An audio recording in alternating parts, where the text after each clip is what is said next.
for kids aged 5 to 11, and if so, how soon could our kids get those first shots? We're going to bring you everything you need to know. Yep, and then our own Kerry Sanders. He joined us from Maine, where he attempted to get an up-close and personal look with some moose. The reason? A big weather change is making them harder to find. Fill us in. Plus, we invited my new friend and Today Show superfan Ellie Carr here to New York to make up for a milestone she missed during the pandemic, her class trip.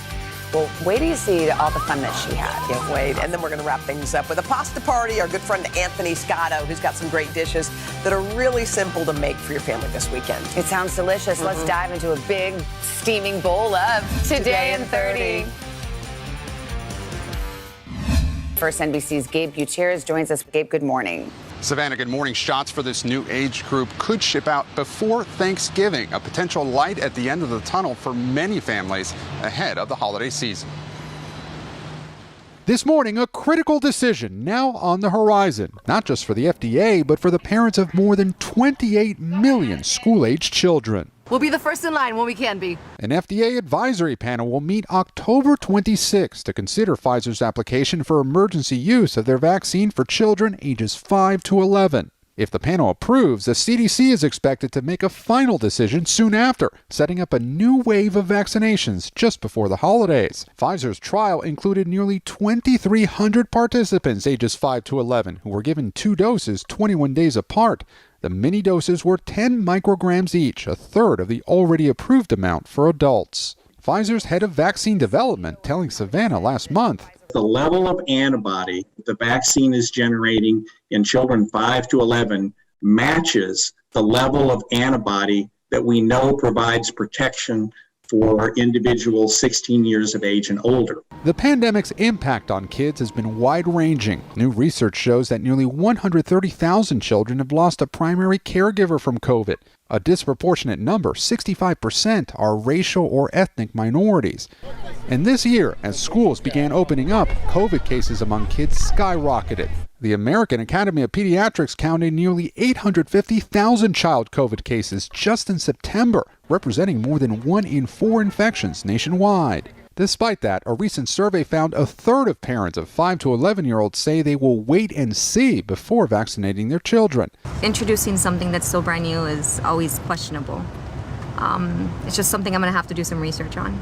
Medical experts are urging parents to speak to their pediatricians and consider other potential upsides to the vaccine, saying it can help children stay in school without interruption, allow them to participate in their favorite activities, and see older family members.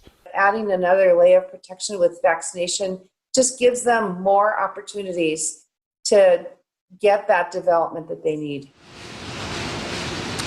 Next week, the FDA advisory panel is set to discuss another crucial issue, whether to authorize Moderna and Johnson & Johnson booster shots. We are with more of our Today Climate series. And this morning, a first-hand look at how the warming of our planet is taking a toll on wildlife. NBC's Kerry Sanders is in Maine because a longtime local favorite is very much in need of help. Kerry?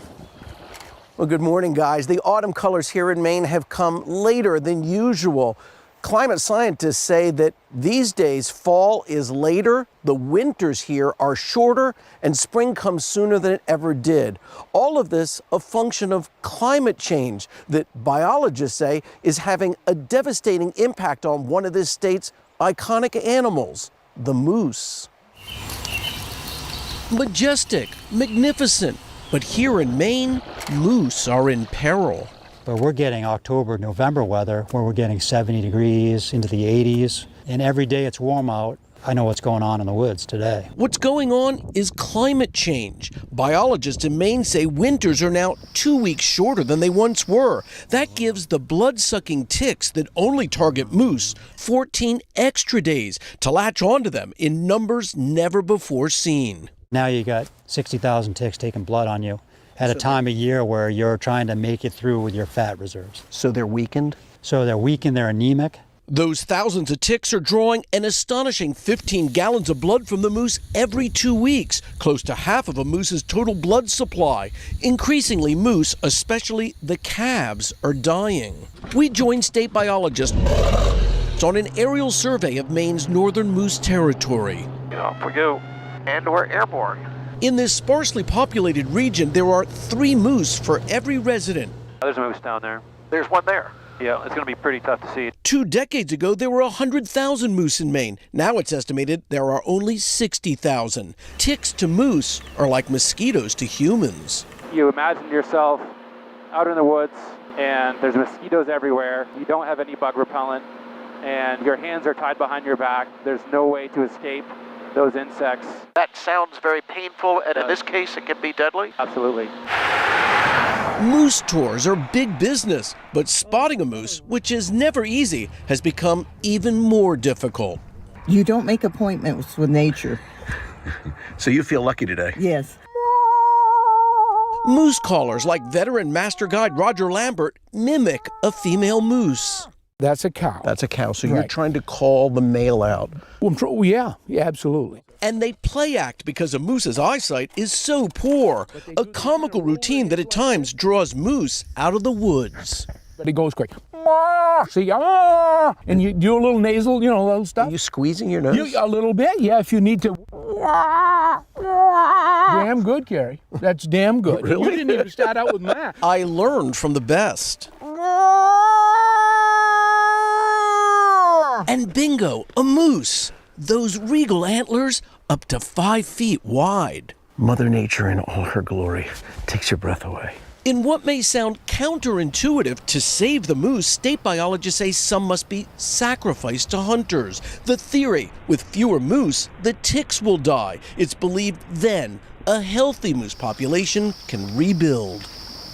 State biologists say it'll take about 5 years to see if what they're doing helps, so that the next time somebody does this, we'll actually see lots of moose. Oh, guys, Carrie. I think that was awesome. Wow. Okay. He found his calling. Get it? That's come on. But it doesn't sound like Come on, try it. Sounds like a goat. Like a frog. Or a frog. Or duck in distress. Like a toad. It was a wealthy, idyllic town forced to confront racism, but when the school board presented its plan, it ignited a national firestorm. Critical race theory. Racism in reverse. False narrative. Shame. This is Southlake. All episodes available now. Make the most of your day with Today All Day. Get closer to all your friends at Today in a whole new way. Today in 30. We give you a mix of everything you love about our show in a mere 30 minutes. Shop today with Jill Martin. We're helping you shop like never before. The latest styles and biggest names. Today Food. Things are heating up in the Today All Day kitchen. Cooking essentials and recipe inspiration. Get ready. Are you ready? Oh, I'm so ready. Only on Today All Day. Make the most of your day with Today in 30. We give you a mix of everything you love about our show in a mere 30 minutes. Savannah and Hoda bring you what you must know. The biggest moments of the morning. One Republic! Exclusive interviews. Why did it work for you? You're right. I am more talented than the rest. And important headlines. Major medical news this morning. Watch Today in 30 on your schedule. Streaming every day on Today All Day. Do you feel like the bad guy in this? Why should they believe you when they know that people are getting in? Has it been worth it to make this trip? Do you feel like you're giving a green light to politicians? How do you explain why your case has become so important?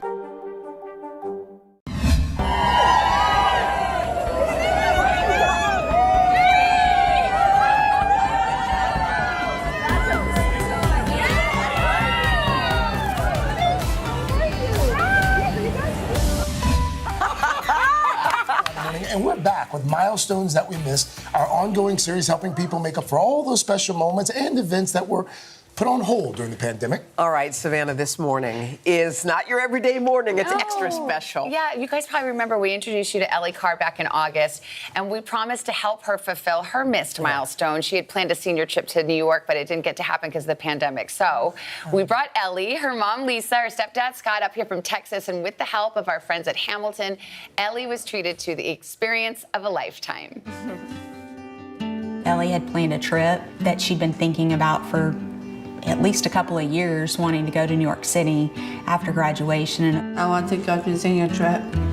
But her senior trip last year to the Big Apple was canceled due to the pandemic. For Ellie's senior trip, we had planned to make a visit the Statue of Liberty, some Broadway musicals. Hamilton is her absolute favorite.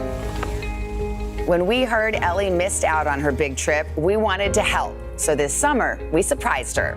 What do you think about coming to New York City and coming to visit us on the Today Show? Would you like to do that? Yes.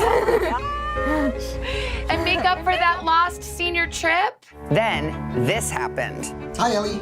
I heard you are a Hamilton superfan. We're reserving 2 seats for you and your mom to come see Hamilton in New York City. With the help of the Today Show, you're finally going to get to come to New York City for that senior trip. Oh my gosh. I love it. Oh my goodness. You're gonna cry? You ready to go to New York City? Yeah, let's do it. Let's go. New York City, here you come. 2 months later, her dream trip became reality. Oh my gosh.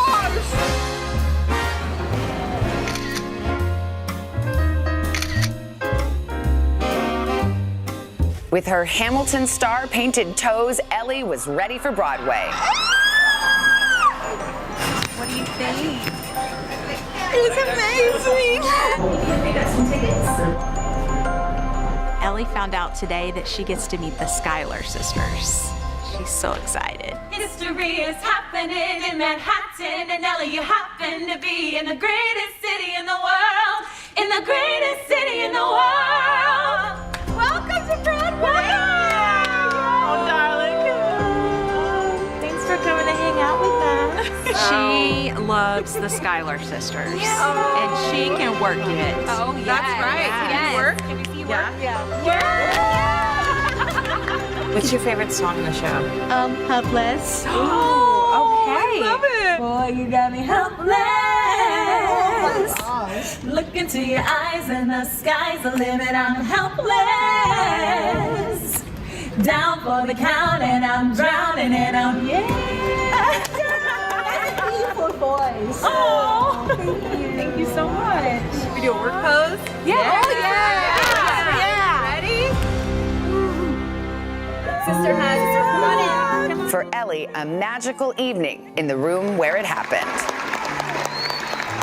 Before continuing their tour of New York City, I met up with Ellie and her family. Ellie.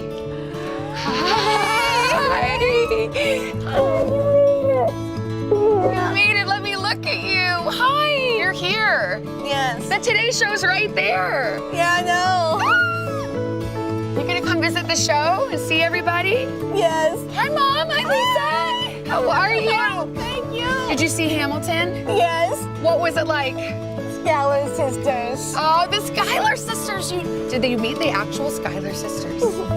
Did you show them how you know all the songs? Yes. Oh my gosh, what a dream come true. Is this the dream trip you were hoping for? Yes, this is the trip of her dreams. Oh, I'm so glad. Well, that is awesome. You know, I love the view here, but there is an even better view, and it's all the way up there. Oh, wow. After a quick photo op at the top of the rock,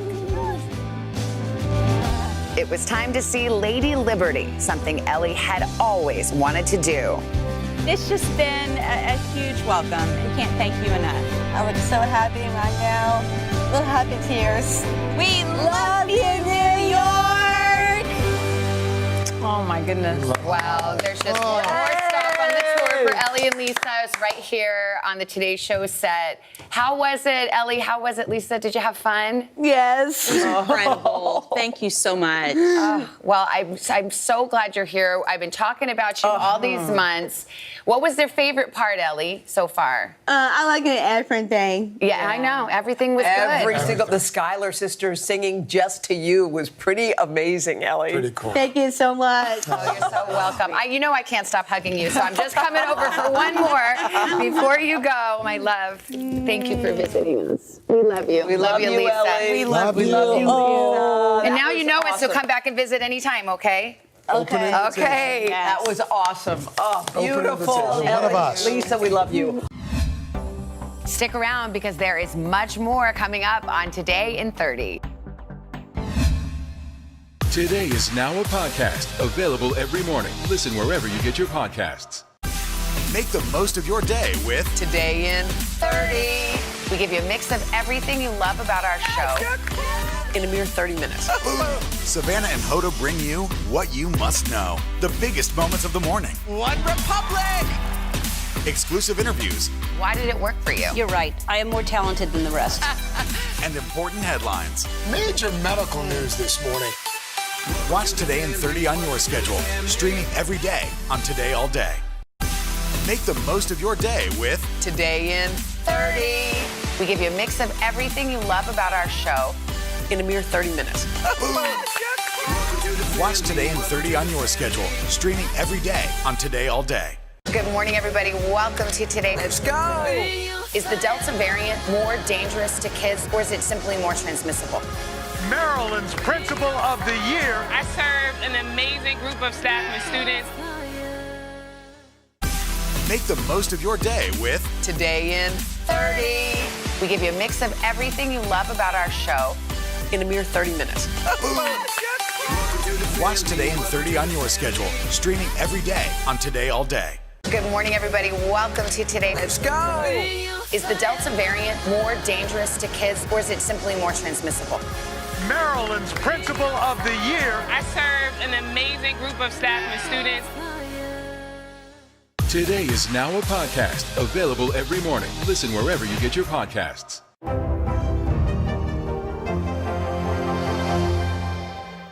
Hey everybody, it's Hoda Kotb from the Today Show. I am so excited to tell you about my new podcast, Making Space with Hoda Kotb. I sit down with some incredible people and we'll hear some uplifting stories. Listen to Making Space now on Apple Podcasts.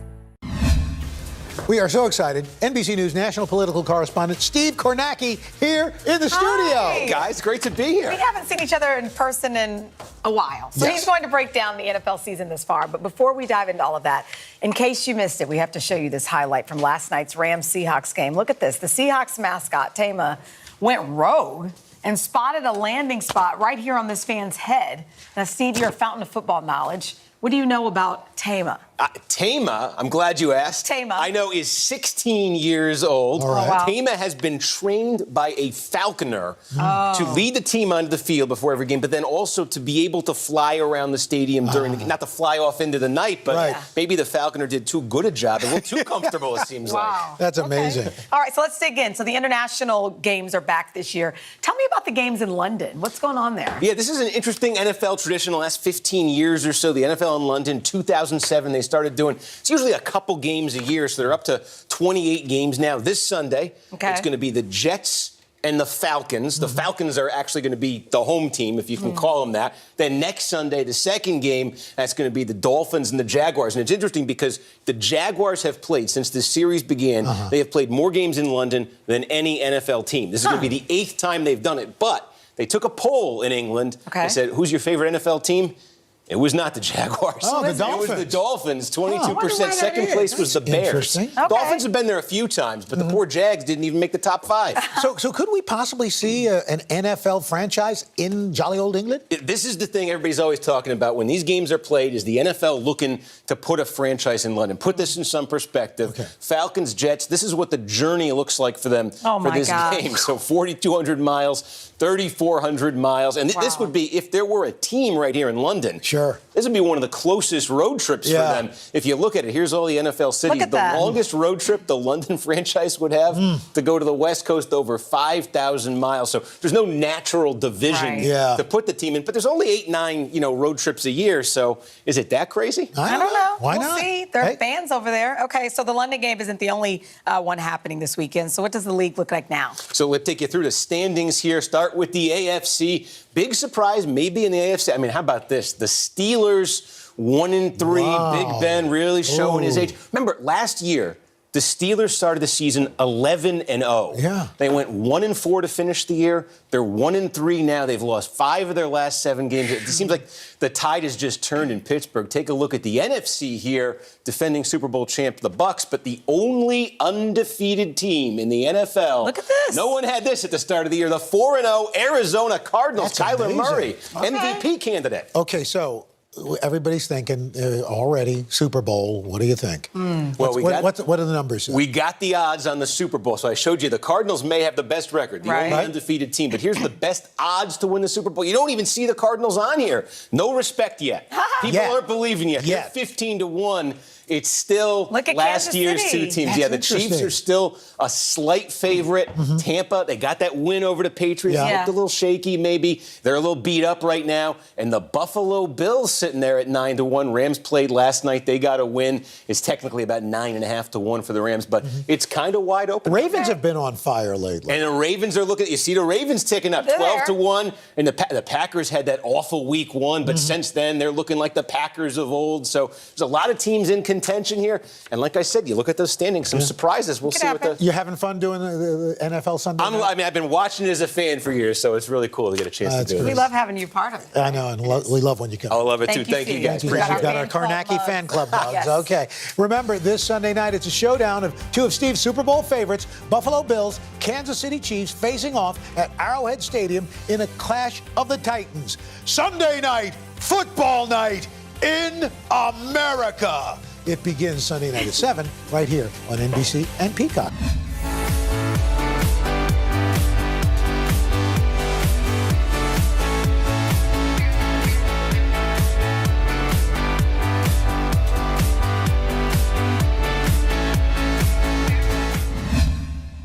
Good morning, everybody. Welcome to Today. Let's go. More dangerous to kids, or is it simply more transmissible? Maryland's Principal of the Year. I served an amazing group of staff and students. Today is now a podcast, available every morning. Listen wherever you get your podcasts.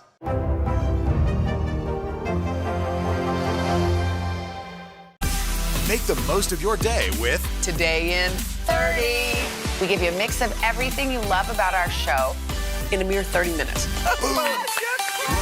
Watch Today in 30 on your schedule, streaming every day on Today All Day. Sometimes the news can be difficult and overwhelming for kids to understand. Will coronavirus come back next year? So to help make sense of it all, we've created a newscast just for them. Man, you know a lot. We hope your family will watch Nightly News Kids Edition.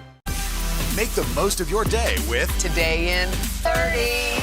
We give you a mix of everything you love about our show in a mere 30 minutes. Savannah and Hoda bring you what you must know. The biggest moments of the morning. One Republic! Exclusive interviews. Why did it work for you? You're right. I am more talented than the rest. And important headlines. Major medical news this morning. Watch Today in 30 on your schedule, streaming every day on Today All Day. For breaking news in our changing world, download the NBC News app. All right, the weekend is almost here, and it's when you want to relax and take a break from your everyday routine, which includes, of course, cooking. So we have a dish that you can make and serve at Sunday dinner. It actually tastes better even after a couple of days. Our good friend Anthony Scotto, just a couple of blocks away at Fresco by Scotto Restaurant. It's so cool there, by the way. It's amazing. All right, and he's going to show us a classic ziti straight from their new fall menu. Hi, Anthony. By the way, before you get to this food, the ambiance, the cool feel, the surge in popularity at an already popular restaurant has really been off the charts. We're in the midst of Midtown Manhattan. It's the business area. Notoriously, everyone is buzzing and really working here. Unfortunately, with COVID, it's really taken a long time to get it recovered. But we've created our own oasis, both with outside and, of course, the interior of what we've done here is just absolutely beautiful. Okay, right. well, you know what? And those flowers, yeah, we don't know how you did that, but that just looks gorgeous. It's brilliant. Yeah, there's a shout out to Larry Scott there, just so you know. We'll go, Larry. Okay, so this dish is something that kids and everybody will want to eat together. Tell us how we can make this ahead. Yeah, so I want you to remember that we're going to do this in two different ways, because what I want you to do is think that you're going to have a bolognese to start with.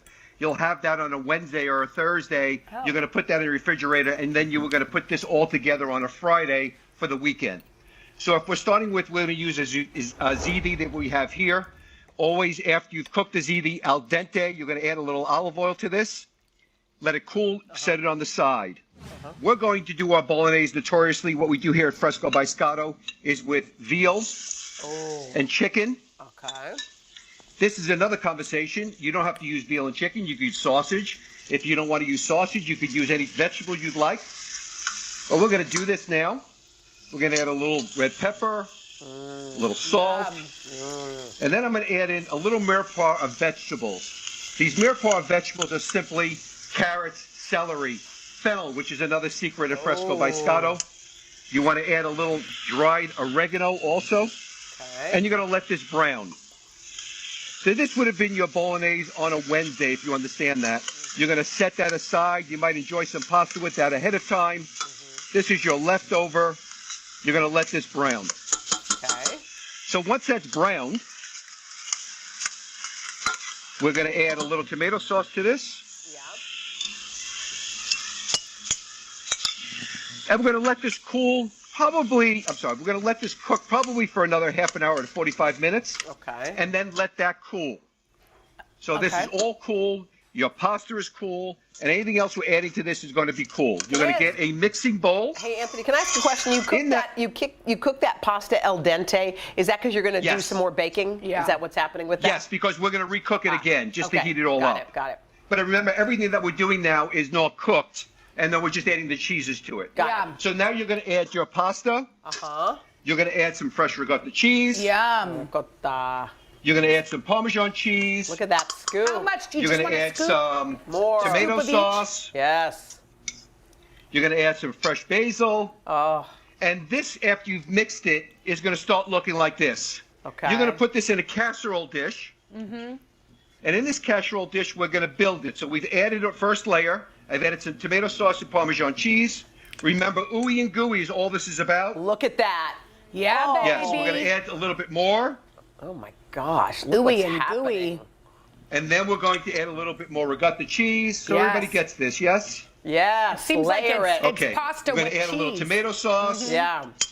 A little Keep basil. layering, I see. A little parsley. So that's your second layer. Then you're going to build a second layer, a third layer again. Only the last layer you're going to add a little oregano, a little salt and red pepper. Okay. And how long do you bake it for? And then what you're going to do is say again. How long do you bake it for?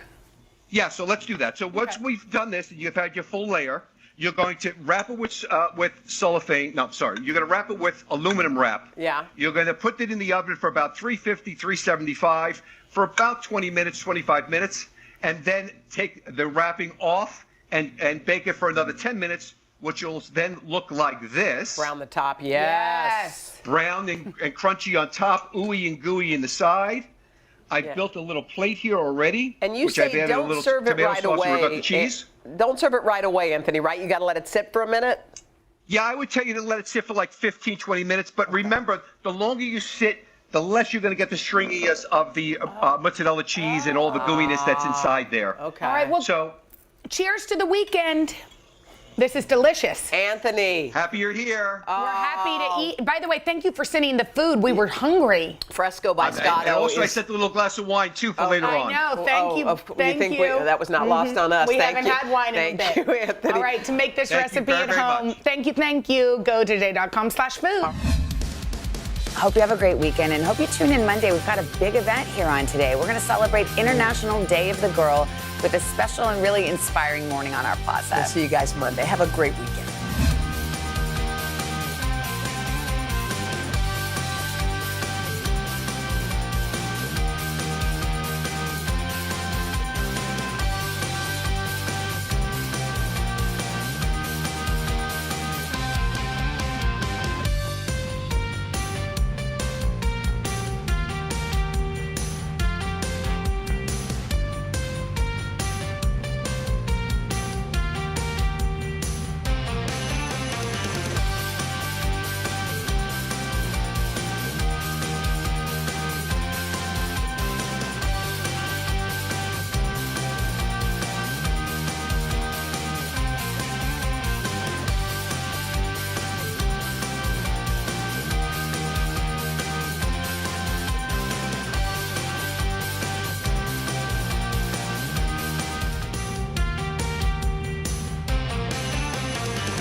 I'm Dr. Ross. Since many of you will wash out or be fired, I won't waste time learning your names for at least a year.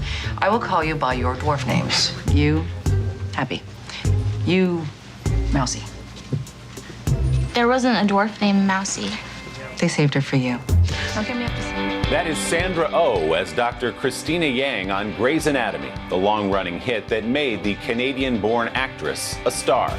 Oh earned 5 consecutive Emmy nominations and won a Golden Globe Award for that role on Grey's Anatomy. When she ended her run on the show in 2014 after 10 seasons, Oh was confronted with the question faced by any actor walking away from a defining role. Now what? The answer for Oh was a lead role and an executive producer title in the acclaimed BBC America series Killing Eve, which has earned her another Golden Globe Award and 3 more Emmy nominations. In the midst of the success of that show, Oh hosted the Golden Globes and Saturday Night Live and was named one of Time Magazine's 100 most influential people, all in the same year. Sandra joined me for a Sunday sit-down over Zoom from London, where she is shooting the final season of Killing Eve. The times when you miss a studio. No, it's just flicking lights. That's literally what we're doing. Thankfully, Sandra Oh is back in the studio, stepping into a lead role she plays in real life, too. Trailblazer. Oh, there she is. Our first lady chairwoman. I'm not going to sugarcoat this. We're in dire crisis. On the new Netflix series, The Chair, Oh stars as Dr. Ji-Yoon Kim, the first woman to head the stuffy English department at a prestigious university. I feel like someone handed me a ticking time bomb because they wanted to make sure a woman was holding it when it explodes. It's like what it is to be a woman and a person of color who enters into a leadership role, who's trying to change a very antiquated and patriarchal white system. Could you dig into some personal experience as a woman of color who stepped into these prominent roles and sort of understand what she was going through? Yeah, I do. One of the things that I feel like I have learned in my career that is a little bit ahead of Professor Kim is that change is slow when you are an individual facing an institution. Dr. Kim's name, you say that was really important, that her name was authentically Korean. I can trace, I feel like, how Hollywood has progressed. When I was on Grey's Anatomy for 10 years, the show never addressed people's ethnicity. You're my person. With the show Killing Eve, I was able to bring a certain aspect of Eve's cultural heritage. But in The Chair, when I saw that Dr. Kim's name is Ji-Yoon Kim, now I can play a character who specifically has a Korean name, and all the characters are going to call her that name correctly. Oh was raised outside of Ottawa, Ontario, by parents who immigrated to Canada from South Korea in their 20s. Despite Oh's love of performance from an early age, her mother and father discouraged their daughter from pursuing a life in the arts, suggesting something more practical. But Oh went her own way, turning down a college scholarship to attend the National Theatre School of Canada. What were those early years like when you said, Mom and Dad, I know you maybe don't get this, but this is what I want to do? What I am so blessed with is that the way that they were an obstacle to me, it only makes you tougher in a good way. So when you are pounding the pavement, you already have a certain layer of confidence because you've already surpassed the doubt of the two most important people to you. And the Golden Globe goes to Sandra Oh! The moment when you win the Golden Globe for Killing Eve, 엄마, 아빠, 사랑해요. what was that moment like to see your parents who were skeptical at the outset watch their daughter be so successful at what you chose to do? It's profoundly satisfying that when you reach a certain type of milestone, your parents who support you so deeply are actually there in the audience. Oh's parents first began to see the wisdom of their daughter's choice when she received acclaim for her role in the 2004 Oscar-winning film Sideways. Why don't we go back to my place? I've got wines. The next year, everything changed for Oh when she began her 10-season run as Dr. Christina Yang on the television phenomenon Grey's Anatomy. I would like us to talk because I care. Sideways and then Grey's Anatomy, it was a real shot out of a cannon. With that Sideways success, you said to yourself, I don't have to do the girlfriendy, sidekicky thing. I can be front and center. It was not in the terms of, I don't want to be XYZ. It was very much like, I only want to play dynamic characters. I only want to play things that inspire me. Somebody sedate me! What was it like in your life to be thrust onto that show, to have this big role on the biggest show on TV? To be perfectly honest, it was traumatic. It's traumatic. And the reason why I'm saying that is the circumstances you need to do your work is with a lot of privacy. And so when one loses one's anonymity, you have to build skills to still try and be real. And I went from not being able to go out, like hiding in restaurants, to then being able to manage attention, manage expectation while not losing the sense of self. How do you do it, though? Well, have a good therapist. I'm not joking. Important, yeah. No, I'm not joking. It's very, very important. You just have to work at finding your way to stay grounded. And a lot of times that's by saying no. A couple of years after leaving Grey's Anatomy, Oh said yes to playing the dynamic lead in the spy thriller series Killing Eve, earning a Golden Globe Award for her performance as British intelligence officer Eve Polastri. I know something happened to you with us. I know you're a psychopath.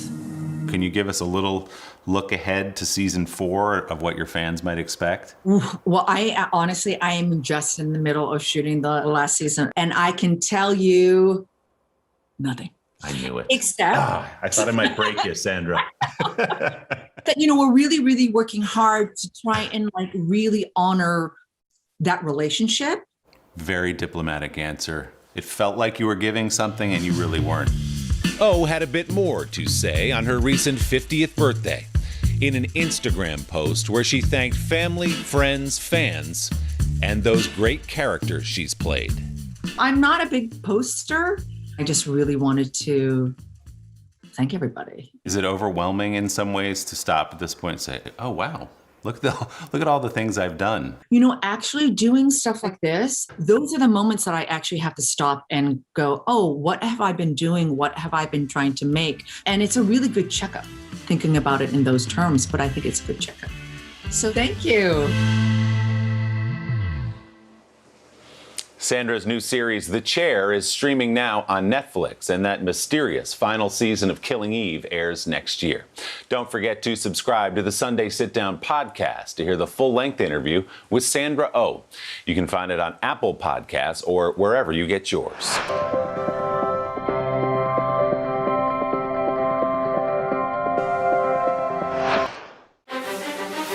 Does the White House think they have an Afghanistan problem or a COVID problem? Do you believe the abortion issue should reflect the will of the people or the will of the elected officials? The vaccine mandate. Is this going to work or is this going to backfire? If it's Sunday, it's Meet the Press. Make the most of your day with Today All Day. Get closer to all your friends at Today in a whole new way. Today in 30. We give you a mix of everything you love about our show in a mere 30 minutes. Shop today with Jill Martin. We're helping you shop like never before. The latest styles and biggest names. Today Food. Things are heating up in the Today All Day kitchen. Cooking essentials and recipe inspiration. Get ready. Are you ready? Oh, I'm so ready. Only on Today All Day. To cover the news, you have to be in it. We'll take you to the front lines of the story, bringing your news feed to life. Streaming live every night. It's your news playlist. Top Story with Tom Llamas. Weeknights at 7 on NBC News Now. The Meet the Press Chuck Todd Cast. Free wherever you get your podcasts. For breaking news in our changing world, download the NBC News app. Hey everybody, it's Hoda Kotb from the Today Show. I am so excited to tell you about my new podcast, Making Space with Hoda Kotb. I sit down with some incredible people and we'll hear some uplifting stories. Listen to Making Space now on Apple Podcasts. The Meet the Press Chuck Toddcast, free wherever you get your podcasts. Surfing's not a sport, it's a way of life, no hobby. It's a way of looking at that wave and saying, hey bud, let's party. That is a young Sean Penn playing the gnarly surfer and stoner Jeff Spicoli in the 1982 classic Fast Times at Ridgemont High. Over the 39 years since that enduring movie was released, Penn has been one of the best and most respected actors in Hollywood. Nominated 5 times for the Best Actor Academy Award, he has won it twice for Mystic River and Milk. Off-screen, Penn has grown from a tabloid fixation during his marriage to Madonna in the 1980s to a leading humanitarian in Haiti and here at home during the pandemic. Sean and I got together this week at Gallagher's Steakhouse in Midtown Manhattan, a favorite spot in his earliest days as a Broadway actor, as long as someone else was picking up the tab. This is one of your old haunts, huh? This would have been the first real restaurant where I would have been hosted by the director of my first Broadway play. Look at this guy. Yeah, that itself is a long time ago. Those free steak dinners were a lifetime ago in the iconic career of Sean Penn. That's right. Now, 4 decades on, Penn is trying something for the first time, starring in and directing a movie. Flag Day is the true story of notorious counterfeiter John Vogel, trying to win back the respect of his daughter, played by Penn's real-life daughter, Dylan, who bears a striking resemblance to her mother, Robin Wright. What do you do for a living? You know what I do for a living? I'm an entrepreneur. When the idea came across your desk, direct this film based on a true story, but also direct your daughter, what was your first reaction? I had been sent the script, and I got to about page 30, and that's when my daughter's face got imprinted on that character in a way that occasionally had happened with other actors, but not to the point where it could now only be that face. Dylan was not obviously an experienced actor at that point. What was it that told you she can do this? But it wasn't until the first day of shooting when she just nailed a long scene. And I remember immediately being thrilled, admiring, moved, but mostly relieved. The truth is, I've actually been out for a while. Directing and acting at the same time, something you've never done before. How do you begin to manage that? So there are people who are wired for that. For me, I have noticed in my life that I am overdrawn to multitask, and it puts an incredible stress on me. Directing is a 17-and-a-half-hour-a-day job anyway. The idea of going home to learn lines, each night was too much. Would you do it again? No. Really? No, I don't think so. I mean, I suppose if I found something that I identified as strongly with my son as this that I do with my daughter, I would certainly direct my kids again. Dylan's side of that story is that the next time we're on a set together, she's directing. Penn's 2 children are carrying on a family tradition. Sean grew up in Malibu, California, himself the son of 2 actors. Were your parents initially as encouraging of you as you are of your children? I know there was one scene at the Repertory Theater where you came off stage very excited. Yeah. And what did your mother say to you? I invited my parents to my first play. They came backstage afterwards, and she said, "You were terrible. You have to go to university and have something to fall back on." She's liked other performances better than that one since that time. I hope so. Among Mom's early favorites, Penn's unforgettable breakout role as Jeff Spicoli in Fast Times at Ridgemont High. Oh, gnarly! The parts got heavier from there. In movies like The Falcon and the Snowman, Colors, Carlito's Way, and in Dead Man Walking, which earned Penn his first Academy Award nomination. Let's just stay hell and touch me. Yes, you may. Dead man walking. In 2004, Penn won the Oscar for Best Actor for his portrayal of a grief-stricken father in Mystic River. He said my daughter in there! What did it mean to have that trophy to your life and to your career? The biggest part of the feeling of that is relief.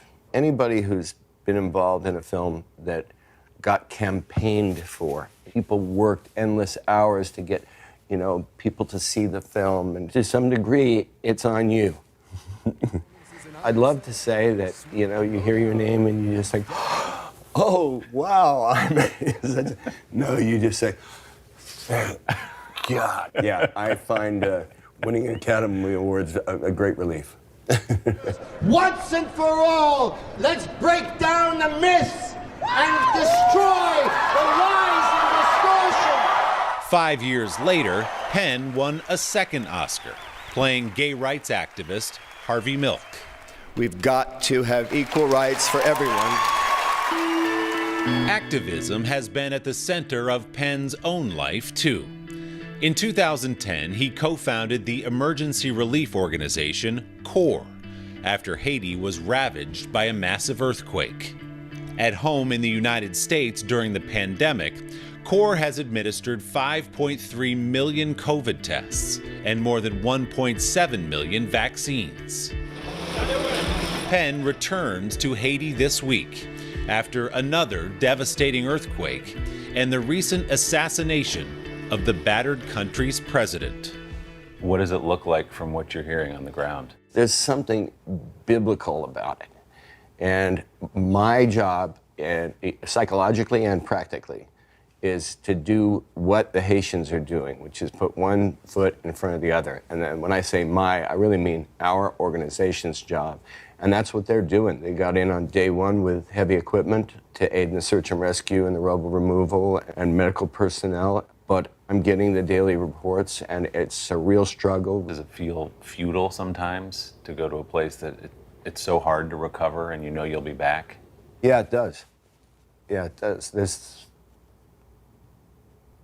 This last few weeks since the assassination and with this earthquake, it feels futile, but that's not an operating principle, for any of us. Poor little me feels like the sky is falling here all the time, but imagining it through Haitian eyes, the lead you take is, you can say all day, I don't know how they do it, but as long as they're doing it, we got to, find our way to do it with them. For breaking news in our changing world, download the NBC News app.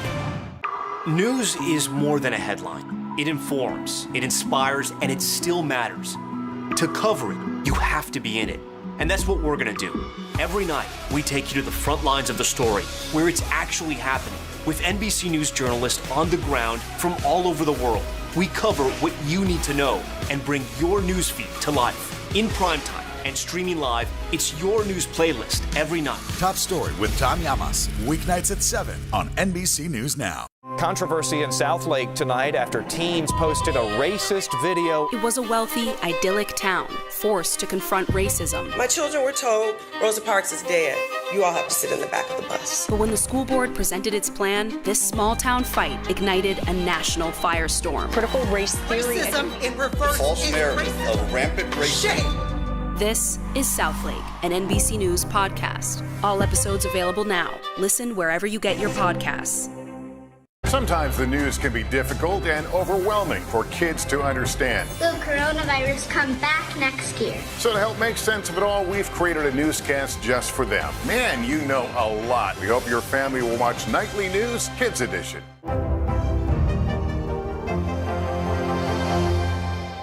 Do you feel like the bad guy in this? Why should they believe you when they know that people are getting in? Has it been worth it to make this trip? Do you feel like you're giving a green light to politicians? How do you explain why your case has become so important? Good morning, everybody. Welcome to Today. Let's go. Is the Delta variant more dangerous to kids, or is it simply more transmissible? Maryland's Principal of the Year. I served an amazing group of staff and students. Today is now a podcast, available every morning. Listen wherever you get your podcasts.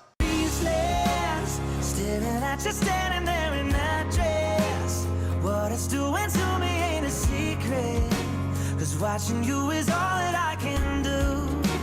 And I'm speechless. That is the Grammy-winning hit Speechless by Dan and Shay, who used footage from their own weddings in that music video. Speechless was the second in a run of 3 consecutive songs by Dan and Shay to win the Grammy Award for Best Country Duo or Group Performance. They won their first trophy in 2019 for the #1 hit Tequila. Speechless came next, and earlier this year, the duo won the Grammy again for the song 10,000 Hours with Justin Bieber, which also went to #1. Dan and Shay came to Nashville separately. Dan from Western Pennsylvania, Shay from small-town Arkansas. Since meeting and making music together, they've racked up a staggering 8 billion streams of their songs. Dan, Shay, and I got together on a toasty New York City rooftop the other day for a Sunday sit-down and a taste of the spirit that's made them famous. How often do people offer to buy you a shot of tequila? First time. This is the first time it's ever happened, dude. Honestly, it happens a lot, which is fantastic. I don't think we haven't talked about it because we don't want it to stop. It is the hit song that changed their lives and guaranteed Dan and Shay a lifetime of free shots. Great to see you guys. So good to see you. Cheers, guys. Dan Smyers and Shay Mooney are in a celebratory mood. Their anticipated 4th album, Good Things, earned gold status on the first day of its recent release, a first for a country artist in the streaming era.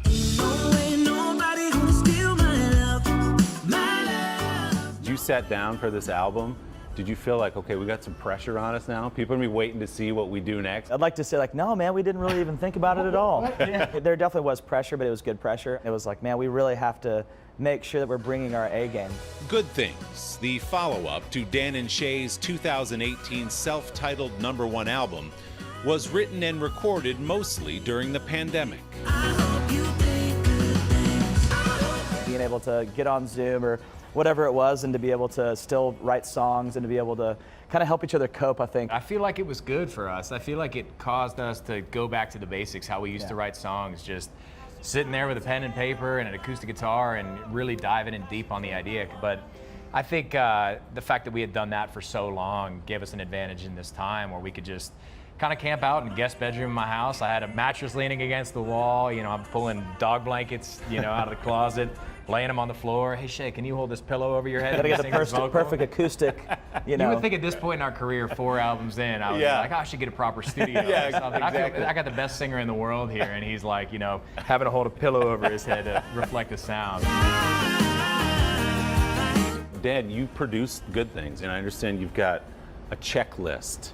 Oh, yeah. Man, my brain is all over the place. I think, for my mental health, like, checklists have really helped me because it's daunting to make an album. It's a lot of work, but having that checklist, gives me just an objective thing to work towards every day. And it was like drums, bass, guitars, acoustics, piano, lead vocals, background vocals, and all those things. I think it allowed me to simplify the album process a little bit. So you're a perfectionist? Yes, to a fault. Can say that. To a fault. Make the most of your day with Today All Day. Get closer to all your friends at Today in a whole new way. Today in 30. We give you a mix of everything you love about our show in a mere 30 minutes. Shop today with Jill Martin. We're helping you shop like never before. The latest styles and biggest names. Today Food. Things are heating up in the Today All Day kitchen. Cooking essentials and recipe inspiration. Get ready. Are you ready? Oh, I'm so ready. Only on Today All Day. To cover the news, you have to be in it. We'll take you to the front lines of the story, bringing your news feed to life. Streaming live every night. It's your news playlist. Top Story with Tom Llamas. Weeknights at 7 on NBC News Now. Controversy in South Lake tonight after teens posted a racist video. It was a wealthy, idyllic town, forced to confront racism. My children were told Rosa Parks is dead. You all have to sit in the back of the bus. But when the school board presented its plan, this small town fight ignited a national firestorm. Critical race theory. Racism in reverse. False narrative of rampant racism. Shame. This is South Lake, an NBC News podcast. All episodes available now. Listen wherever you get your podcasts.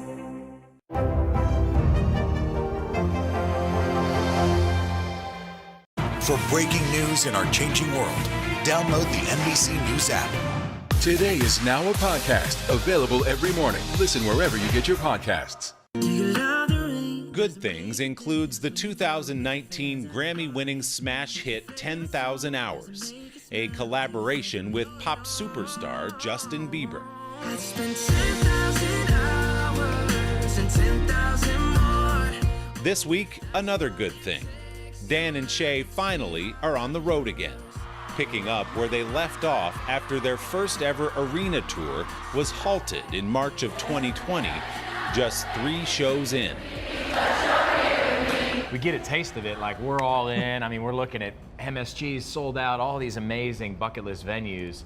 Then all at once, I mean, the entire world shuts down. Just to say that we were about to do arenas and then it was pulled out from under us, just being able to say that is incredible. And now here we are, a year and a half later, like with a new album out to the fans. We've waited long enough. I think it just causes us to appreciate the moments a little bit more. The rise to sold-out arenas has been relatively quick for Dan and Shay. The pair started writing music together less than a decade ago, after meeting at a party in Nashville. My friend, he's like, there's these 2 guys that are they're having a house party tonight, and I'm like, I'm in. I didn't even need to know the details. I was like, I don't need to know their character. Like, they have a keg. Like, I'm down. Let's go. So what do you remember about that night, Dan, that really led to all this? We're all singing, and then it's like 2 in the morning. He's like, can I try one? And he starts singing, and I was like, everyone was like, oh my gosh, this is the best. It was the best singer I ever heard in my life. Pulled out my phone. I still have the voice memo of this, and I like held it up. I didn't know what would come of this. You know, I didn't never expect to be sitting here talking to you in New York City and all these crazy accolades behind us. But I recorded him. I was like, and I labeled it best singer ever. It was December 7th, 2012. Crazy. The next day, I was just like, we need to write songs. Like, we had both been chasing this dream separately, obviously without much success. I was living in a house with no heat, no AC. No food to eat. I mean, I was sneaking in to the hotel across from Vanderbilt, actually. I probably shouldn't name the hotel, because they're probably going to come after me for all the continental breakfasts. 34-year-old Dan Smyers was raised outside of Pittsburgh. 29-year-old Shay Mooney grew up in tiny Natural Dam, Arkansas. They each left home for Nashville to chase their music dreams. But nothing clicked until they found each other. We wrote 2 songs that day, and honestly, we haven't stopped. It was insane. I mean, the first song we wrote got put on hold by a major artist, and then from there, it was just like, it happened. The 2014 debut album, Where It All Began, put Dan and Shay on the map with their first #1 hit, Nothing Like You. A second album yielded 2 more #1 songs. But it was that record 3 years ago that sent them into the stratosphere, thanks to the crossover hits Tequila and Speechless. I'm speechless, staring at you standing there in that dress. I had this title, Speechless, in my phone. I didn't know what it was about. And then it was just like, we were talking, we were like, man, that moment when we saw our wives, it was like, stopped me in my tracks. I was speechless, and it was like, we gotta write that song, and we did. But the album was done. It was like, we gotta put this on the album. We sent it to our team, and everybody's like, the album's not done. 911, like, we gotta record this. So we did like a quick emergency session and recorded that at the 11th hour, and became one of the biggest hits of our career. A career born late one night in Nashville, when 2 young musicians were brought together by fate and a keg. You know, those moments, thinking back to that house party, you never think that those are the moments that are going to kind of change your life. I mean, if there was one pivotal moment, I mean, that was it. Meeting Dan there in that house party, and I was just thinking that I was going to go for some free beer. So the moral of the story is always go to the party. Ain't nobody gonna steal my love. Always go to the party, words to live by. Dan and Shay's new album, Good Things, is available now. The guys also just announced an upcoming single with Carrie Underwood called Only Us, off of the Dear Evan Hansen movie soundtrack. Don't forget to subscribe to the Sunday Sit Down podcast to hear the full-length interview with Dan and Shay. You can find it on Apple Podcasts or wherever you get yours.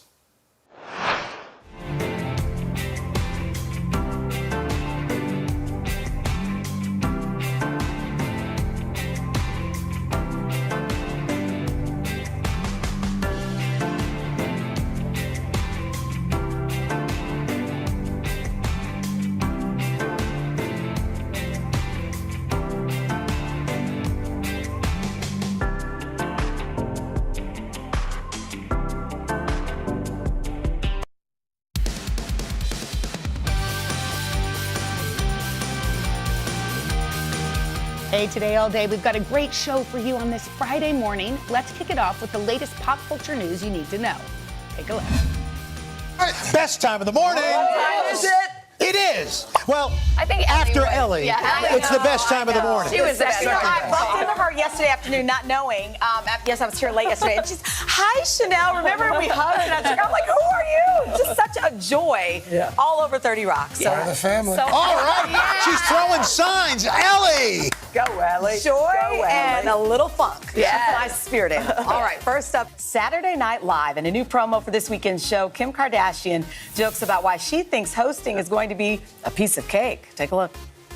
Hi, I'm Kim Kardashian West, and I'm hosting SNL this week with musical guest Halsey. So, Kim, are you nervous about doing sketch comedy? Why, I don't have to write sketches, do I? No.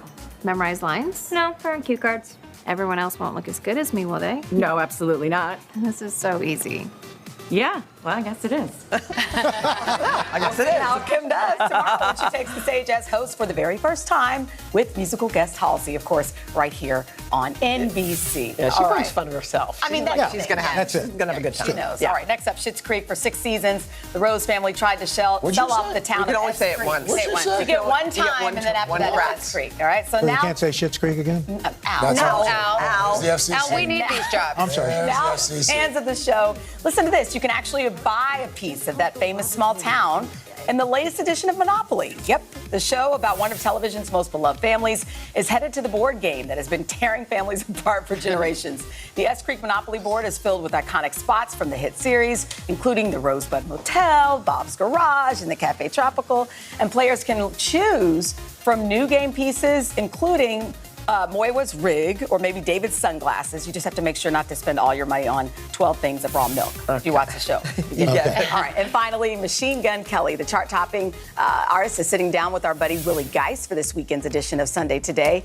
In their conversation, MGK opens up about how his concerts have grown since the success of his most recent studio album. It's called Tickets to My Downfall. Take a look.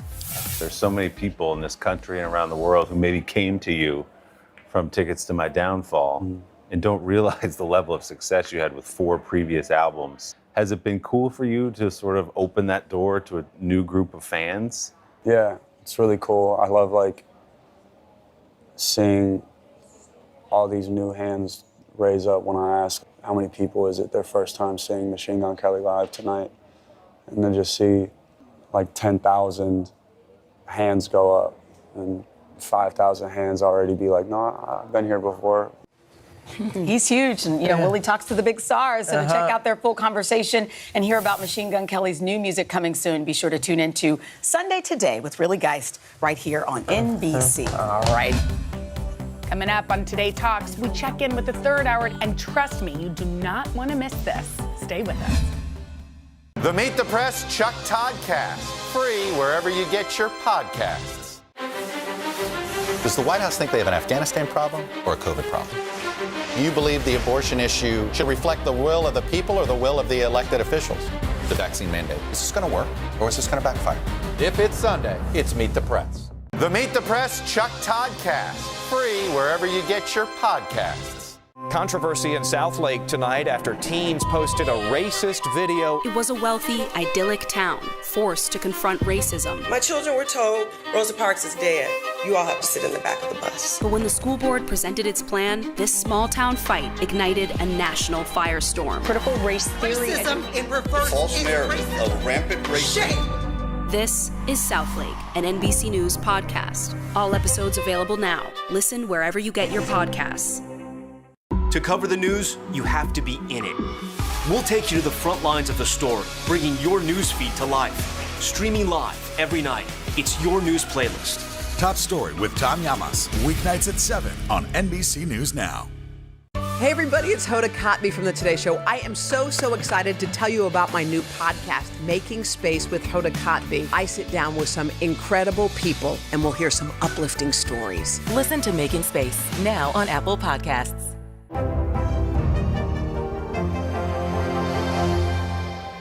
Welcome back. Today on the third hour, everything you need to know about the best fall travel spots. Check it out.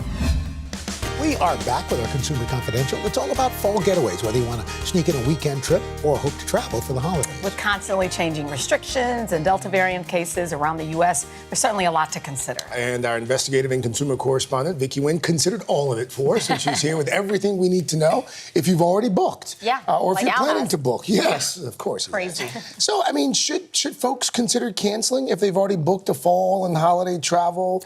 I If would they've say booked hold a your trip? horses. Okay. Yeah, absolutely. I mean, the good news right now is infections are down, hospitalizations are down, and deaths are down from COVID-19. Those are the big markers that kind of help us decide, what is the risk calculation. The CDC hasn't issued any new guidance when it comes to the Delta variant for traveling, so they still say vaccinated is best. Yep. You want to test if you can before you go and upon arrival, and certainly keep your mask on and socially distance. But I'd say hold off on canceling because, you don't want to make such sudden plans yet. Wait until you get a little closer and figure out what the personal risk calculation is for you. And also figure out where you're going and who you're visiting. It's always a risk versus reward, but I think this year Americans are really feeling like the reward of spending the holidays with family is going to outweigh the risk, especially if everyone is vaccinated. Can you give us some perspective on the travel landscape? I remember there for a second, every time I was on a flight for work, it was packed. I mean, the airports were packed. It felt like the days of old, if you will. Has that died down, or what's it like now? It's been sort of a roller coaster. Certainly the summer travel boom came back, but that's also because there were fewer flights, which is why we all felt like things were packed. Yeah. Right? But according to Adobe's Digital Economic Index, travel for domestic airlines was about $6 billion. That's how much we spent in June. That went down to $4 billion in August. And then the first 10 days of September, we were looking at $1.5 billion. So some of that drop off is because people are going back to school, people are going back to work. But the airline industry is nowhere near recovering. From 2020 to 2022, no. They're predicting it's going to lose $200 billion. And that's from the International Air Transport Association, because we're just not there yet. Even And though there it are fewer felt like flights. Fewer flights. And international flights, too. I mean, Exactly. Yeah. Okay. So let's say you look at everything and you say, okay, I want to go. How are you going to take this holiday trip? How do you plan? When do you book and try to get the best deal? Well, travel site Hopper says book now, and it's a great time to book. They're looking at average flights domestically for Thanksgiving to be around $300. That's up a little bit from last year. But when you're looking at international travel, round trip is $620. That's at a historic low. So if you're thinking about going somewhere internationally, this Thanksgiving, this holiday, could be a really good time to do that. You don't want to book anytime after Halloween. So basically between now and October 31st is going to be the best time for savings. After that, you could see prices start to spike up to 40%. Ooh. If you're taking a trip for Thanksgiving, best day? Is there a best day to go? Yes, the best day is Monday, November 22nd for domestic travel. Wednesday is your best day for international. That's going to be the cheapest, but you definitely want to calculate the time zone and make sure that you get there in time for Thanksgiving and not after Thanksgiving. The most expensive, no matter where you're coming home from, is going to be Sunday. Coming up on Hoda and Jenna, it's a feel-good Friday. Don't miss the fun. Stay with us.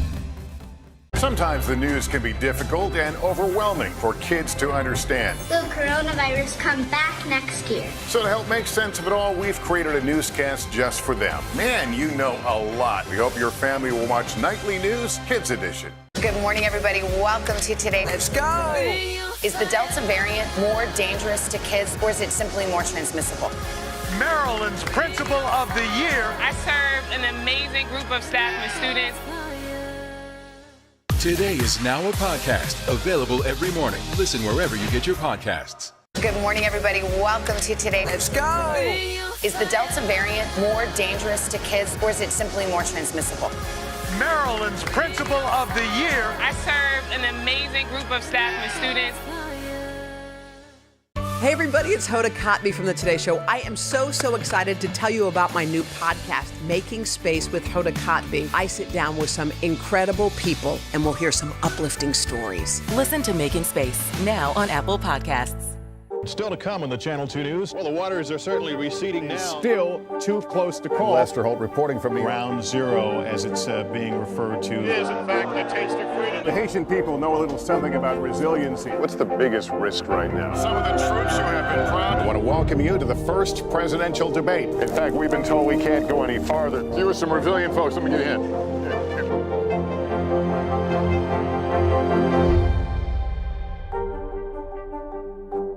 To cover the news, you have to be in it. We'll take you to the front lines of the story, bringing your news feed to life. Streaming live every night, It's your news playlist. Top Story with Tom Llamas. Weeknights at 7 on NBC News Now.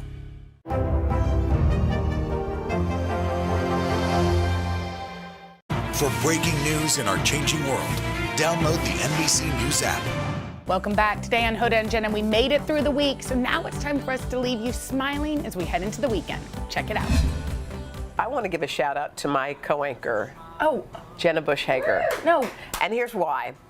We had an honor this week, and there is an award called the Gracie Award, and it's a beautiful award. It's given by the Alliance for Women in Media Foundation, and they always honor standout women in this industry. Mm-hmm. The Gracie Award was awarded to you. And you. I know, but you. And also you. It was on-air talent recognized, and that's a big deal because this is it. Here it See? is. Look at it. What does it say? It says the Gracies. It said Hoda copy. Oh, this is an old one. No, this is an old one. This is an oldie. You've already received one? No, this is an old one for nonfiction, but there's going to be a new one. You received one for nonfiction. No, but there's one that we're getting that they couldn't engrave it and ship it so quick. But anyway, this is what it looks like. We are so grateful. We really are. It was pretty cool. And Jenna, this is an like, anchoring one that I haven't gotten, and we've gotten it together. So that means that makes a lot. me feel good It too. kind of reminds me of the time where Kathy Lee gave me that old bracelet that said, "My joy is non-negotiable." Haley joy. I know. She gave it to Jenna as a going away kind of deal. Anyway. All right. Okay, it's Friday, and that means it's time for another edition of A Little Meme Time. We love this. We post a photo on social media, and we ask for you guys to show your favorite captions. So we were playing charading places. Yes. Remember, it was so much fun with Heidi Gardner and Ego Wodum. Yep. And you guys submitted some. So this is us. Oh my God. Okay. Who looks crazier? Why is this the photo? Okay. But hold on a minute. Let me just stop. Yeah. Look at your arms. Those are Mrs. Obama arms. Put those up. Those are incredible. You're so crazy.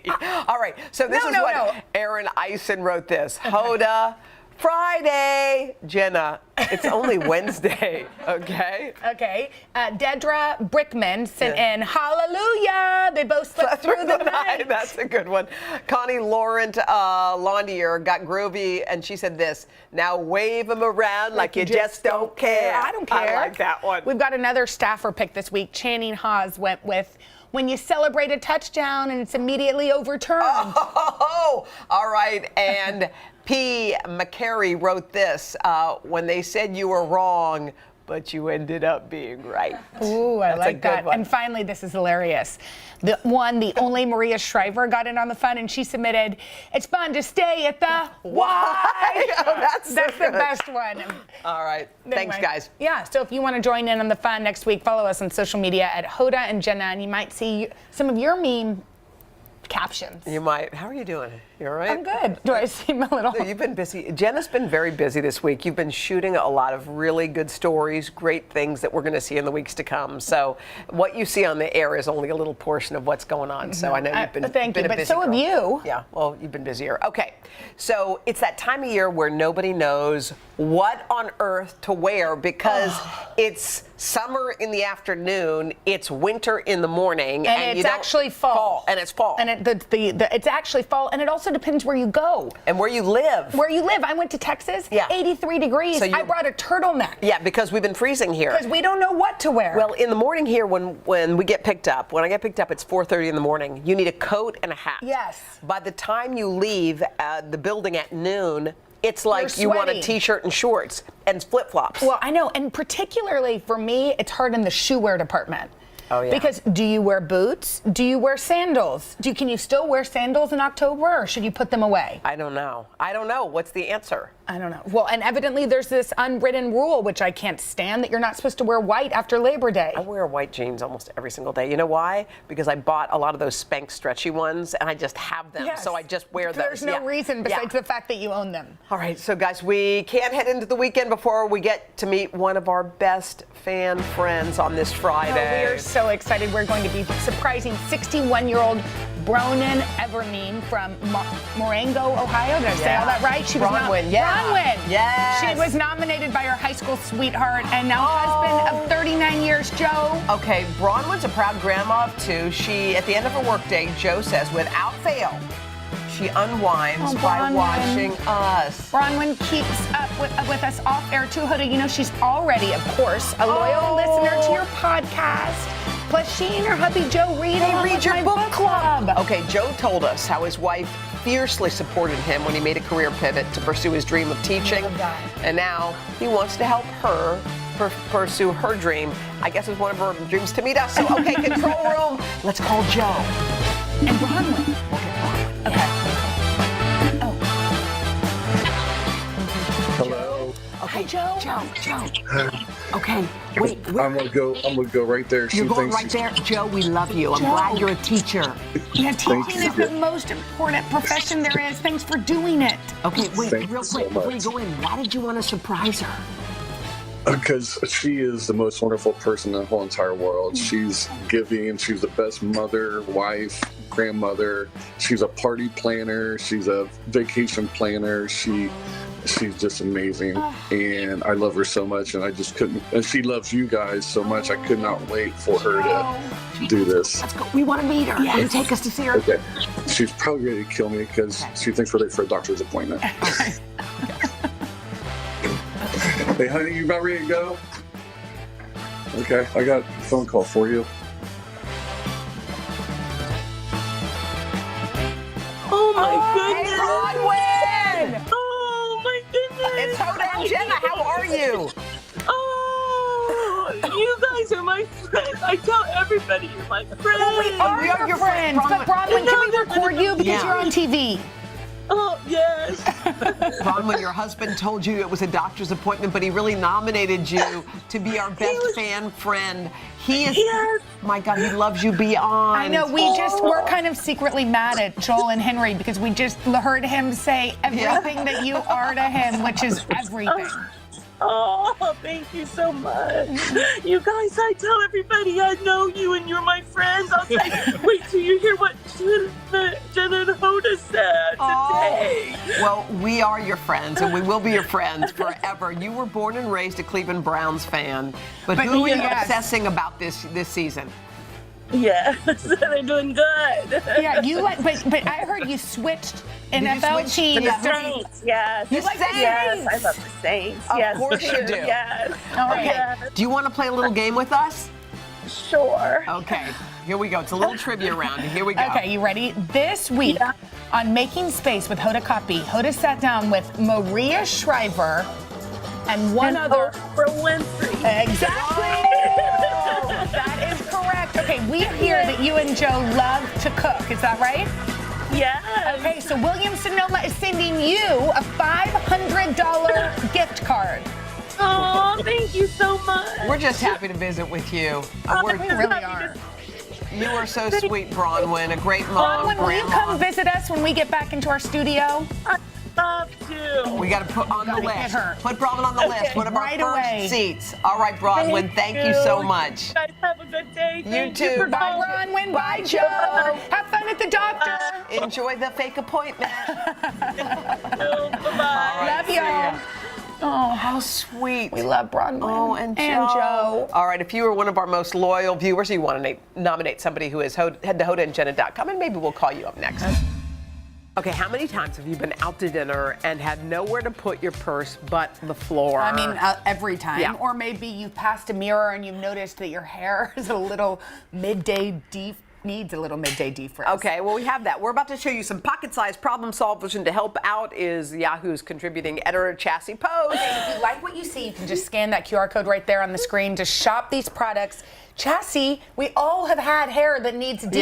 Yes, ladies, I'm so excited. So all of these little gadgets are purse or pocket size. Wow. Good. And they actually fit in these little tiny purses. And Chassie, is it true they're all under $35? Oh my goodness, they're so affordable. Can you tell us what's in the bag? Yes, Bag okay, number one. ta-da, the first reveal. We've got this adorable little gadget. It is called the bag net. And ladies, this was invented. So what do you bag do? magnet. It was invented by a woman named Kelly Daring. Okay, and what do you do? she was fed up with going into bathroom stalls, not having a place to put her bag. That's how good a magnet what? is. Yes. Brilliant. So you attach this to any bag, and it is a super powerful little magnet, so it'll get your bag off the floor. Off the ground. Yes, onto So that you bathroom get like stall a little door. hook? Oh, Yes, but look at that. I know, but it will attach to actually anything that's metal. So a bar stool, a table leg. That is brilliant. It'll hold up to 8 pounds, so that's 3 bottles of wine, ladies. By the way, so you just go That's just typically it's like brilliant. It will hold typically what's Kathy in Lee's one's bag. purse. That's a heavy Yes, purse. it will. So these are really clever. So our next little gadget, let's open her up. Okay. So What's in there? I'm wondering if you guys can find easily the things in your bottom of your bag. No. Well, this is a This is bag brilliant. light. So it is actually got a motion sensor. You put it so when in you your move it, bag, it opens. right? And when your hand goes in, it lights up so you can find your keys or anything else you cannot find. That's brilliant. Isn't that? And it turns off by itself when you're not using it. Yes. And how long does it last? Well, it's a battery operated, so when you pull your hand out, it turns off. So it saves the battery and it lasts a long time. All right, let's see what's in this purse. My Bag gosh. number 3. Bag number 3.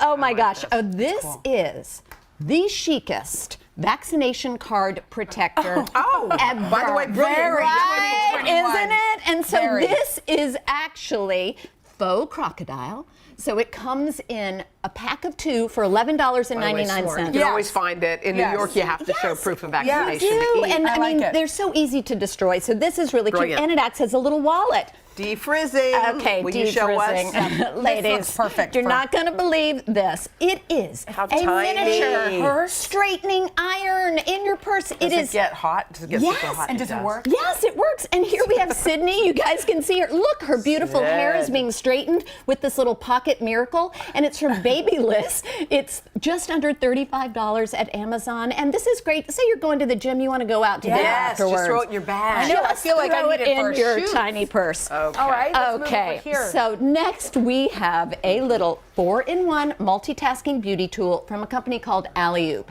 And guys, when this little tool came out, it almost sold out immediately. And wait list of thousands. And what it is, it's a 4-in-1 Wait, makeup what? brush. Yes. So Okay, the this is brilliant. Isn't it? So the 4 most commonly used brushes. So this is your eyebrow concealer thing. sponge. Yes, your blush brush, your eyelash, I like your this. brow brush, and even your eyeshadow brush. And Alley-Oop makes tons of multitasking beauty tools, and people are obsessed with them. Yeah, that's Brilliant. great. So this little miracle here will make you look forward to taking off your makeup. Oh. So this is actually called the Soft. Erase Your Face Makeup an erase Remover my face. Cloth. And guess what? All you do is you pour a little water. Yes, look at Channing. Does it really get off Yes. like our type of makeup? Every makeup, even What? the Just water? waterproof mascara, you just add a little water. You don't need cleanser or anything Okay. else. It is We need magical. this. Okay, thank I you. love mine, and I got to tell you, it is. What's the just last so well. one? What's in there? Okay, last but not least, let's open up our little bag. So this is a 3-in-1 little tech gadget. So it is actually a cell phone grip. So look at that. Oh, wow. So 3-in-1. So it's a wallet, it's a cell phone grip, and also How check does this it out. stick on? It's a little kickstand. Oh, So for You video. need that for I our know. And look, every day. These are some awesome products. Thank you These so are great. much, Chelsea. Scan that QR code right there on the screen for any of these products or at today.com/shop. Today Talks continues after the break. You don't want to miss it. To cover the news, you have to be in it. We'll take you to the front lines of the story, bringing your news feed to life. Streaming live every night. It's your news playlist. Top Story with Tom Llamas, weeknights at 7 on NBC News Now.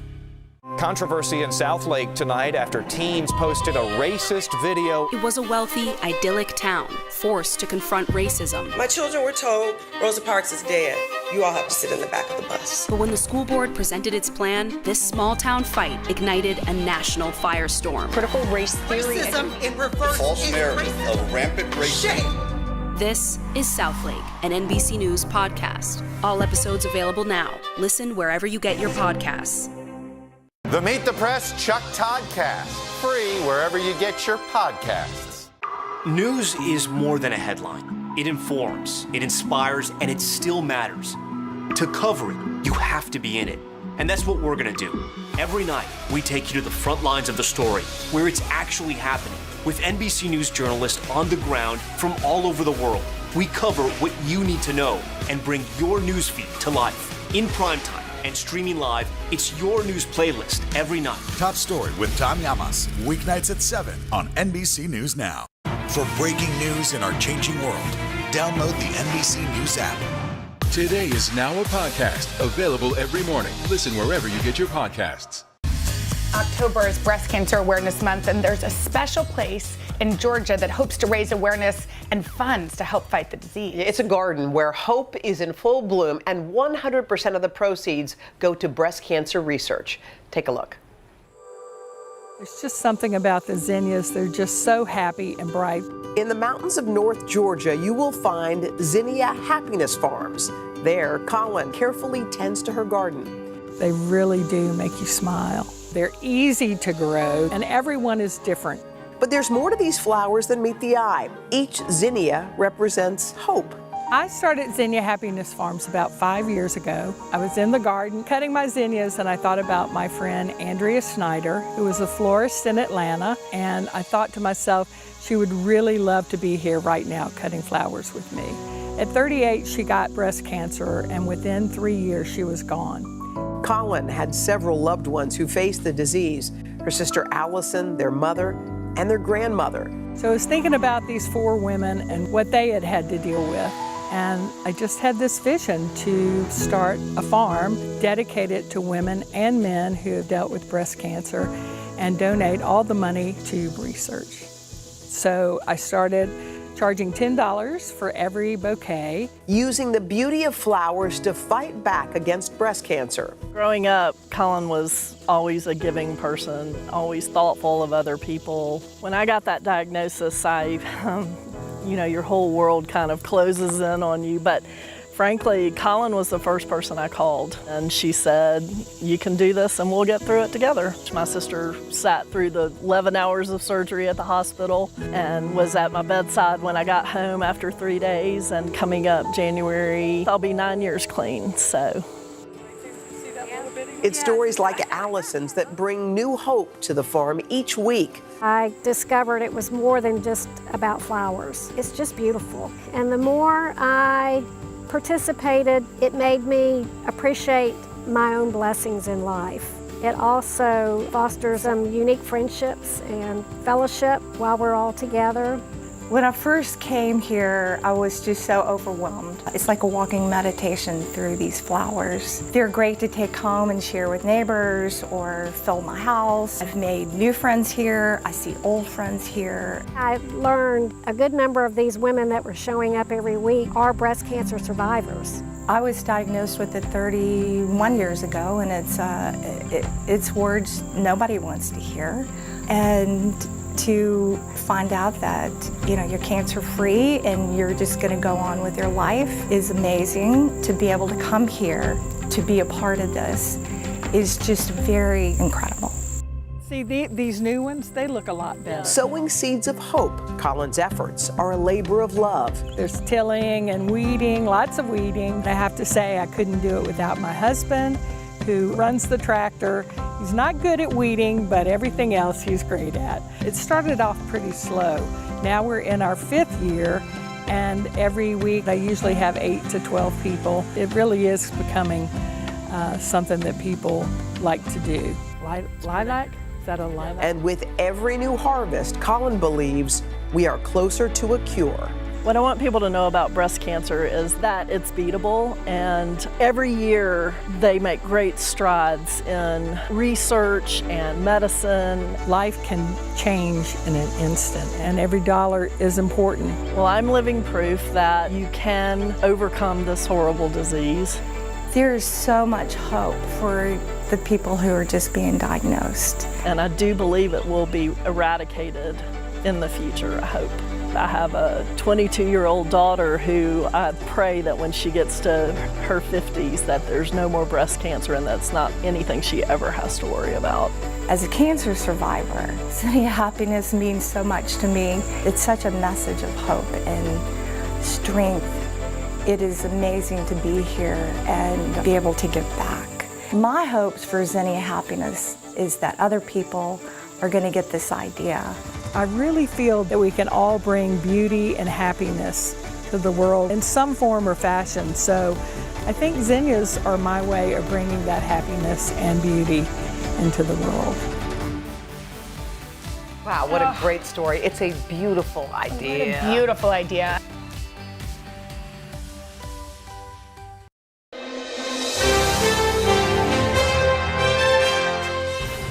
Candidate Johnson has come a long way since we started our all-access coverage of his campaign. We captured the good, the bad, and the surreal. Life starts tumbling. Who's your daddy? Who's your baby? Who's your buddy? Who's your man? See you at the polls. Let's do this.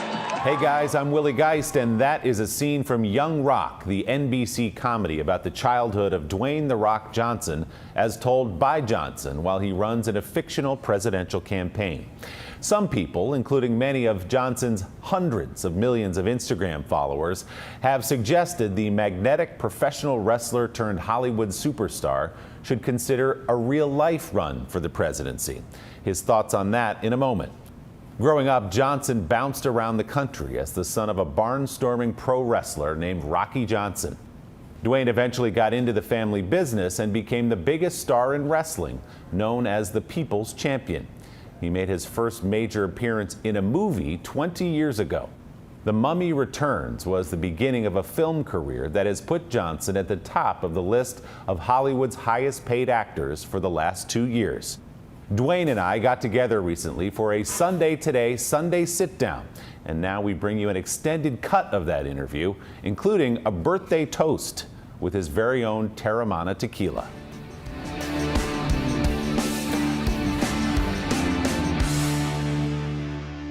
I wanted to make sure that the bottle represented its founder.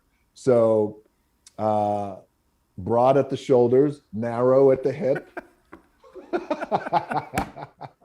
The neck's a little thin, though, Dwayne. That neck's a little thin, but there's a little bit of some muscle size to the neck there. Should we pour a little of the Blanco, of the Terramana Blanco, and have a toast? We shall, my brother. Let's do it. So tell me, as we pour this, Dwayne, the story behind this. What gave you the idea? Because I understand it's been a long time coming.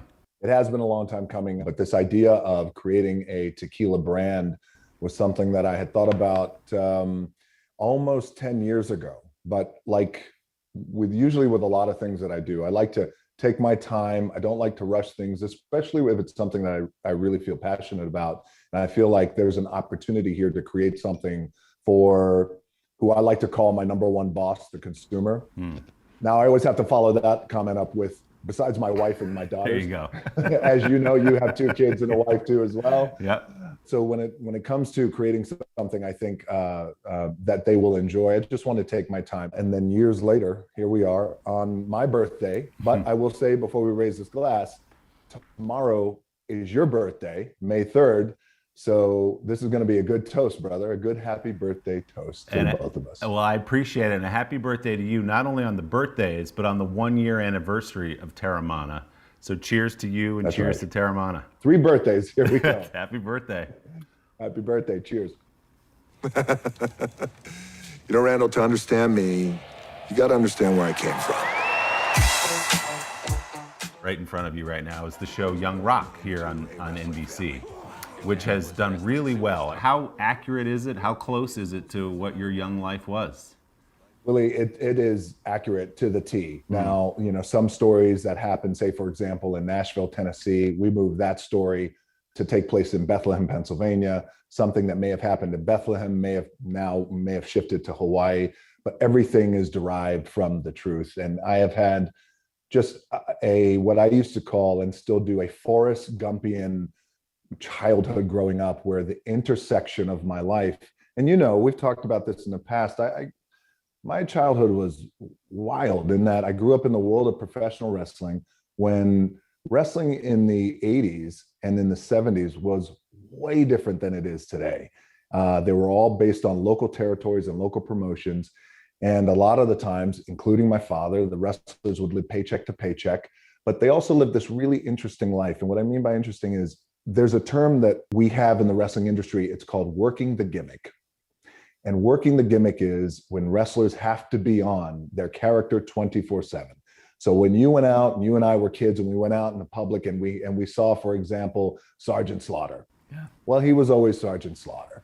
We saw, the Iron Sheik. He was always the Iron Sheik. And all these wrestlers, they were always who they were. Now, what's interesting is they had to drive a Cadillac or a Lincoln. They had to look the part, diamonds, you name it. They had to look being a star. But yet the B-side and the revelation is, once they got back in the car, they drove back to their little apartment and they were still living paycheck to paycheck, and they were still doing their best to survive. So it was this unique upbringing that I had that converged and intersected with all these amazing heroes of mine in the world of pro wrestling. But then, there's a lot of life lessons that I didn't know I was being taught back then that you realize many years later that had helped shape and groom who I am today. No question. And I don't think everyone, even some of your fans, fully appreciate what your childhood was like.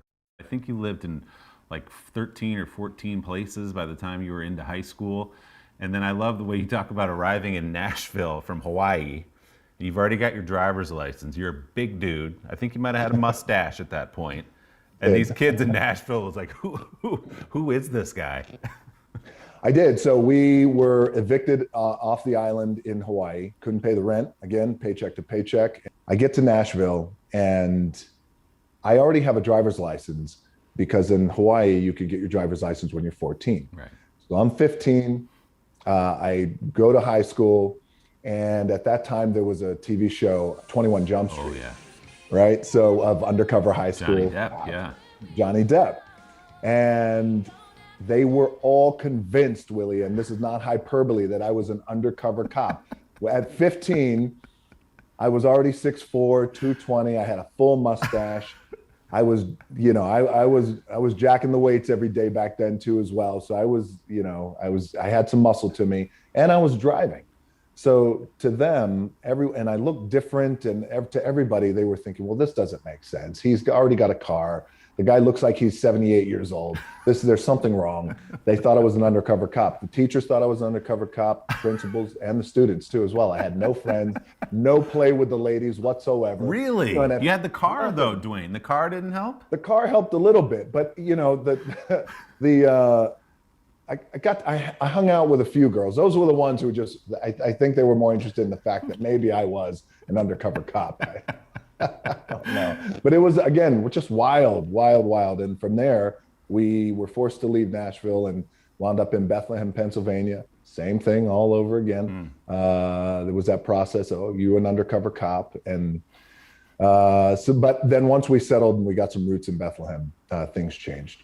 No one is more shocked than me. I thought for sure Dwayne was an undercover cop. I was this close to asking him to an Eagles game.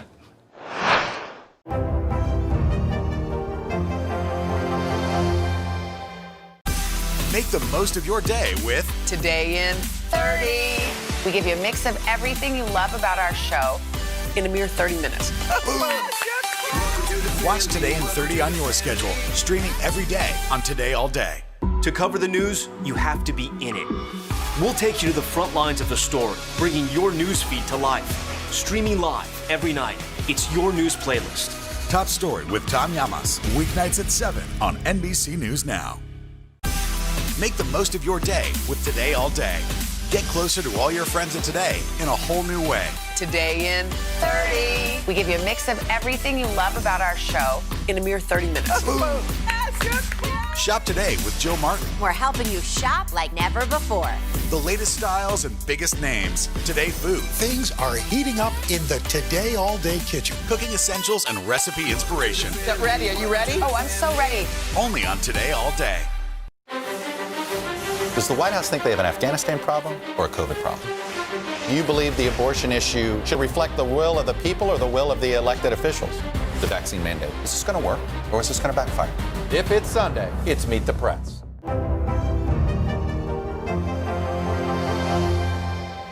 Today is now a podcast available every morning. Listen wherever you get your podcasts. Yeah, I mean, you laugh about it now, but you watch Young Rock in the show. That had to be tough on a young kid to just put some roots down and feel like, okay, I'm getting started at this new school and now we're up and moving to a different town. That must have been a difficult childhood. It was, but you don't know it at that time. You know, Willie, it's just, I was an only child and it's just what I knew. And there was no, there really was no anchoring in. So we never lived in a house. It was always apartments and mobile homes. So there was really no anchoring in, and we would move about every year and a half. But it was just my life at that time, and I didn't know any different. So I would adjust. But now looking back, yes, it was challenging. However, it did force me as a kid to adjust and to be and to be flexible and show a little bit of agility on my feet, you know, to try and make new friends. And on top of all that, by the age of,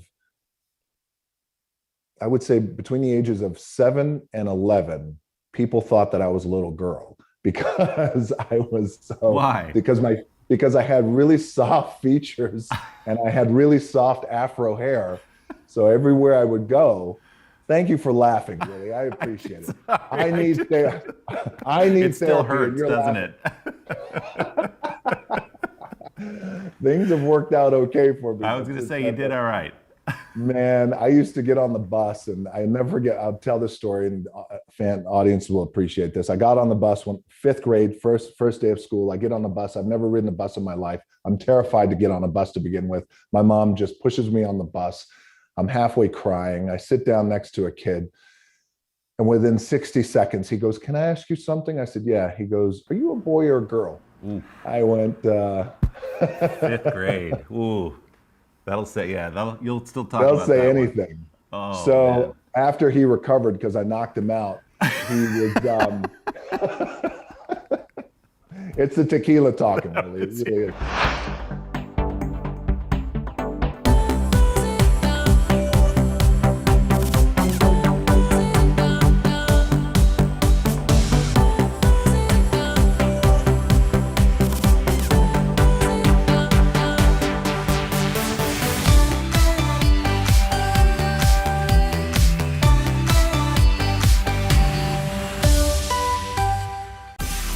The most of your day with Today in 30. We give you a mix of everything you love about our show in a mere 30 minutes.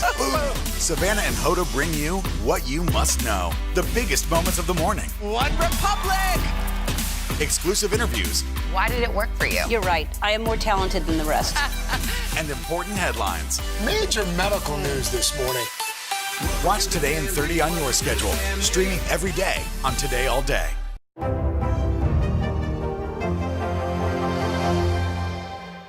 Hey everybody, it's Hoda Kotb from The Today Show. I am so excited to tell you about my new podcast, Making Space with Hoda Kotb. I sit down with some incredible people and we'll hear some uplifting stories. Listen to Making Space now on Apple Podcasts.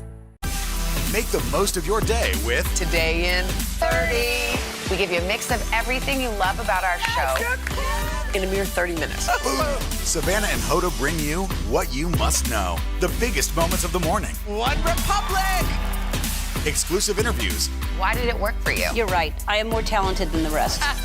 And important headlines. Major medical news this morning. Watch Today in 30 on your schedule. Streaming every day on Today All Day. Controversy in Southlake tonight after teens posted a racist video. It was a wealthy, idyllic town, forced to confront racism. My children were told Rosa Parks is dead.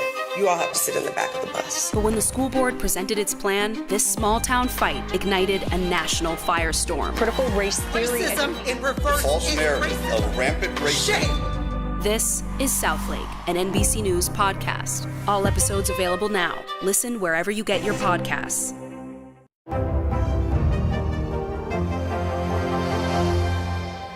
The Meet the Press Chuck Toddcast, free wherever you get your podcasts. Star ever. His father really made a name for himself here in Madison Square Garden. So did his grandfather, Rocky Maivia. I'm curious how, Dwayne, after, given everything you've said about your life and growing up, the son of a professional wrestler, how once you got through Miami and played football and you tried to play in the CFL and that didn't quite work out, and you fly back to Miami, open your wallet, I have $7 left. What drove you then, knowing the life that could await you as a wrestler, what drove you to that life, to get into the ring? Passion. It was passion. Again, I grew up, I loved pro wrestling. I loved it, Willie. I loved it. These guys were my heroes, especially at that unique time in the 80s, in the early 80s. Pro wrestling was just such a unique industry because when wrestlers would talk in their interviews, yes, they were over the top and wild, and some talked very soft, and some talked really loud, and some posed and got crazy, and some were very serious. What was interesting about that is there was such a deliverable of authenticity, because back then, if you could not deliver a great interview, you were not going to survive in the world of pro wrestling. Right. So these guys, it was all they could do to try and connect down the lens. And then, of course, you know, everything, the match, they would have the match, and hopefully the match was great. But I love pro wrestling, and I love the interview parts of that, and I love these great characters. So I always had a passion for wrestling. So when I was cut from the CFL, and I was sent home, and I had $7 in my pocket, and it wasn't all paper either. It was like $501 and change. At least I rounded up. So I was optimistic in my economics that at least I had $7, and I felt in my gut, Willie, that I had something to offer in the world of pro wrestling. I didn't know what it was. I had no idea. And the fight I got in with my dad was extraordinary. My dad was a pro wrestler, and he came up at a different time, and his thought was, I love you as my son, and look around. We're in a little apartment that I can barely pay for, and I've given my life to pro wrestling. I'm not blaming anyone, but it was my life, and this is what I have. I want more for you. And the reason why we got in a fight, I had just gotten a call from the coach, my coach at the CFL. His name was Wally Buono. He's a legend in the CFL and a mentor of mine. And he just offered me a spot to come back and try out for the team next season. And I said, I appreciate it, coach. Thank you very much, but I'm going to close this chapter of my life. Hung up the phone. My dad said, who was that? And I told him how the call went. And he goes, now, what are you going to do? I said, well, I want to try and get in the business. He goes, what business? I said, in wrestling. We had the biggest fight, Willie, the biggest fight. But eventually he agreed to train me. And the rest was, as they say, through a lot of hard work and a little bit of blood and a lot of sweat, the rest was history. Welcome to Today All Day. All day? Today, all day. All day. This is a long way of asking. Who's your favorite character you've ever played? A unicorn. The unicorn. You gotta have the unicorn.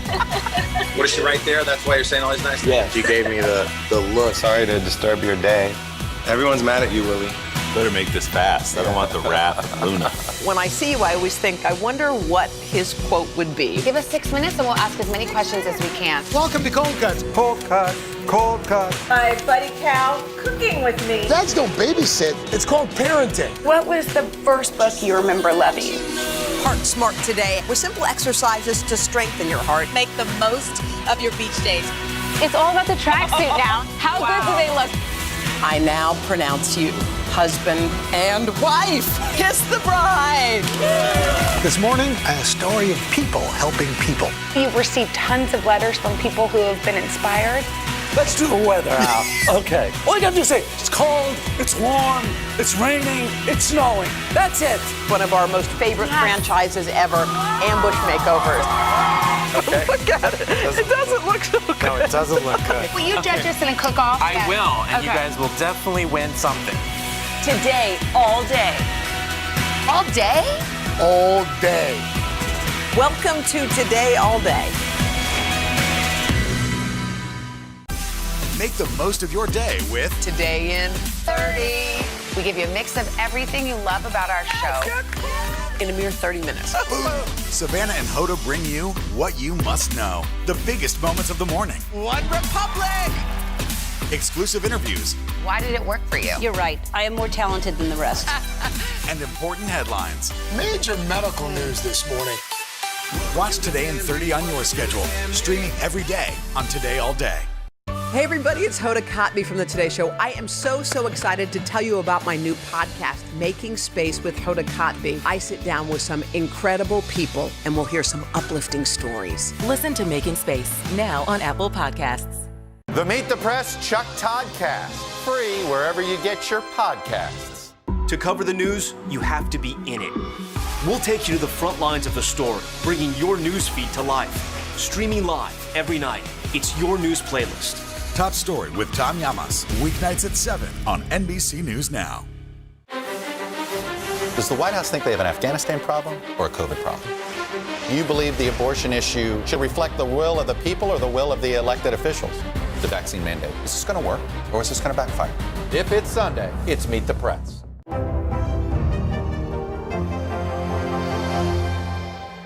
The Meet the Press Chuck Toddcast, free wherever you get your podcasts. Which means finally, The Rock has come back home. And it wasn't like flip on the switch and you're at WrestleMania. It was car dealerships, right, in the parking lot, county fairs, all that kind of stuff to build to where you ultimately arrived. Correct, because in no way was I ready for the big leagues of the WWE. You got to cut your teeth somewhere. Now, as we were talking about earlier, luckily, when I broke into pro wrestling, it was in 1996. So at that time, there were still a few small wrestling territories. Mm-hmm. And one of the territories that was still around was what's considered the Memphis territory, the USWA, where every star eventually came through. You starved down there because you were making $40 a match. That was my guarantee, was $40 per match, literally $40 per match. No more than that, just 40, no more, no less. There is where I cut my teeth and I made my bones and I learned how to wrestle and I learned the wrestling industry. And that was in used car dealerships. It was in sometimes barns, high school gyms, flea markets every week. We would wrestle in a flea market every week, every Monday night. And then every Saturday night was the State Fair in Nashville. Wow. Flea market was in Memphis. And I lived at the Waffle House. That was my jam, really. Smothered, covered, all of it. Yeah, smothered, covered, the hash browns, the whole deal. 5 cents, I think, was for the jukebox, and we just sit there. I think it was, but yeah, those were times though when I look back. So grateful for those times. I didn't have any money back then. Nobody really does when you start out, but man, what a learning lesson that was. Because today, I'll tell you, whether it's whatever it is that's in my life, those times I keep in the forefront of my mind. I truly do. And they give me perspective that I'll never forget. I don't take any of this for granted because things could have been much different for me. And sometimes I look back on some of those stories and I go, I don't know how they weren't. I don't know how sometimes this happened, truly. I suspect you were going to find a way to get where you are one way or another. But were there ever moments where you were at a county fair or at the flea market where you said, man, I don't know if this is going to work out. Maybe I should have listened to Dad, or maybe I should try to do something else?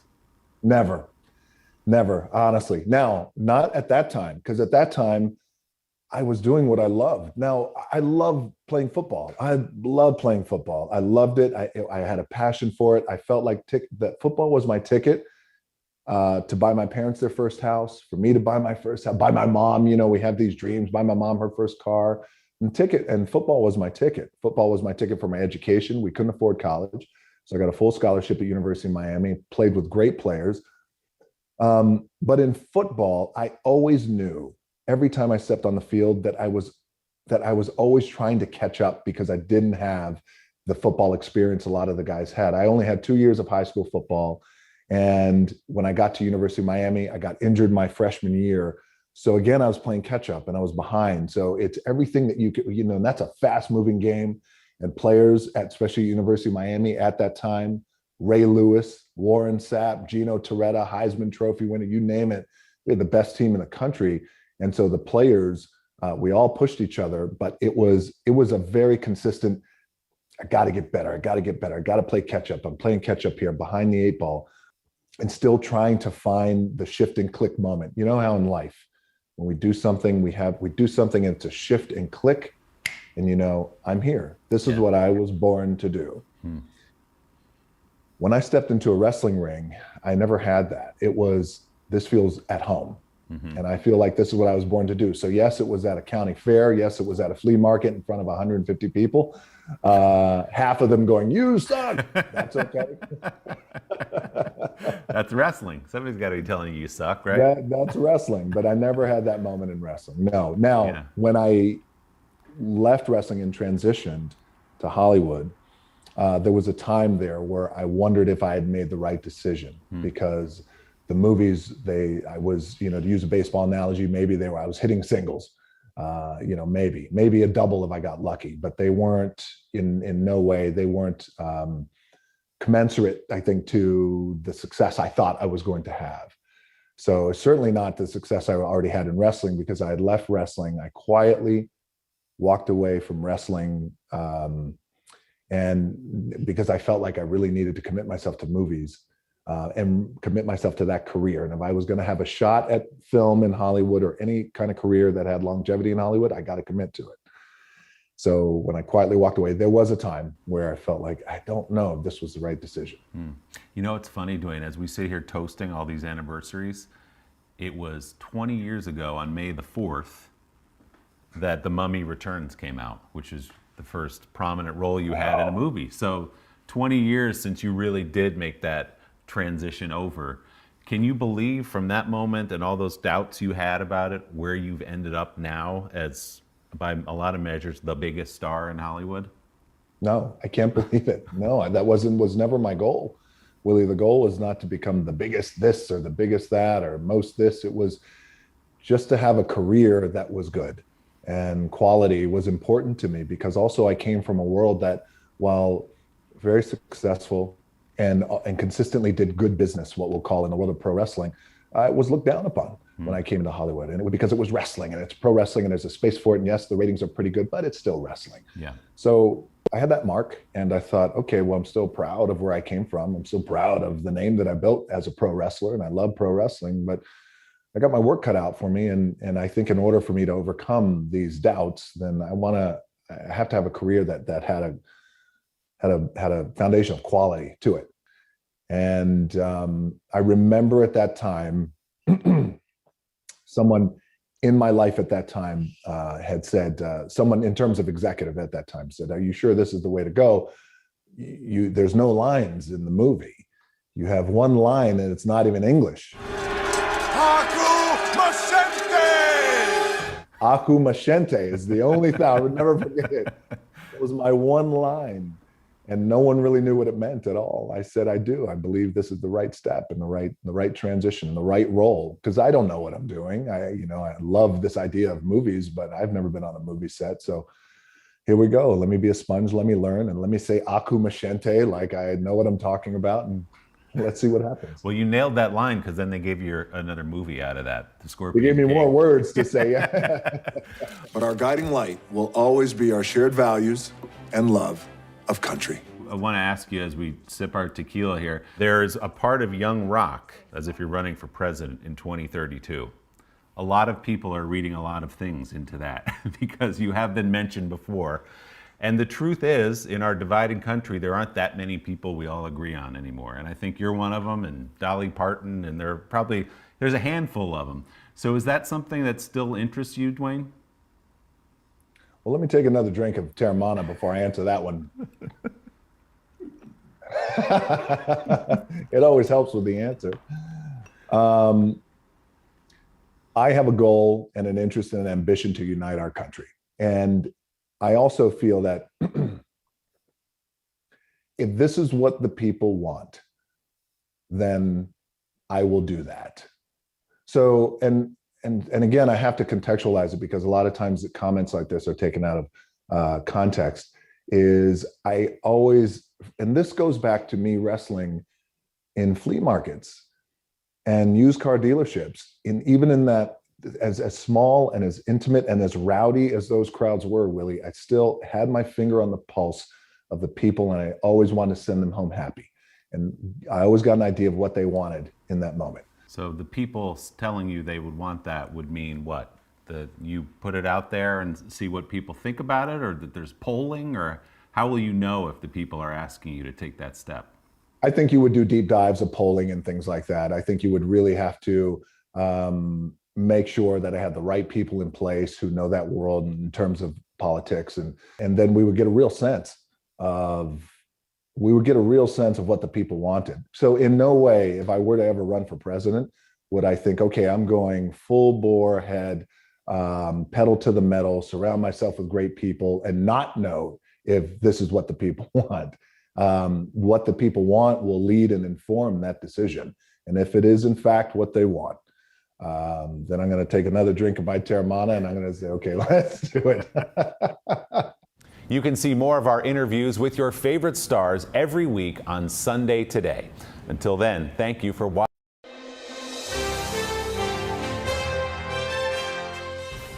Okay, what would you say if someone told you that at 60 years old, that's when all your dreams were going to come true? You were going to marry the love of your life. You were going to host your own cooking show. It was all going to happen during a pandemic. Would you believe that? No, there's no way. But that's what happened for Madeline Smithberg, once a television producer for Late Night with David Letterman and the co-creator and executive producer of The Daily Show with Jon Stewart. Madeline went from producing cooking segments on TV to starring in her own YouTube show called Mad in the Kitchen. Girl, everything is working for you. You are up in Seattle, Washington, crack of dawn. Did you ever imagine, Madeline, that in this moment that would have been the intro that was read before your segment started?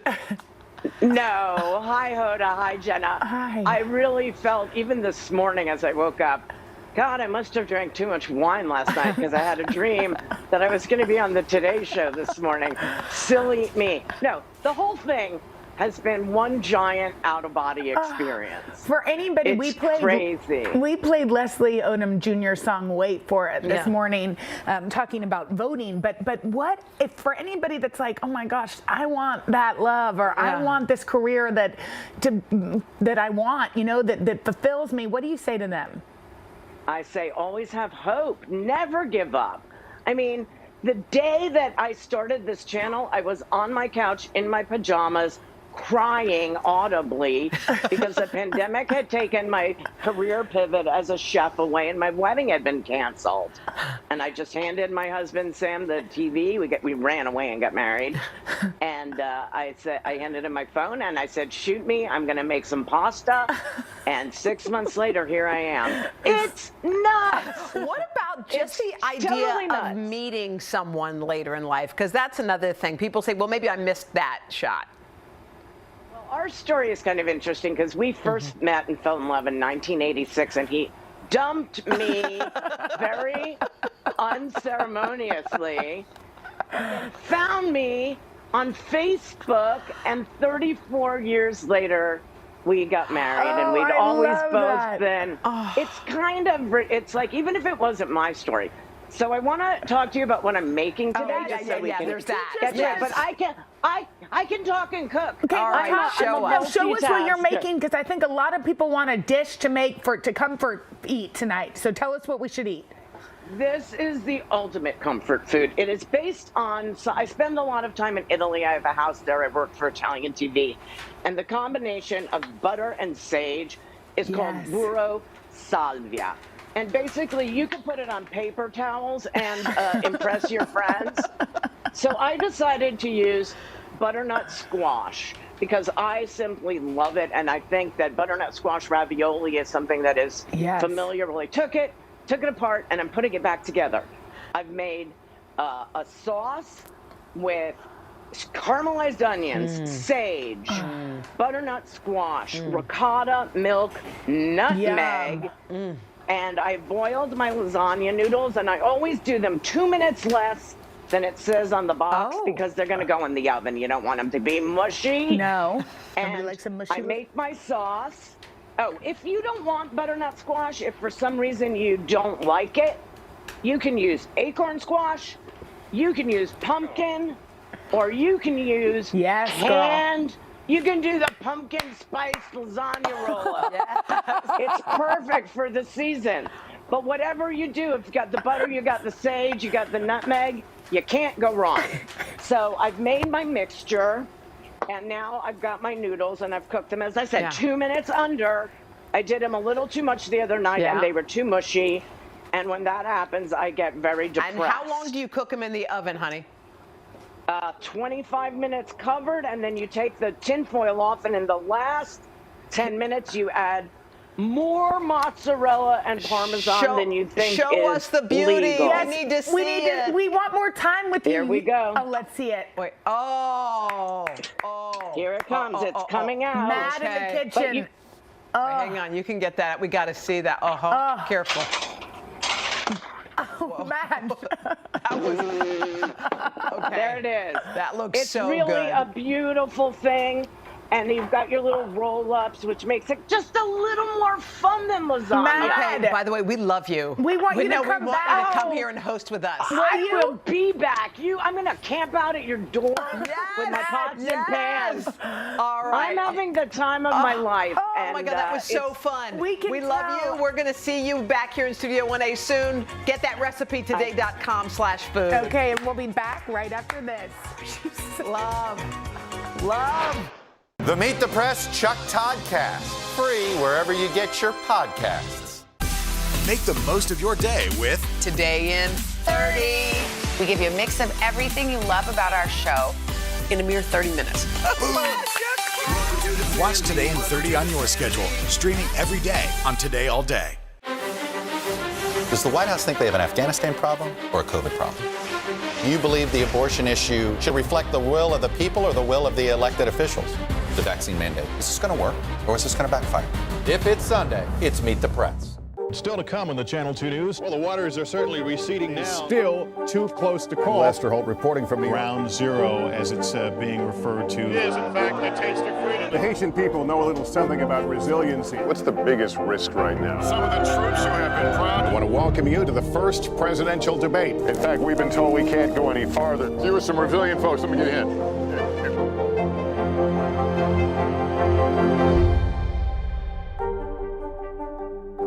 Do you feel like the bad guy in this? Why should they believe you when they know that people are getting in? Has it been worth it to make this trip? Do you feel like you're giving a green light to politicians? How do you explain why your case has become so important?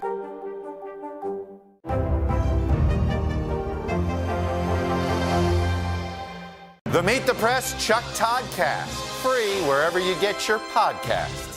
We're back with Jeffrey Zakarian and the apples of his eyes, his daughters, 13-year-old Madeline and 11-year-old Anna. You guys, these young girls are co-authors of their first cookbook called The Family That Cooks Together. As you would expect, it's chock full of delicious recipes. But since it's autumn, it's apple season, so many of you are taking weekend trips to the orchards with your family. We are going to learn how to make a fall favorite, an apple crumble. Hi, guys. Hi, everyone. Hi. Hi, Oh, good my morning. gosh. Can you believe this, Jeffrey, that your two young girls are authors at ages 13 and 11? Yeah, I just want to say the picture of the cookbook is probably like a year ago, kind of. So they're like growing every day like apples. And yes, the apple doesn't fall far from the tree. It's incredible. I'm blessed and I'm so proud of them. Well, Madeline and Anna, what are your favorite things about cooking with your dad? I love family time, and I just love cooking with you because it's so fun. I just love cooking. Does he let you do things, or does he kind of take over and say, "Honey, like this, do it like that"?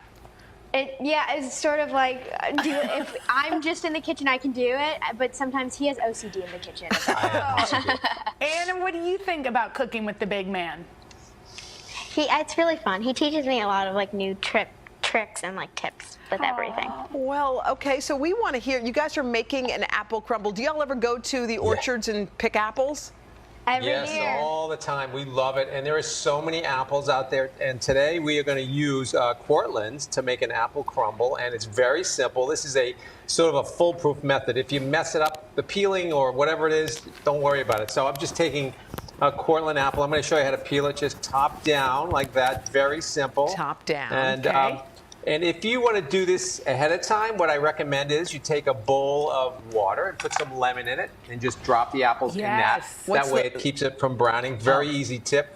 And I'm going to show you that it doesn't matter if I leave a little on, it's fine.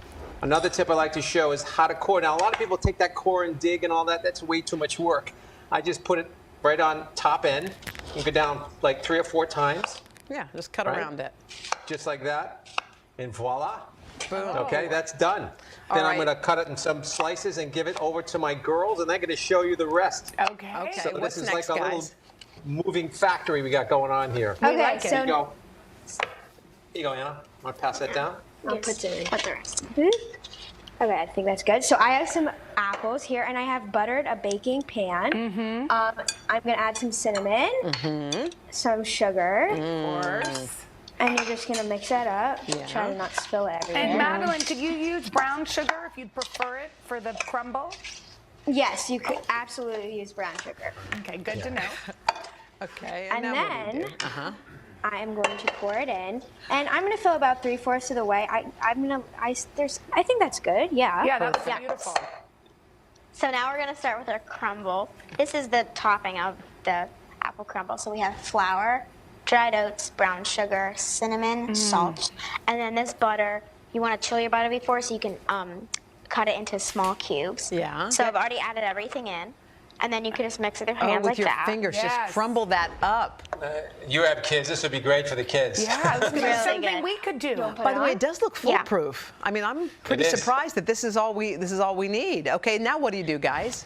You want it to be sort of like a sandy consistency, and these butter pebbles are really good. You want Yes, those. they are. So we're just gonna add. Oh, this looks so good. I cannot wait to eat this. Unlike a pie, this takes a lot less work. Now, Unlike Jeffrey, a pie. Jeffrey, though, let's just settle one thing. Wouldn't you say that a crumble and a pie... No, do not tilt the scales. Jeffrey, is a crumble the same thing as a pie? I said, is a crumble related to a pie, like brothers and sisters? You know, I think it's its own. I think it has its own sort of strata, because what this is pretty much the same ingredients. You have flour and all that stuff. You might have some more things, but this is much simpler. You don't have to roll it and toast it, and you just pop it in the oven. Watch, they're going to hand this to me, and like in about 4 minutes, we've done it, right? A pie takes more time. So 350 degrees, 1 hour. Take it out. Let it cool a bit, because it's got to stop bubbling and get all nice and perfectly set. Okay. Sort of like lasagna. Ooh. So look at that, how delicious that is. So we're going to cut that and go in deep and try. Oh, girls. Because it is apple season and the big apple. Yeah. Ready, Now girls? tell me, do you add a little ice cream? You gotta add a little ice a la cream. mode to that, Madeline, Anna? Yes. It's so You could always add anything you'd like to. Yeah, even Is in it the so morning you good? could add ice cream. Oh, so small.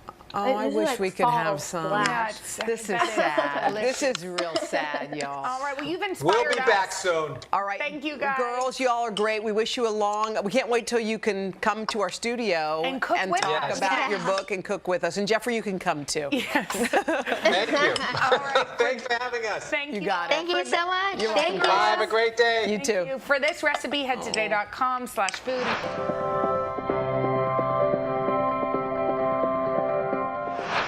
Do you feel like the bad guy in this? Why should they believe you when they know that people are getting in?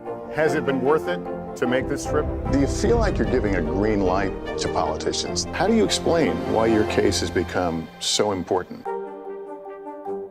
It was a wealthy, idyllic town forced to confront racism, but when the school board presented its plan, it ignited a national firestorm. Critical race theory. Racism in reverse. False narrative. Shay. This is Southlake. All episodes available now. Controversy in Southlake tonight after teens posted a racist video. It was a wealthy, idyllic town forced to confront racism. My children were told Rosa Parks is dead.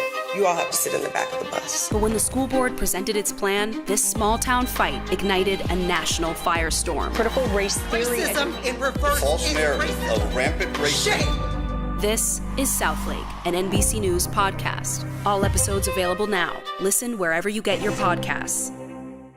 Hey everybody, it's Hoda Kotb from The Today Show. I am so excited to tell you about my new podcast, Making Space with Hoda Kotb. I sit down with some incredible people and we'll hear some uplifting stories. Listen to Making Space now on Apple Podcasts. News is more than a headline. It informs, it inspires, and it still matters. To cover it, you have to be in it. And that's what we're gonna do. Every night, we take you to the front lines of the story, where it's actually happening, with NBC News journalists on the ground from all over the world. We cover what you need to know and bring your newsfeed to life. In primetime and streaming live, it's your news playlist every night. Top Story with Tom Llamas, weeknights at 7 on NBC News Now.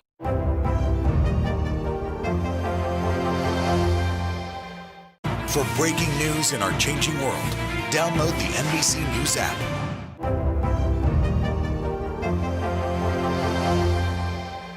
We're talking about meatloaf, and today we are serving it up 3 different ways. Yes, whether you're a meat lover or a vegetarian, there's something for everyone, courtesy of Today contributor and lifestyle expert, Elizabeth Mayhew. Okay, 3. I didn't know there were 3 kinds of meatloaf. There's so many kinds of meatloaf. The beauty of this is you're starting with ground meat, and you can pretty much add anything to it. And you can start with almost anything. The other thing I like, this takes no cooking aptitude, so I know y'all are going to be into this. Thank you. Totally number 1.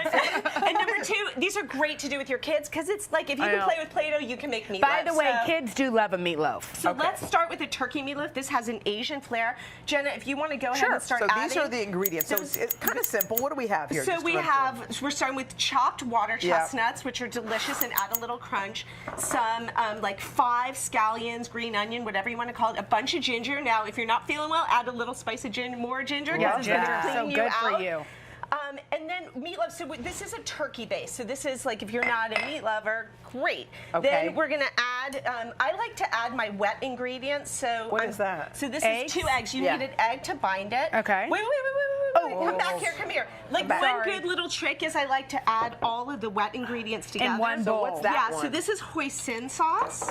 And then we're going to add some soy sauce. You can do that, Jen, if you want to mix that up. Okay. And then I'm going to add some Dijon mustard. Oh, yes. Some sesame oil. Yeah. And some red pepper flakes. Like, again, that's to taste. Mix that all up. Add it to that. You're going to mix it all together. You just dump that in? You dump it in. That's it. You mix it. If you want to, like, you can use your hands. Okay, I know that's a little messy for today. But let's move on, because in the intro to the beauty of TV, that's going to turn into this. This loaf. You just line a cookie sheet. And one of the other good things about these there's very little cleanup, because this cookie sheet is lined. So you don't use like one of those meatloaf pans? I don't. Is there a meatloaf pan? Yeah, I saw it. It's like you make pound cake in it. Well, it has holes so that the fat and juices drip out. I like to do it this way because what I love about meatloaf is the glaze. The glaze on top is what's so good. So this gives you more surface area. Got it. You hand shape it in. You put this in the oven. Okay. Put it in for 40 minutes. Then you're going to take it out, and then you're going to take more glaze. Look at that. This is just hoisin sauce. Look at it. You're going to layer that over. I like a lot of it. Yes, you do. You stick that back. Yes, what is hoisin sauce? Like an A1 sauce? Well, no, it's more like stick your finger. It's like an Asian kind of, let's say Asian barbecue sauce. It's a little it's like sweet. teriyaki. It's really good. And then you put that back in the oven, and ta-da, it's done. You can garnish it. When did we add the breadcrumbs?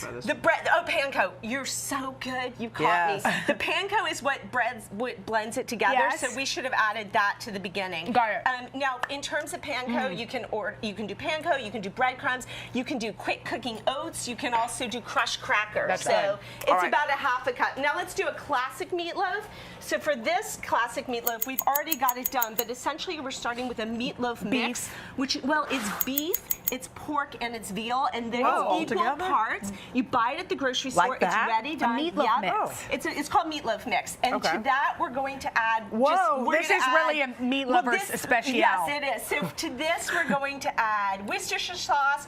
We're going to add mustard, garlic, some sour cream. You can either add yogurt or sour cream or milk, just to give it some liquid, onion. We're going to make the glaze, which this is just ketchup and brown sugar. So and some diced parsley, once you mix all that together, add the breadcrumbs. We're just going to cover it in the glaze. My mom's meatloaf had ketchup on top. Most do. It's ketchup and brown sugar. Some people add vinegar to it, so you add that. That's good. Okay. And then I like to make bacon this. pattern? You just it's woven bacon. It's so easy to do, and this would be actually really good for your girls to do, because they learn to weave. It's so easy. You just fold it back and lay it down, and then on parchment, you just take it. It goes on top of the meat. Wow.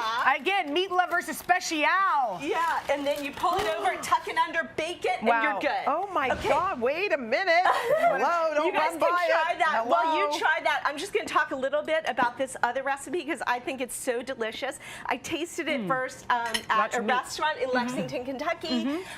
It's called Honeywood, and the chef Joshua Smouse makes this. It's absolutely delicious. The sauce, which is fantastic on anything, starts with onions. Then you add chutney, some chili sauce. This is a healthier version, sort of, right? This is all There's no meat in it? And then, no, it's beets, some all these recipes are online, so you can get all those, but this is malt vinegar, and you're making the sauce, all right? So you make the sauce, but the important part is this. The veggies. It's beets, carrots, cheddar cheese, toasted sesame. You're going to add some brown rice. Wow. Yeah. You're going to add toasted sesame. You're going to add onion. You're going to add all these delicious ingredients. You're going to mix it up. You're going to add eggs, some soy sauce, all these things. Jenna, make sure you get the sauce because the sauce is delicious. Yeah.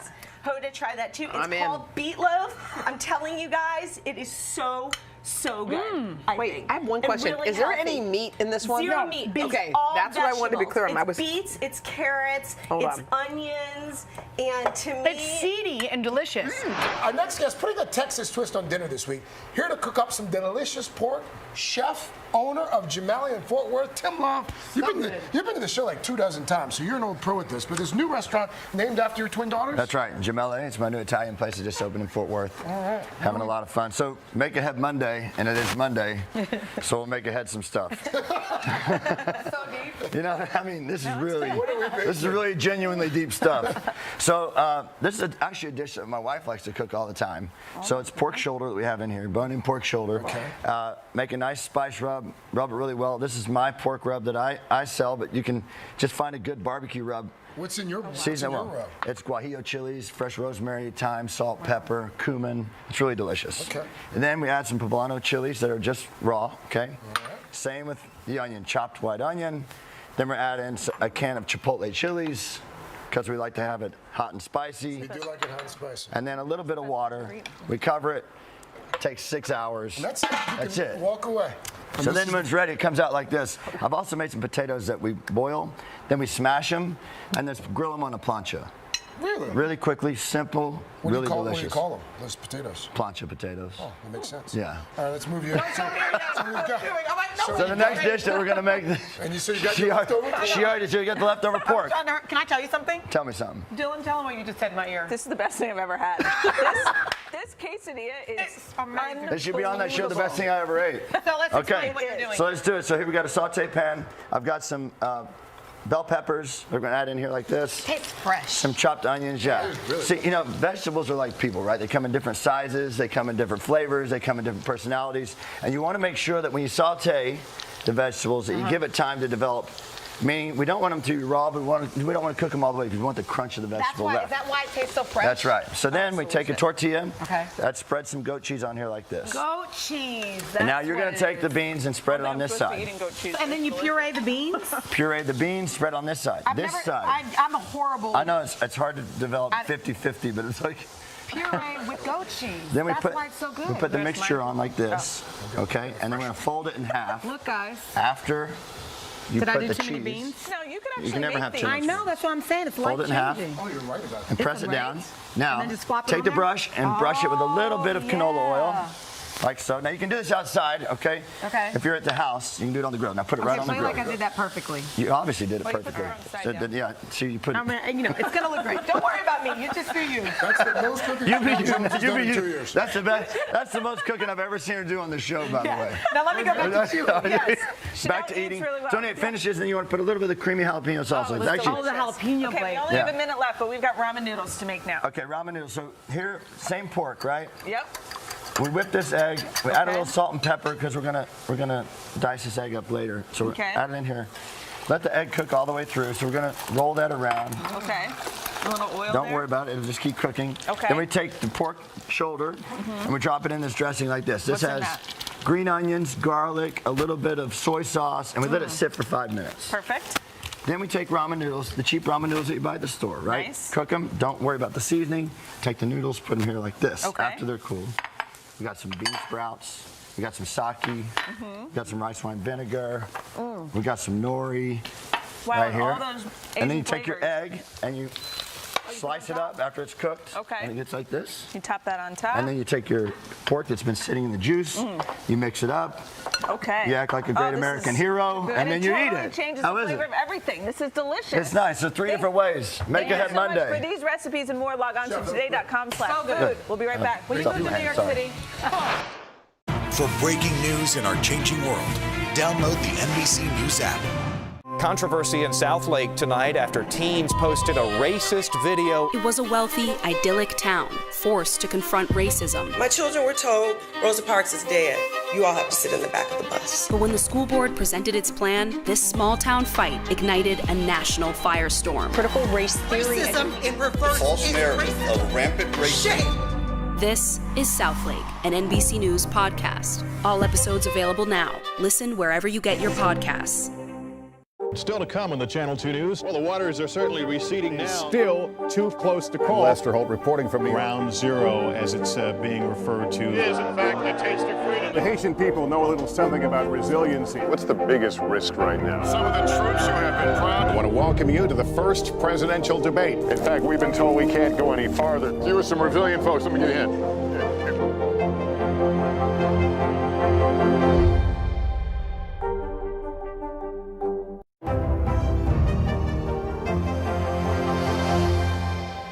Sometimes the news can be difficult and overwhelming for kids to understand. Will coronavirus come back next year? So to help make sense of it all, we've created a newscast just for them. Man, you know a lot. We hope your family will watch Nightly News Kids Edition. Today is now a podcast, available every morning. Listen wherever you get your podcasts. We are back with Today Food and more back to school help. That's right. In the start of the new school year here means you're probably looking for some easy recipes that you can just get out on the kitchen table. And here are the few suggestions. Is children's book author Sarah Thomas. She's on a mission to help kids try some new foods in the book, Kalamata's Kitchen. Sarah, it's good to have you. And kids are tricky, right? Yeah. You think it's a good idea to try and get them when they're younger to try new cuisines so that you can maybe set those trends early on? Yes, thank you. I'm so excited to be here. And yes, absolutely. I mean, I grew up eating these foods, so what we know is that kids do enjoy these foods. It's just a matter of when and how they're exposed to them. So you said this actually smells like your home and it smells amazing. So what's the first dish you're going to make? So the first dish we're going to make is chicken ishtu. This is a traditional chicken stew from Kerala, which is where my family is from in India. And I've already fried off some shallots in this oil, so it already smells really good. And we start off by just cooking some onions for about a minute. And then if you want, you can take some of those curry leaves off of the branch. Okay. Yeah, and we're gonna... And how do you get these specific leaves? Can you get them from grocery stores? Yeah, I think you can find them in most international markets and Indian stores. You can order them offline. They're super fragrant. I highly recommend getting the fresh ones. Wow. And with the curry leaves, we'll add in the ginger and the chilies as well. Okay. Absolutely. Thank you. Got it. And we really just lightly, yes, exactly. If you can tone this up or down for your spice tolerance. How hot are those chilies for kids? They're not. So again, I grew up eating it, but if you're not used to eating them, use one. Or slip them and de-seed them. Whatever. Already, this is where you start to add in new flavors for your kids. Exactly Some of right. those things I've never cooked with before. Really? Okay, this is a great recipe to try it out. So next up, crush up some cardamom. I would be like, I'm intimidated. Right? That's a cuisine I don't know. Yes, perfect. That's perfect. It's relatively easy. Just like that? Yeah, it's perfect. Cardamom. Throw those in. And you can add in 2 of those cinnamon sticks and some of the cloves as well. Okay. And this is where it starts to smell really good. So when do we add the chicken? Wait, Sarah, did I miss this? What's that? Oh, not yet. Not yet. So now we're going to put in the chicken. After these have been cooking How for a much little chicken? bit. Go all in. Go all in. Okay. Yeah. Okay. And this we're just going to cook so Skinless, boneless, yeah. skinless, boneless cubes. You can use bone-in too. It adds a really nice flavor. Okay. And it's all in and one we're just pot, pretty much? Exactly right. Can't beat that. You cannot beat that. Just cook this for 2 to 3 minutes till it. Oh, thank you. Yes, thank you. Till the chicken's lightly cooked. Oh, thank you. Sorry. Sorry. You're like, why are we? I know. No, the point is to eat it and enjoy it, right? So get right in there. This is a one-pot dish then, right? This is a one-pot dish. Oh, wow, great. So after the chicken has cooked for a little bit. Oh my gosh. Oh, I want those first impressions. Yum. What do we think? So good, right? Gosh, potatoes in? Yes, so potatoes in. That is an a explosion of little flavor. bit of vinegar. And it's, right? it's really like minimal effort for so much flavor. And it's such a good way to introduce kids to this cuisine. What's this next dish? Let's move down before we run out of time. Sure. So next up, this is my mom's dal recipe. So this is one of the first foods that I grew up eating, and this is a staple that's enjoyed by Indian families all over. And what we're going to do today, it's actually the recipe that's found in the back of the book as well. It inspires Kalamata and Al Dente's adventure in the story. Okay. I was really inspired as a kid by the sounds and scents of spices going. So what we're going to do is temper or bloom our spices. Look at that. Yes. Vibrant. What spices are you using? So these are mustard seeds, And they're popping. yes, they are popping like fireworks, I which love is how Kalamata it. hears them in the book. So actually, as soon as they start popping, you're good to go. And we're going to add in some garlic, chilies, and ginger here as well. We're really just going to cook these until, just for a little bit, because I like that kind of fresher flavor. Yes, and that smell, this is like a really engulfing smell. I remember this being like what my house smelled like all the time. So thanks, Mom. I was really lucky. Thank you. So we really just cook this for a minute, let everything get kind of lightly browned. Okay. But that's and what's it. this that you're putting in? What is that? That is actually just the dried lentils, right? So the nice thing about dal is like you cannot mess this up. You can use any pulses. That's delicious. It's so good, right? It's so I've never had good. anything like it. I love that. Really? No, these are so good. It is so All good. right. And then That's like a grilled cheese dipping a tomato kind of vibe, man. comfort food. yes, it's absolutely comfort. Are you dipping it in that? Yeah. No, I've never actually done that, but dal on toast is a great thing. It's great. incredible. I use leftover dal on Hey, toast. Sarah, we want to thank you. That, of course, that recipe again is on the back of the book, Kalamata's Kitchen. That book out right now. Yes. Sarah, great job. Thank We'll be you. back. On the But book. first, this is Today on Thank you so NBC.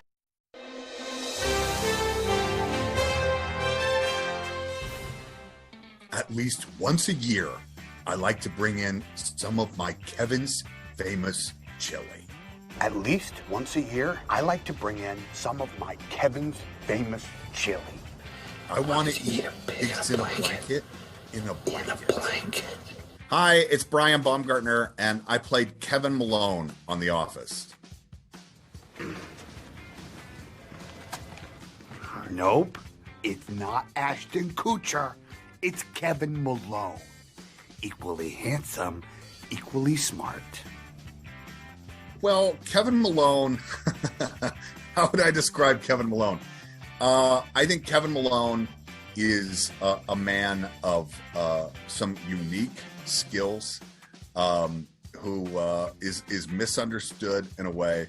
His childlike sensibility fits into the rest of the ensemble of The Office very well. I had such a blast playing him and continue to be delighted by how fans react to him.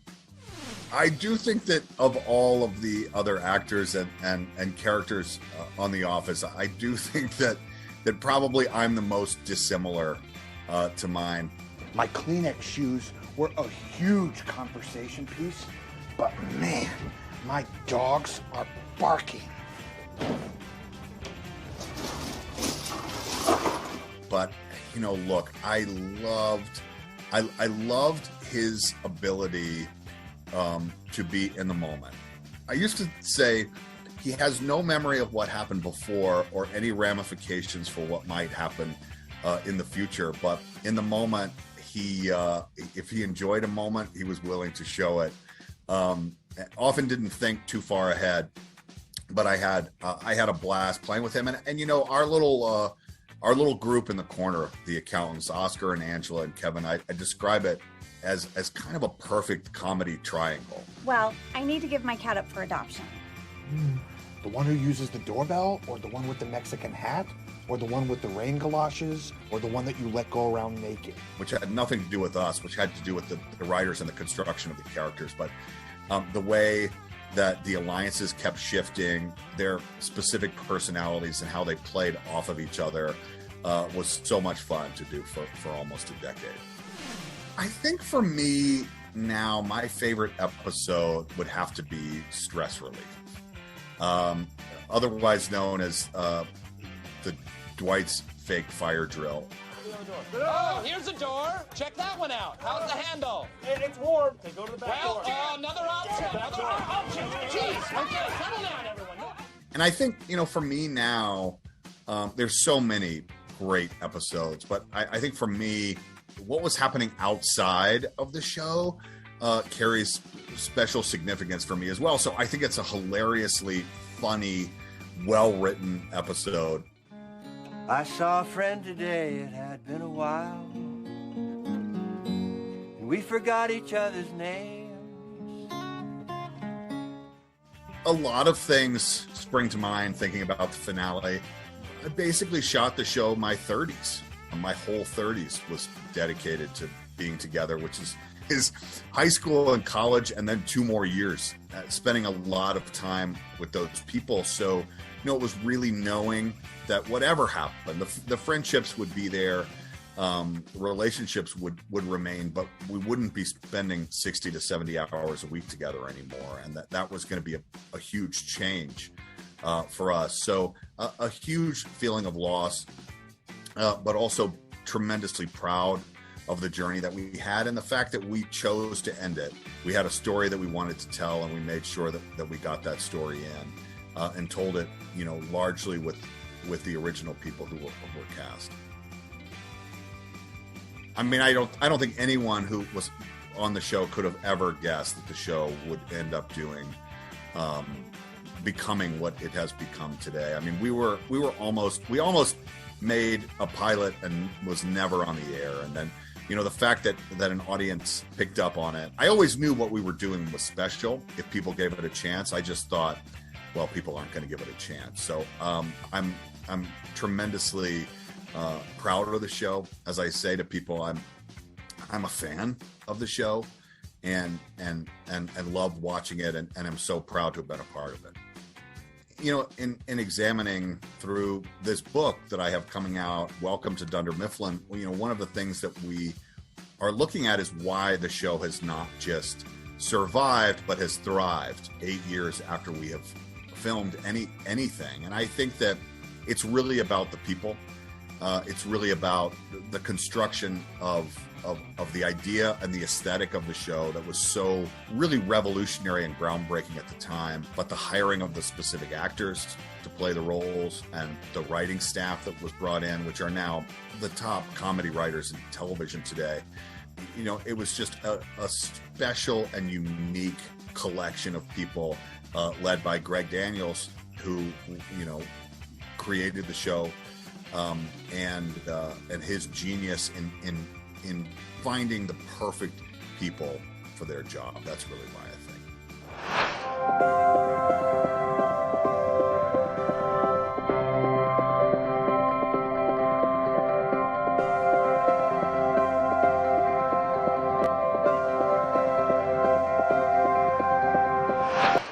The Meet the Press Chuck Toddcast, free wherever you get your podcasts. Still to come on the Channel 2 News. Well, the waters are certainly receding now. Still too close to call. Lester Holt reporting from Ground Zero, as it's being referred to. It is, in fact, the taste of freedom. The Haitian people know a little something about resiliency. What's the biggest risk right now? Some of the troops who have been proud. I want to welcome you to the first presidential debate. In fact, we've been told we can't go any farther. You were some resilient folks. Let me get a hint.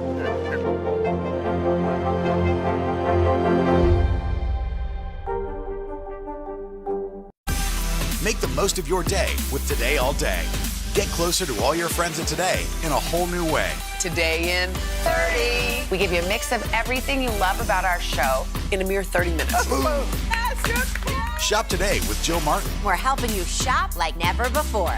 The latest styles and biggest names. Today food. Things are heating up in the Today All Day kitchen. Cooking essentials and recipe inspiration. Get ready. Are you ready? Oh, I'm so ready. Only on Today All Day. It was a wealthy, idyllic town forced to confront racism, but when the school board presented its plan, it ignited a national firestorm. Critical race theory Racism in reverse. False narrative. Shay. This is Southlake. All episodes available now. Today is now a podcast, available every morning. Listen wherever you get your podcasts. The Meet the Press Chuck Toddcast, free wherever you get your podcasts. One of my favorite lines of Erin's, which is funny but also terribly sad, is, I think it's when I was 8, my hair was my room. What are you doing? What are you doing? In the foster home, my hair was my room. Which is so sad when you think about it. She just covers her face with her hair and she's alone in a room. Who is she? Sad, but also funny. I would describe Erin Hannon as a well-meaning, cheerful, sort of happy-go-lucky kind of lady who had a rough childhood and I think has some secrets and maybe some inner demons, but we don't always see that. I think she tries to think the best of people. She might not be the best at her job, but she's pleasant to be around. Erin, I need you to fax this and get me a confirmation pronto. Are you going later? Sure, if you are. Yes. Talk to me that way again and I'll cut your face off. Whoa. My favorite part about playing Erin was the comedy. The writers on The Office are so brilliant and they gave her so many lines and pieces and stories and plots that were really funny and so unique to her. So I always looked forward to reading the next script to see, what she would do. And also, Erin was in the show plenty, but not all of the time. So as a supporting character, sometimes you get more like crazy bits to do, which I really enjoyed playing. My favorite quality about Erin was her sincerity and naivete, because she believed what she was told. She was a very pure being, and I think that Dwight might say something that she would take at face value because she had no reason to think anyone would be tricking her. And pure is the word I think that springs to mind. She just wanted to believe what she was told.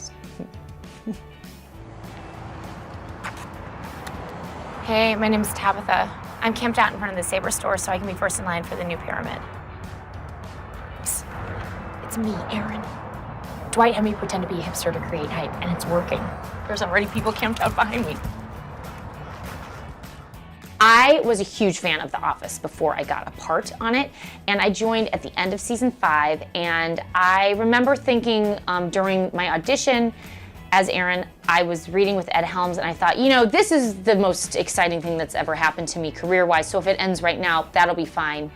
Well, no, it wouldn't have been fine, because then I wouldn't have gotten a part in The Office. So, no, the greatest thing of all was then learning that I booked the part, and I sort of lost my mind. And getting to work on the show the first day was surreal, because I had seen all these characters for years on my television, so I felt like they had been in my home. And so I knew all of them, and I think it took a minute to realize, well, television doesn't work both ways. They don't know you. So it is surreal to feel like you know people and then to actually arrive on a set and meet them in person. It was like I won the lottery. 1, 2, 3. Yes. Okay.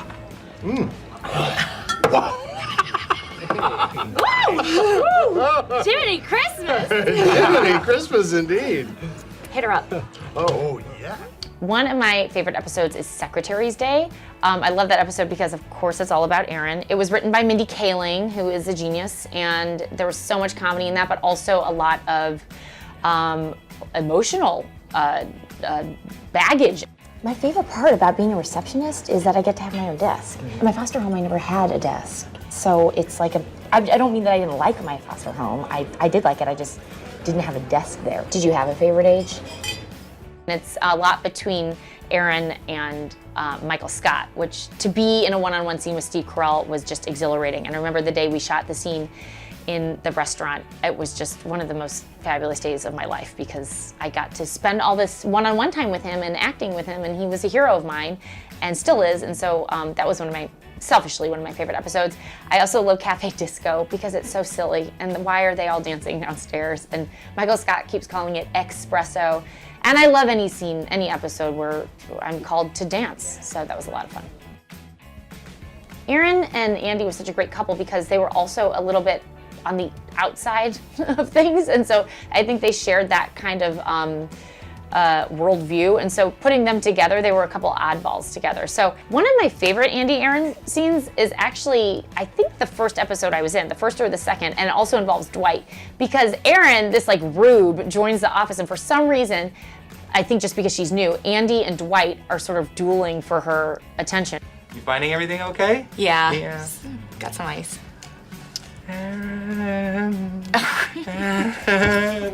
Nope, this is awkward. Oops. Uh-oh. Oh. Whoops. And I was so thrilled to be there in the first place, but it was really funny to like play the comedy of that, not even love triangle, but just these two very strange characters dueling for this little rube's attention was a lot of fun to play. Erin. Yes. Is there a follow-up question?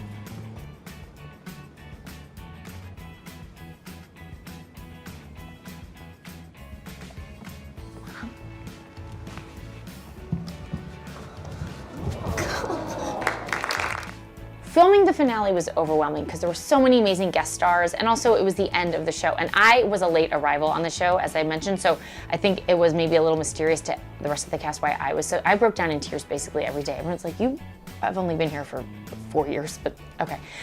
I'm an emotional woman. It's so amazing to see people respond to the show still now, especially younger people who were definitely too young when the show was actually on, but now can watch it in reruns. And I think what resonates with people is it's an infinitely relatable experience. It's whether you work, whether you're at school, everyone identifies these characters in their own lives. They're sort of portraits of people that they know personally. So there's a heart to the show. So it doesn't just feel like you're watching some kind of, sugary sweet show. You're watching something that has a lot of emotional depth to it. So I think that's what people respond to. And a lot of people, if they are talking about the show, have mentioned that it's helped them through a tough time, through an illness or through a difficult time with a loved one. And I think this because I watched it before being on it. It's a healing show, and I think it's very powerful. And I'm glad that I got to be a part of that, but I'm glad that a show like that exists in the first place. Because you don't see a lot of shows like that these days. The Meet the Press Chuck Toddcast, free wherever you get your podcasts. For breaking news in our changing world, download the NBC News app. News is more than a headline. It informs, it inspires, and it still matters. To cover it, you have to be in it. And that's what we're gonna do. Every night, we take you to the front lines of the story, where it's actually happening, with NBC News journalists on the ground from all over the world. We cover what you need to know and bring your newsfeed to life. In primetime and streaming live, it's your news playlist every night. Top Story with Tom Llamas, weeknights at 7 on NBC News Now. To cover the news, you have to be in it. We'll take you to the front lines of the story, bringing your newsfeed to life. Streaming live every night, it's your news playlist. Top Story with Tom Llamas, weeknights at 7 on NBC News Now. Sometimes the news can be difficult and overwhelming for kids to understand. Will coronavirus come back next year? So to help make sense of it all, we've created a newscast just for them. Man, you know a lot. We hope your family will watch Nightly News Kids Edition. Does the White House think they have an Afghanistan problem or a COVID problem? Do you believe the abortion issue should reflect the will of the people or the will of the elected officials? The vaccine mandate, is this going to work or is this going to backfire? If it's Sunday, it's Meet the Press. Hey everybody, it's Hoda Kotb from the Today Show. I am so excited to tell you about my new podcast, Making Space with Hoda Kotb. I sit down with some incredible people and we'll hear some uplifting stories. Listen to Making Space now on Apple Podcasts. It was a wealthy, idyllic town forced to confront racism, but when the school board presented its plan, it ignited a national firestorm. Critical race theory. Racism in reverse. False narrative. Shay. This is Southlake. All episodes available now. For breaking news in our changing world, download the NBC News app. Meredith, your boobs are out. You know, Oscar's allowed to wear sandals, but I'm not allowed to wear open-toed shoes. Is that how it goes? Meredith, your boob is out. How would I describe Oscar? Well, he kind of tries to keep to himself. He just wants to do his job and go home. He likes his job. He's appreciative of it, but he's not crazy about it. So I think it's like a lot of people. He has friends at work and he tries to have boundaries, but that doesn't work because when you've been in a place too long, you're bound to make friendships and it all bleeds together. Your life and work start when you're there long enough. And these people are there long enough at this job where they're a little bit more than friends. They're a little bit more than just coworkers. A roast of Michael Scott. Oh, come on. I consider myself a good person, but I'm going to try to make him cry. His funniest quality is I love, and he had this to a certain extent, but I love characters that have delusions of grandeur. It's a very funny trait, and a lot of people have those traits, and so it's very funny to play that, yeah. My favorite part was when they made him gay, and then... You and I are going to make a statement together. Oscar is my friend. I'd rather not. And I just don't care who sees it. It doesn't bother me. I'd really rather not. Come here, I'd really friend. rather not. You're my friend. No, no! I remember it being improvised. He wasn't supposed to kiss me, but that made the scene. The scene was flat. It wasn't really happening. It was just a regular scene, and Carell kicked it to, made it an office scene by making it inappropriate and totally uncomfortable. And it was great because we did it in one take. No one knew it was happening. Only Steve knew. And it was great, yeah. One of my other favorite episodes. Oh gosh, so many. The one with the cats, of course, with the fire drill one was very funny. Your exit points, people. What's next? Huh? Stay alive, I'm getting help. Pull me up! You're too heavy. I only weigh 82 pounds! Save Bandit! There was one, I don't know what it was, but I think it was Ed, myself, and Steve Carell in a limousine and driving around for long periods of time, and we had a lot of fun in the limo driving around. And Dwight's bachelor party was fun. Again, a limousine, and we were all in the limo driving around having fun. Oh man, never thought I'd say this, but I think I ate too much bone marrow. What are my favorite lines? Saddle, shoes, and denim. I will literally call Child Protective Services. Saddle shoes with denim. I will literally call Child Protective Services. Bring a dictionary. The hospital will provide a thesaurus. Okay, great. Oh, hey. Should I bring a dictionary to the hospital? The hospital will provide dictionaries. Bring a thesaurus. Some of us are doing conventions now because it's #1 on Netflix, and so Kate started doing them, and she's like, "Come on and try. Go to a convention." I'm like, "I don't want to do that." She's like, "Come on, try one. If you don't like it," and I think I've done like 5.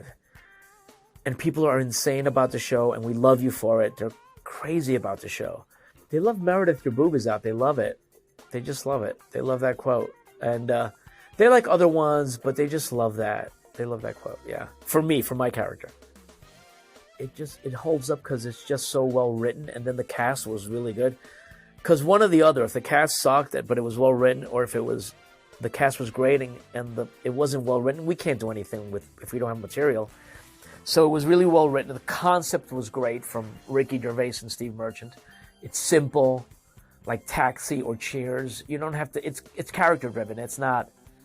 Oh, there's a scientist and he goes back in time, and there's children who are switching bodies, and it's just a workplace. And then it's all based on the characters, on people's foibles and people's picadillos and delusions of grandeur and all stuff like that. To cover the news, you have to be in it. We'll take you to the front lines of the story, bringing your news feed to life. Streaming live every night. It's your news playlist. Top Story with Tom Llamas, weeknights at 7 on NBC News Now. Sometimes the news can be difficult and overwhelming for kids to understand. Will coronavirus come back next year? So to help make sense of it all, we've created a newscast just for them. Man, you know a lot. We hope your family will watch Nightly News Kids Edition.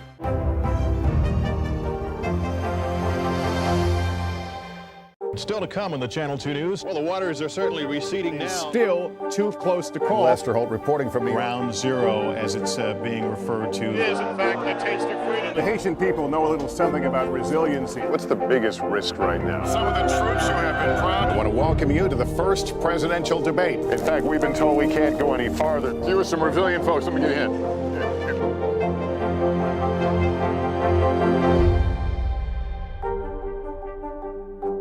To cover the news, you have to be in it. We'll take you to the front lines of the story, bringing your news feed to life. Streaming live every night. It's your news playlist. Top Story with Tom Llamas, weeknights at 7 on NBC News Now.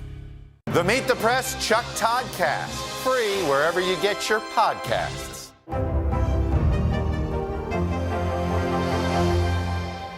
The most quotable thing said to me is "Save Bandit." I'm like, yes, save Bandit. Remember your exit points, people. What's next? Oscar! Huh? Stay alive, I'm getting help. Pull me up! You're too heavy. I only weigh 82 pounds! Save Bandit! Oh man, my character on The Office, how do I describe her? I would say she is persnickety. She probably doesn't care for strangers. I'm not going to talk to you. She loves her cats, probably more than people. And I think she appreciates a good schedule. Let's run on time. Hey, Angela, no cleaning up. You are forcing me to be down here. Am I not allowed to have some fun? No, cleaning up. My favorite part about playing Angela, I mean, really everything. I'm Southern and I'm not super confrontational, so it was really fun to play someone who would just put someone in their place right away. That was really fun for me. I went in and I auditioned for the role of Pam. And I did not get the role of Pam, although I did really well. They were like, oh, she did great. She's just maybe just a little too feisty. And then 2 months went by and I thought, well, I didn't get that show, but you know, it's okay. And I got a call and they were like, listen, there is a role of this woman in accounting and you know, she's a little judgy. And we want you to come in for her. And there you go. My all-time favorite episodes. This is really hard for me. I get asked this a lot and it is hard because I love so many of them. You know, I love Diversity Day. I felt like that was the moment I knew we had something, like truly had something. Hey, Hey, you want to go to the beach? sure.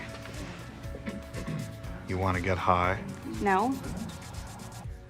I think you do, Mon. Stop. Okay, all right, no. I was like, oh my gosh, this could be really cool.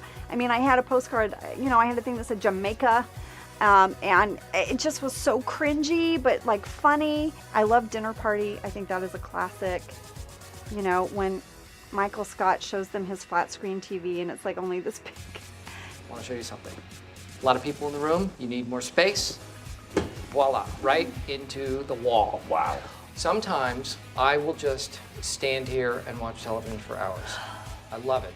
And he goes, look, it comes out from the wall and it only comes out that far. I mean, but yeah, it's just too hard for me to pick. I love the finale. I love Dwight and Angela's wedding. I love that so much. But there's so many in between. It's hard. I can't pick, really, if you can't tell. Oh, gosh. Favorite lines? I mean, I love, it looks like someone took the slow train from Philly. In the Martin family, we like to say, looks like someone took the slow train from Philly. I mean, what does that even mean? But that's like code for slut, like in her family. Like, what is the Martin family like? Like, what's happening there? There's so many. The one I've had people yell at me, like I was at a concert and someone yelled from like the section next to me, we would take the Da Vinci Code because we'd burn the Da Vinci Code. The Da Vinci Code. The Da Vinci Code. I would take the Da Vinci Code so I could burn the Da Vinci Code. Okay. I was like, woohoo! The people I was with were like, what are they talking about? I'm like, it's a line from The Office. It's okay. My favorite couple on the show. Why would you ask me? That's so hard. I mean, I love Dwight and Angela. Oh, Dwangela. Dwangela will always hold a special place in my heart.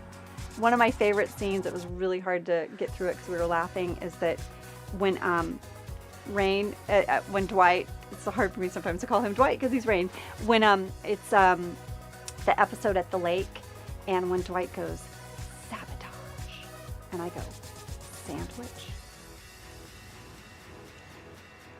Sabotage. What? What are you saying? Did you say sandwich? No, I was saying that before. Not now. Now I am saying sabotage. And he's like, no, sabotage. I'm like, sandwich? He's like, I don't know why we got so tickled at that scene. Man, I am not like you. Walking around in your provocative outfits, saying whatever thought pops in your head. Yeah, that's me. Here's the thing about Jenna and I. We cannot be in a scene with each other without laughing. We're horrible. We had a scene we could not get through. And it's when I came over the partition and I'm like, hey, Pam, I have a question for you. Has Roy ever mercy killed one of your cats? The vet's doing an autopsy. Angela, I'm sorry. Did Roy ever kill one of your cats? And she's like, what? Like, we could not get through that scene. We could, when I was describing like the bag of my frozen French fries all like clawed to shreds, and we were laughing so much that the director actually stopped and said, hey, do you ladies, maybe we should take a break. Filming the finale was so emotional. So I would say the two most emotional times on The Office were when Michael left, when Steve left. We were a mess that whole week. And then the finale. Guys? Hi. Hey. What about the honeymoon? Oh, the honeymoon can wait till tomorrow. We wanted to hang out with you guys. I mean, when are we all going to be here together again? It's our last table read. It's our last time on set. And one of the things our show creator, Greg Daniels, did that I thought was so kind was a lot of times when a show finishes the whole series, right? people wrap out, they have their last day on different days. And so our showrunner, Greg, he said, I want the very final scene of the whole entire series of The Office to be in the bullpen and them all together. And so we were all together, and we knew it was coming. We'd done the scene a few times, and we knew we had it. And then they said, all right, that is a picture wrap for the cast of The Office. That's the show wrap. And we just all started bawling. Like, there's a photo someone took, and we're all, like, everyone, all of us just, like, disintegrated. But I'm glad that we had it together, that moment together. It's really special. I think the show keeps finding an audience, A, because it's really funny and it holds up. The comedy holds up. But also because I think the workers at Dunder Mifflin were this dysfunctional family. And we all have a Dwight in our family. We all have we have an aunt that's like Angela. And whether you work in a hospital or if you're at school and your homeroom teacher is like a Phyllis, I think the characters are so relatable and can be put in all these places.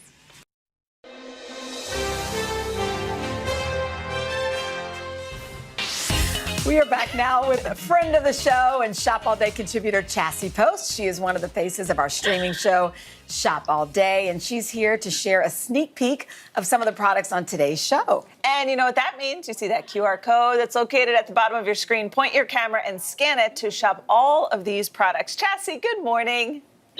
Good morning. And I can't believe that next week is the start of New York Fashion Week, which is such an inspiring time for style watchers.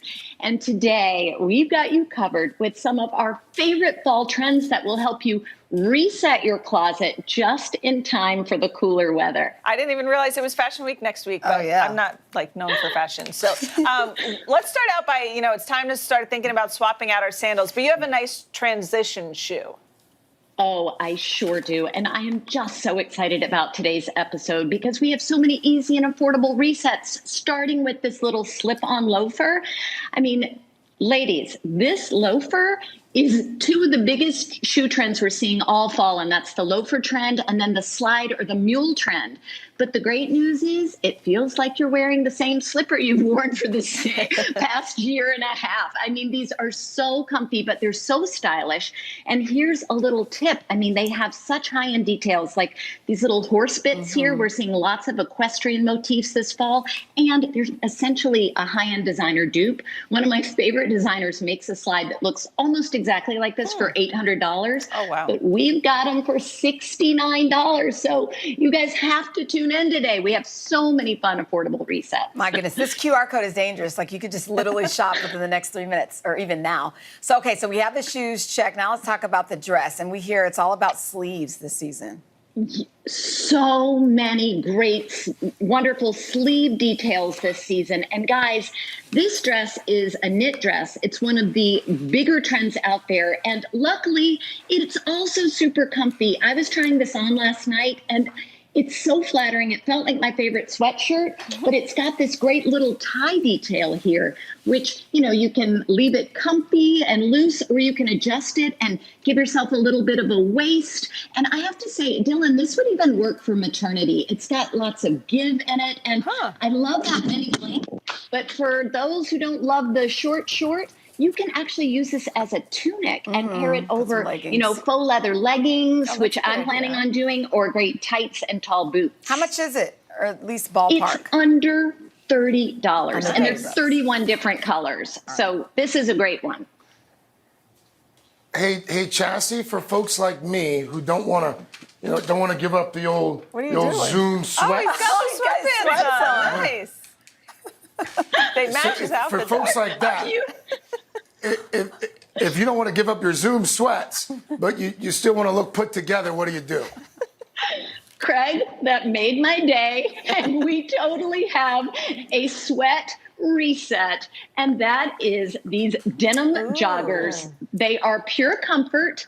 They feel like you're wearing a sweat, but you're actually wearing denim. And these are super stretchy. They've got that great roomy jogger silhouette, and they come in lots of different washes. So that's your solution for staying comfy. Those are cute. Yeah, I'm not sure I could pull those off, though. You could totally pull that I feel off. like I look like mom you jeans. could totally. They're real. They're just like wearing your joggers. They're super comfy and really flattering. Okay, love it. All right, let's talk outerwear. Guys, okay. This trench I call probably one of the most transformative items in your entire wardrobe because you can throw it on over anything and look super stylish and put together. That includes your pajamas. You can throw this on if you're running late for drop off at school and no one will know the difference. I have to tell you, a great trench. This is a really affordable version. It's got all the bells and whistles and the larger lapels. It's double-breasted, the really expensive-looking buttons, faux bone, and, of course, the great little cinching belt. It's so flattering. Throw on a trench when in doubt. And, I mean, you will be the chicest gal at, school drop-off, There you that's go. for sure. We only have like seconds left, but I know the theme is all about fall reset. So what are these organizational items you have? Okay, so Jen Fallick always finds the coolest stuff. In her Better Basics portion of our show today, she's talking about resetting your life, and she's got two of her favorites. First, you've heard of the Lazy Susan, but have you heard of the Crazy Susan? Oh my gosh, this is so amazing. You can, use it for your makeup, use it in your pantry. Jen uses it, under sinks, and it's a real game changer when it comes to finding more space. And lastly, this is going to change your life, guys. This little label maker. I mean, if you want to look like a professional organizer, try this out. It's the P-Touch. It's so easy, and turns out that labels now come in different colors, and you can use different fonts, even emojis. And these labels, they are temperature and water resistant. So that means they go from the freezer to the microwave to even the dishwasher. And these are great for, little lunch boxes and water bottles. $25. Chelsea, I love it all. Thank you so much for joining us this morning.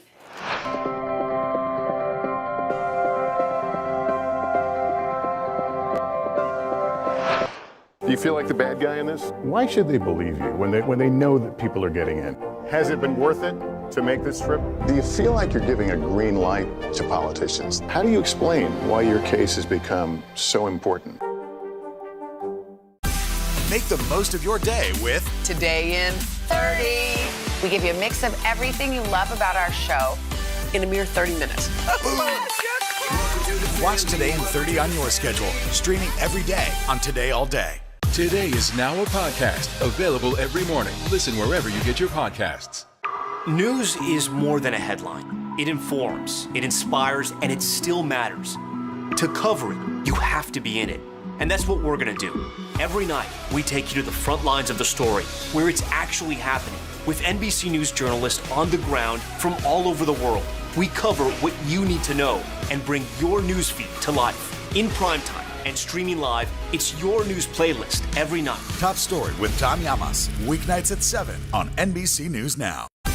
Make the most of your day with Today in 30. We give you a mix of everything you love about our show in a mere 30 minutes. Watch Today in 30 on your schedule, streaming every day on Today All Day.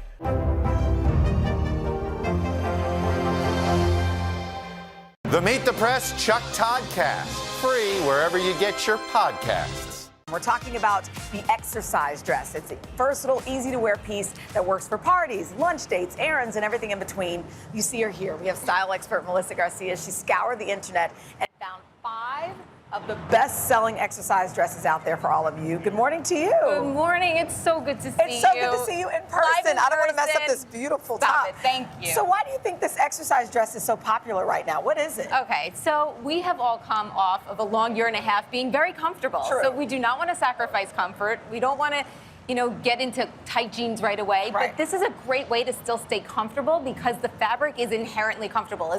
It's moisture-wicking athletic wear. Okay. But the A-line silhouette is really elevated. All right, so we have our first model here on our runway. Beautiful, by the way, okay? Tell us about this one. Okay, so this is Tendrina, and she is wearing this dress. This is from Outdoor Voices. This sort of kicked off the whole trend. This is probably, if I can say it, the dress of the summer. Okay. Everyone across the country is wearing exercise dresses. I love this one. It has great adjustable straps. Okay. It also has, women are loving this. They have, if you can show us, Tendrina, Oh, it's got built-in the biker underneath. shorts. That's a where win. You can put your phone, you can put a tennis ball, Okay. whatever you want. Yes, which is great.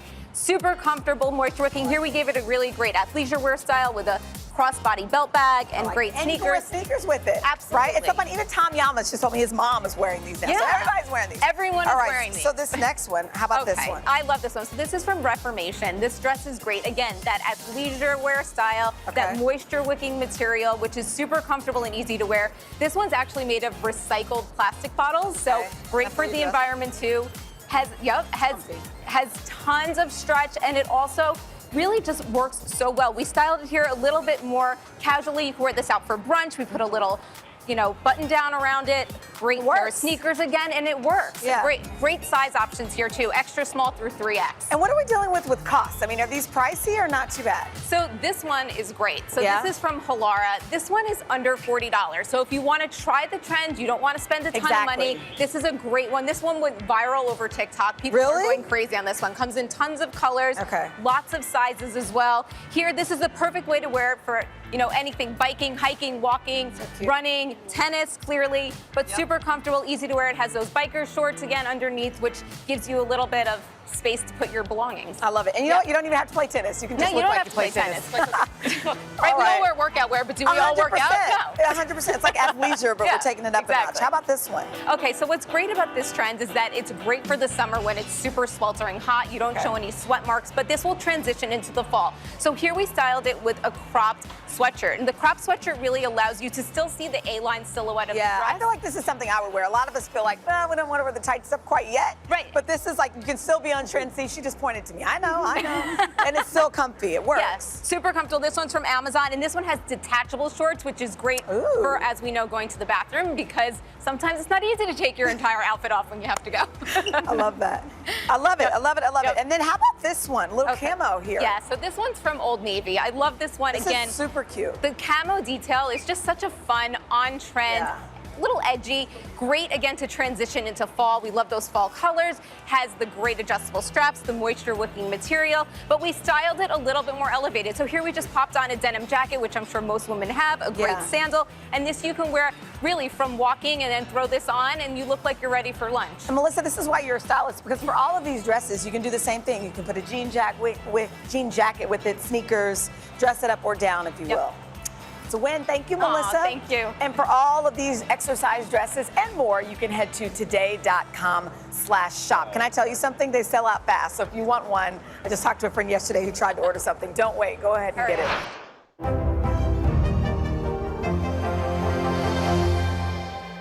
Controversy in Southlake tonight after teens posted a racist video. It was a wealthy, idyllic town, forced to confront racism. My children were told Rosa Parks is dead. You all have to sit in the back of the bus. But when the school board presented its plan, this small town fight ignited a national firestorm. Critical race theory. Racism in reverse. False narrative of rampant racism. This is Southlake, an NBC News podcast. All episodes available now. Listen wherever you get your podcasts. Today is now a podcast available every morning. Listen wherever you get your podcasts. To cover the news, you have to be in it. We'll take you to the front lines of the story, bringing your news feed to life. Streaming live every night. It's your news playlist. Top Story with Tom Llamas, weeknights at 7 on NBC News Now. Make the most of your day with Today in 30. We give you a mix of everything you love about our show in a mere 30 minutes. Watch Today in 30 on your schedule, streaming every day on Today All Day. Hey everybody, it's Hoda Kotb from The Today Show. I am so excited to tell you about my new podcast, Making Space with Hoda Kotb. I sit down with some incredible people and we'll hear some uplifting stories. Listen to Making Space now on Apple Podcasts. Make the most of your day with Today in 30. We give you a mix of everything you love about our show in a mere 30 minutes. Savannah and Hoda bring you what you must know. The biggest moments of the morning. One Republic! Exclusive interviews. Why did it work for you? You're right. I am more talented than the rest. And important headlines. Major medical news this morning. Watch Today in 30 on your schedule, streaming every day on Today All Day.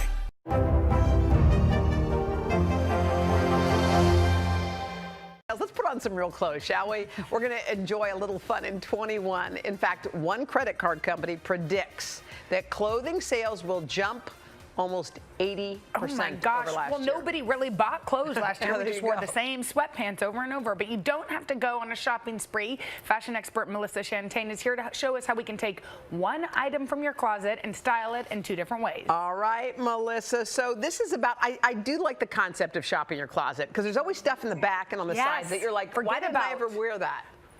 Yes, it's all about maximizing what you have to give it longevity and styling it and repeating it to have fun with your closet and maximize your wardrobe. Okay, so Melissa, let's start with Wendy. What did you take from her closet? Okay, so we took a pink blazer that she already owns and style it two different ways.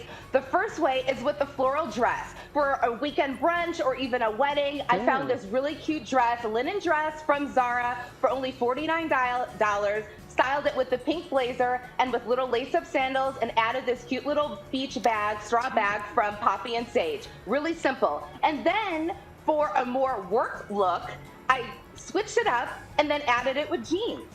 Oh, that's cute too. So you see, so this is a great work look. So you have the same blazer two different ways. With the jeans, I added a shirt from Brooks Brothers, jeans from Frame Denim, and added a bit of texture with those slides from Sam Edelman to give it a little bit of a funky texture. Yeah. Really simple, easy, something we already own in the closet. Let's do the side by side just so we can see how see, looks like two different outfits. Yeah, and you actually also styled it how she normally wears it with the white tank top. You did it three Cute. ways. Okay, next up is Amy, who is wearing her go-to white jeans and white t-shirt, which is a look I love. Yes, that is a simple look for summer that everyone owns in their closet. That white t-shirt is so essential, but the way to style it up is to really have fun with it. So I gave it a boho look for summer, added this really cute duster for only $27 from Amazon. So simple ways to elevate your wardrobe without spending money. Added the shoes from Zodiac, the belt is from Garnet Hill, tied the shirt in a knot to give it a little styling twist, and then once again the accessories. So nighttime, we zhuzhed it up, once again added the knots, added the shoes from DSW. Pop of color is really in for summer. That blue, the DSW from Mark Fisher, added the mini bag from Zara with the little scarf around it, and that's a perfect way to make it from day to night. Really simple. Super cute, super cute. All right, let's go to Jenny. Now, Jenny likes her printed shorts. She's got those in her closet. Okay, so what did you do? Yes. Those are actually from my closet. Oh, so, wow. Yes, vintage H&M shorts. So this color, this lime green, this is a real fun color for summer. This is great for the ladies who don't necessarily like showing off their arms. That's a linen shirt from Zara that's really fun, showing off her legs with some espadrilles and a printed bag. And then switching it up for a night look. Ladies are plus size girls are always convinced they can't see crop tops. I want to prove them wrong. That is a boat neck shirt from sustainable brand Numi.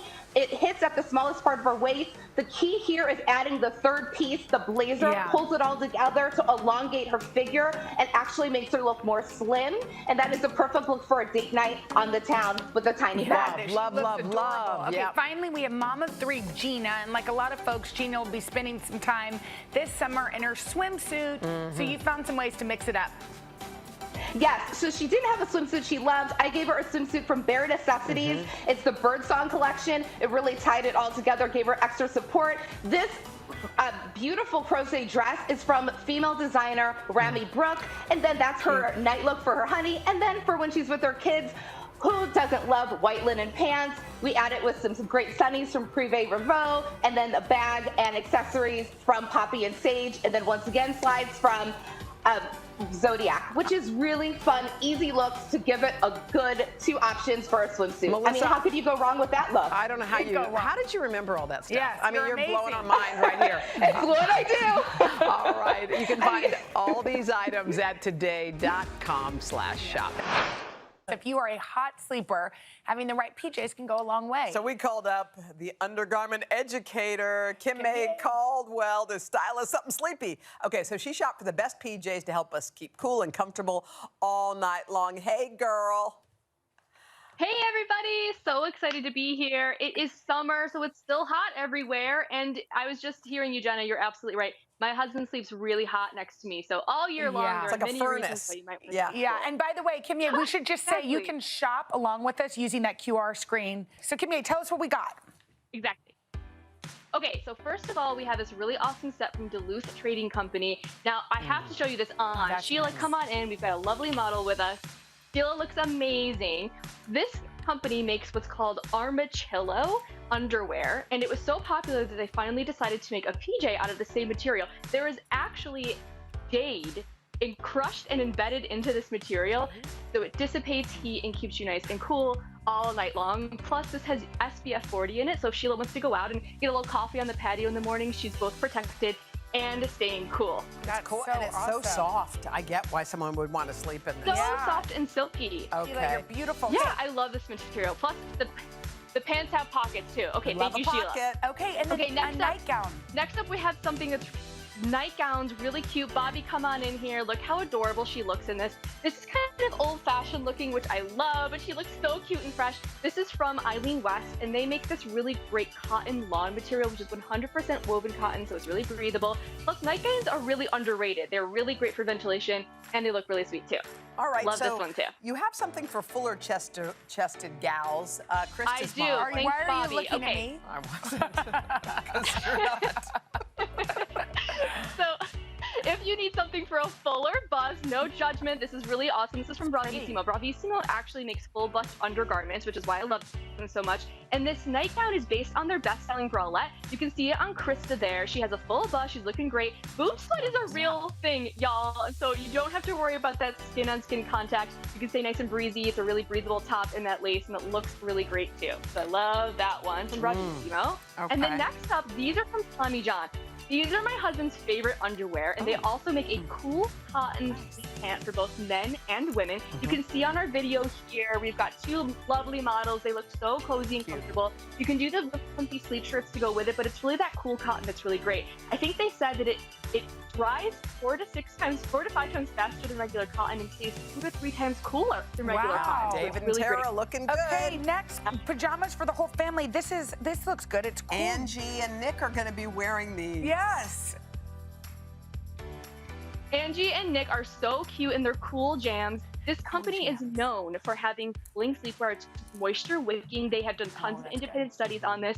Angie looks adorable in the snap front one, which is really great because you can ventilate a little bit, or it's really great for nursing parents. And then Nick is wearing the top and shorts to go with it too. I love that one, but really the one that I love so much is what their little son Casey is wearing. Oh, cute. Casey has Zippy from Little Sleepy. This is a bamboo mix that is really breathable. It's really easy to wear. It's so cozy and soft. I don't know if you can feel that. Yes, it's like butter.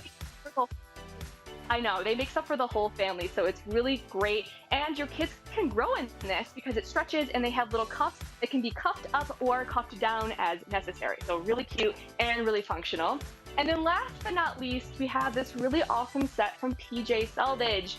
Our lovely model for this, Nama Ama, she looks amazing in it, but this color is really great. And this is made from Modal. Modal is one of my favorite fabrics. It's more eco-friendly, it's softer than a lot of cotton, and it's really great at temperature regulating. It's really great to wear in the heat when you want to stay cool, or when it's cold out and you want to stay warm. And a little tip for those who are going through menopause and maybe hot flashes, if you get something that doesn't cover the back area, that's the part that gets really hot at night. So having that nice skin and then that moisture Modal material or something like that, really great for those hot flashes. That's a great idea. Thank you so much. Thank you, Kimye. To check out these products or to use the QR code right there on your screen, you can also just head to today.com/shop. Still to come on the Channel 2 News. Well, the waters are certainly receding now. Still too close to call. Lester Holt reporting from the Ground Zero, as it's being referred to. It is, in fact, a taste of freedom. The Haitian people know a little something about resiliency. What's the biggest risk right now? Some of the troops who have been proud. I want to welcome you to the first presidential debate. In fact, we've been told we can't go any farther. You with some resilient folks, let me get in.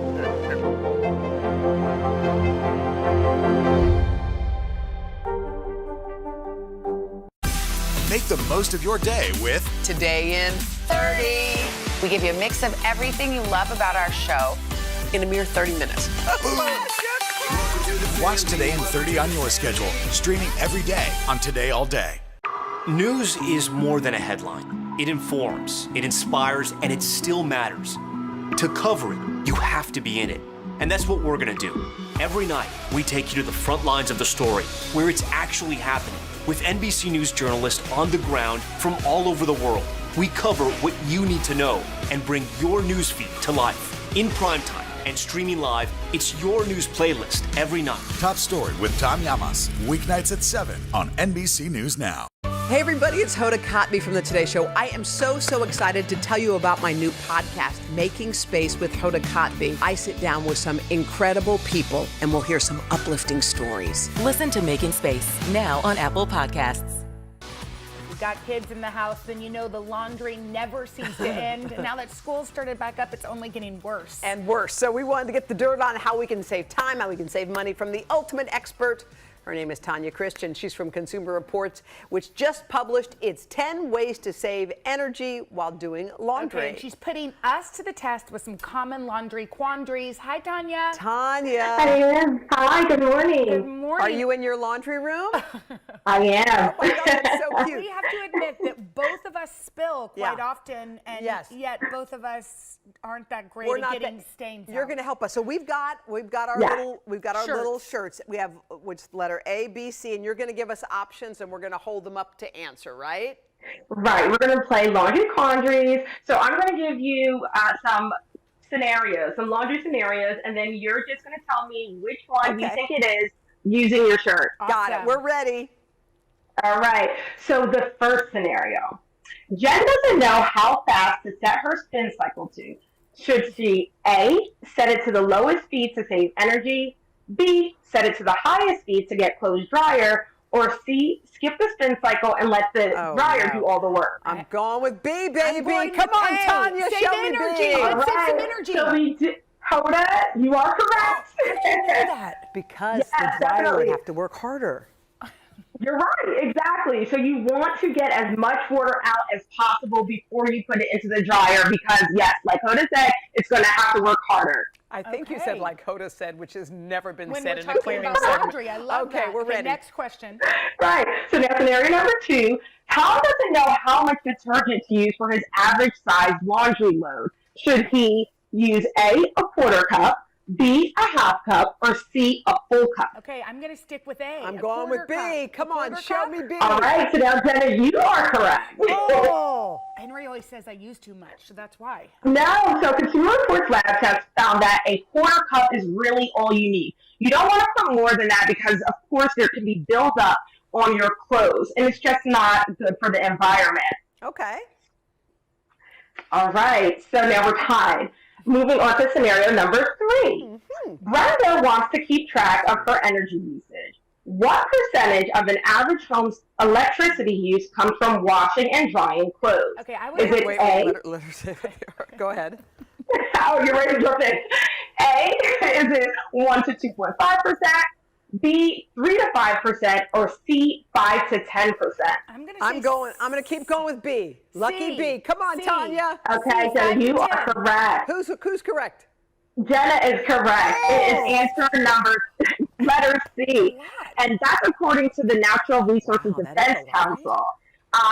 Also, if you go onto Consumer Reports, we have a number of washers and dryers that have like a little green designation, and it shows you which ones are more energy efficient. that's good. You want to pay attention to that if you're buying. Tanya, we have time for one more to see if we can tie it up. Is it true if you do it later in the day, like not in the peak hours where people are running their air conditioning, it helps save energy, or is that just something my husband says to me? No, that is true, and it's true for your dishwasher as well. I can't believe he's okay, we're ready for our last one. Yes. Last question. Rashida sees this label on her new sweater right there. That means the sweater A should only be hand washed, B should only be washed with similar colors, or C should be washed in water 30 degrees or With cooler. that zero on it? Wait a second. know. Wait. This is an easy one. Similar I've seen- colors? yeah. No, it's a sweater. No, yeah. I'm going to say in cold. C. No. B. What is it? Hoda, you are correct. If you see a symbol with 2 dots, that means the max water temperature should be 40 degrees. 3 dots means 50 degrees, and so on. See, I had no idea what that meant. I know. Tanya, Thank you, we got to go Tanya. into tie so everybody's happy. Thank you, Tanya, and we're Thanks, back. Tanya. Welcome to Today All Day. All day? Today, all day. All day.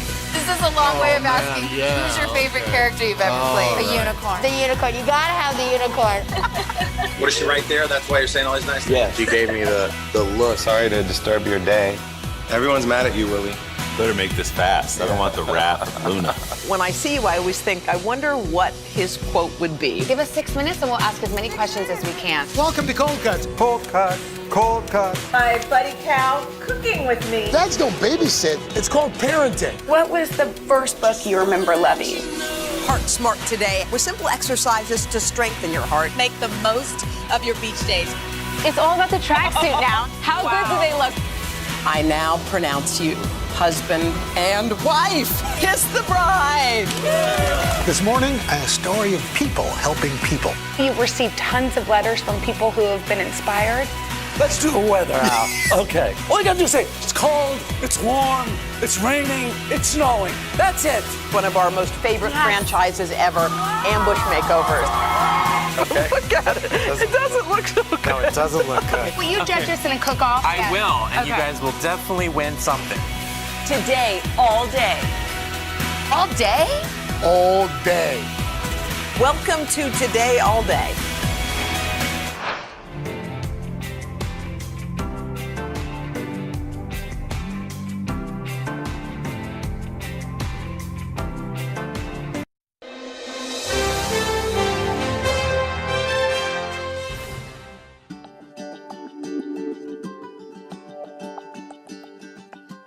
You feel good?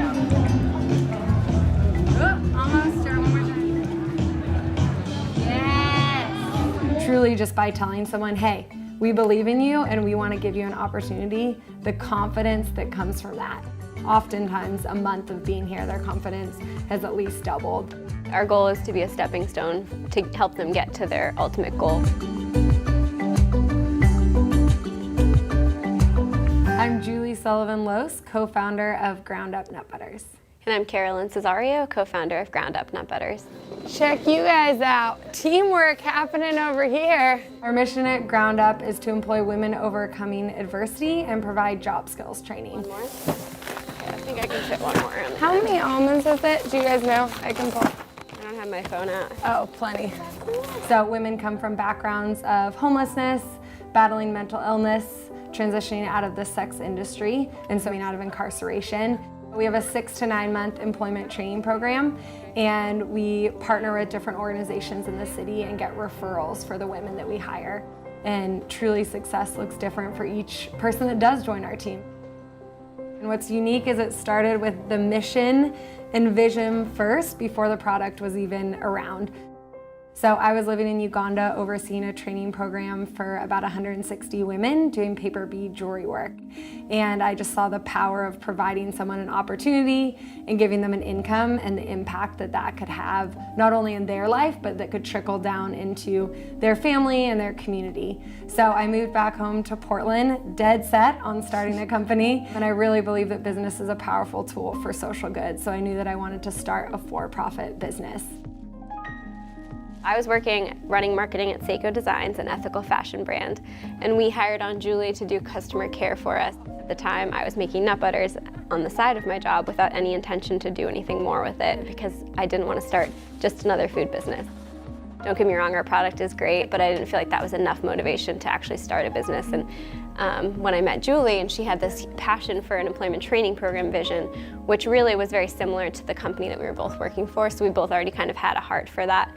When we met and she was looking for a product, it was just kind of like fate that the two came together. We had only known each other for 3 months, and then we were like, let's do this. Yeah.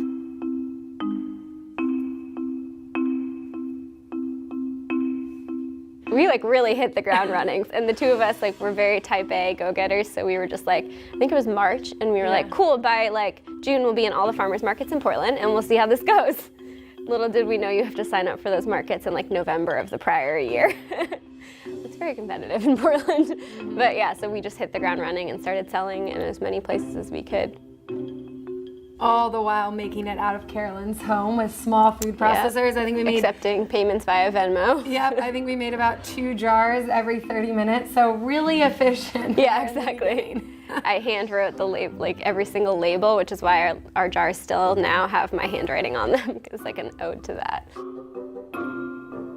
All of our nut butters are peanut, dairy, and gluten-free, just sweetened with honey. We don't use any other added sugars or oils, so that's super different than a lot of products on the market that have added palm oil or sugars in them. You can pick up a label and be like, oh, I recognize every ingredient in this jar. We don't want to put anything on the market that we ourselves wouldn't be eating every day.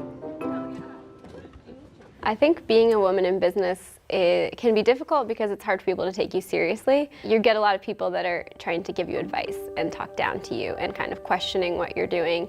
And I think it was really hard in the beginning. Especially being like, you're crazy, you're gonna start a business, and also from the forefront, you're gonna start with a training program working with women overcoming adversity.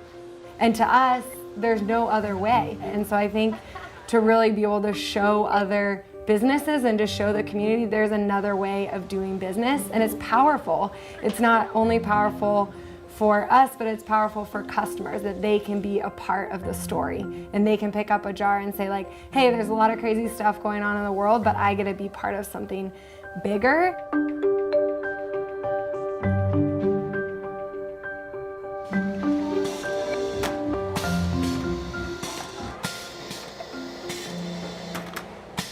My name is Jamel Dawson, and I work for Ground Up PDX. I heard about Ground Up through Central City Concern.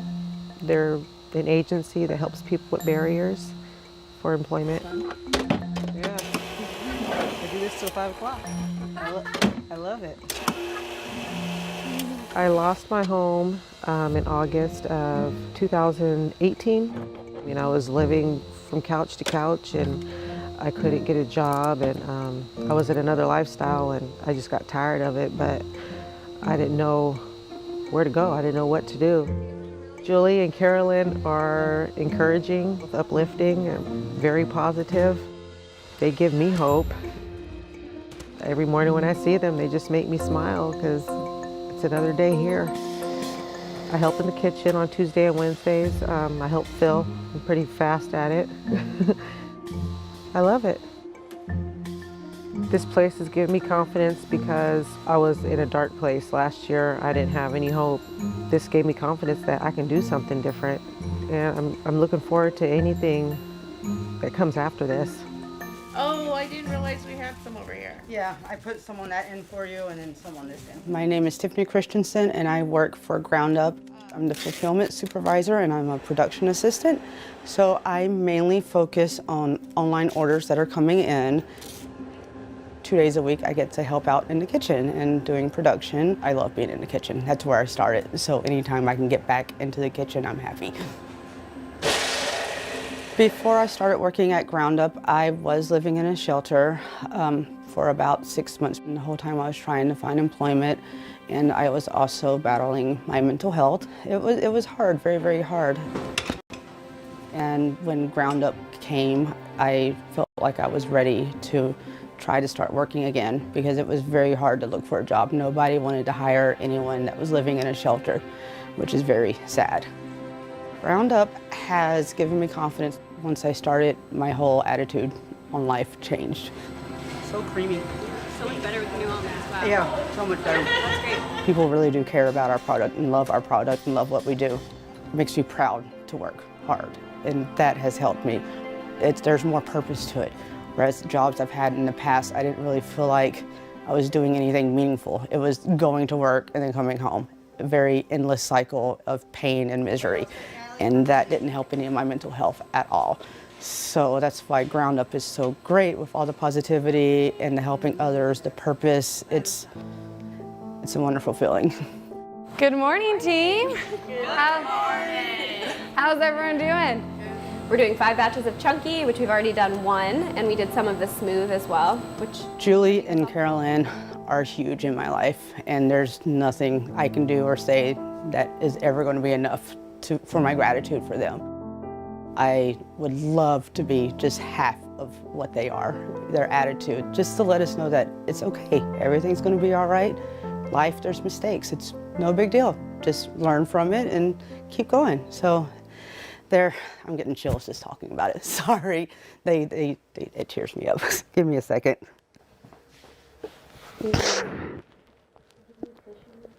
I'm sorry.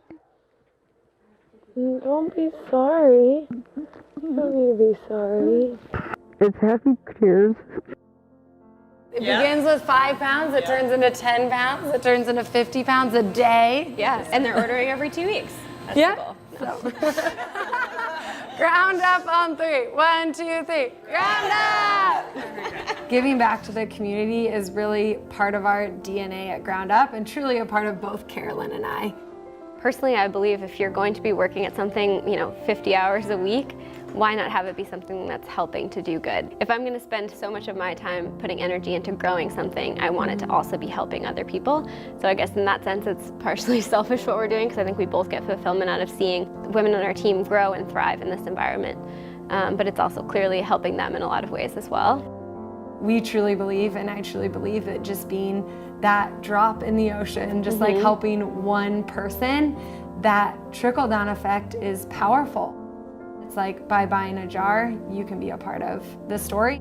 We get really excited to share with other companies about what it's like to have a job training program. And I think we're also, though, very honest with others about, it's a lot more work, it's a lot more time, it's a lot more patience, but it is 100% worth it.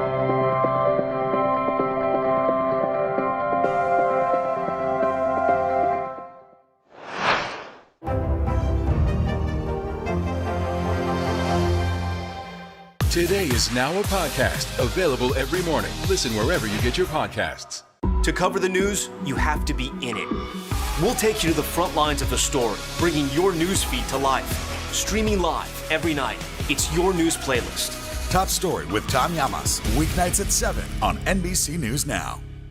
It was a wealthy, idyllic town forced to confront racism. But when the school board presented its plan, it ignited a national firestorm. Critical race theory. Racism in reverse. False narrative. Shay. This is Southlake. All episodes available now.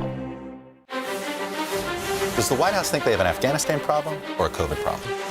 Do you believe the abortion issue should reflect the will of the people or the will of the elected officials?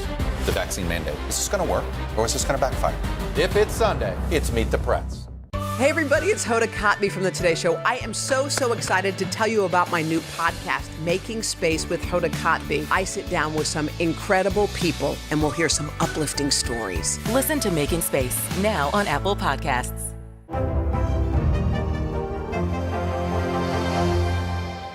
The Meet the Press Chuck Toddcast, free wherever you get your podcasts. Today is now a podcast, available every morning. Listen wherever you get your podcasts. For breaking news in our changing world, download the NBC News app.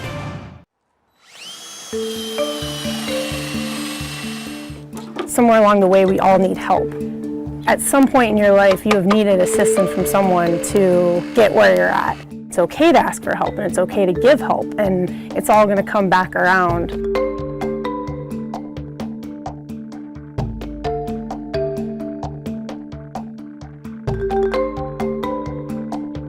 The Little Free Pantry movement is kind of a grassroots solution to address immediate and local needs. Little Free Pantries essentially help neighbors feed neighbors.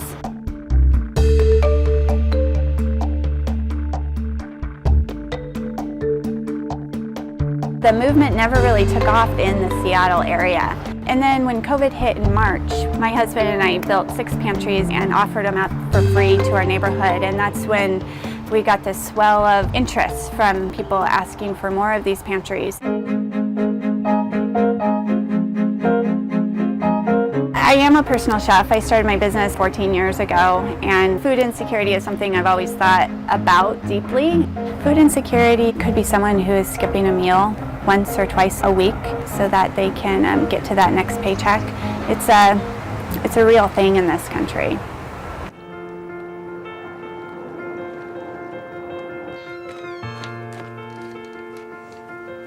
Work was slow with the pandemic. Everything kind of stopped for me. So I was looking for a way to help and give back, especially with the extra time I had. You know, I like to build stuff, and so I thought, hey, that's something I could do. You never know who's struggling. Sometimes it is your next door neighbor.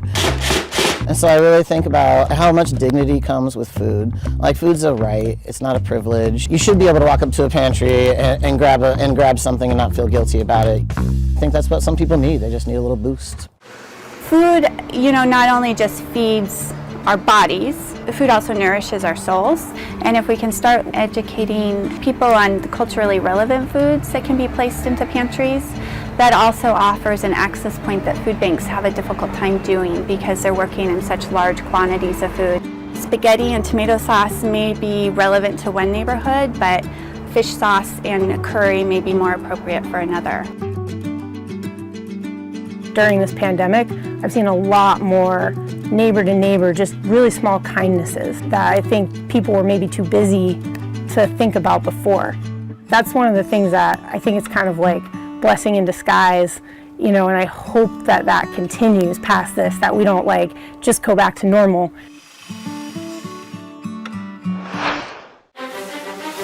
Does the White House think they have an Afghanistan problem or a COVID problem? Do you believe the abortion issue should reflect the will of the people or the will of the elected officials? The vaccine mandate, is this going to work or is this going to backfire? If it's Sunday, it's Meet the Press. For breaking news in our changing world, download the NBC News app. Controversy in South Lake tonight after teens posted a racist video. It was a wealthy, idyllic town, forced to confront racism. My children were told Rosa Parks is dead.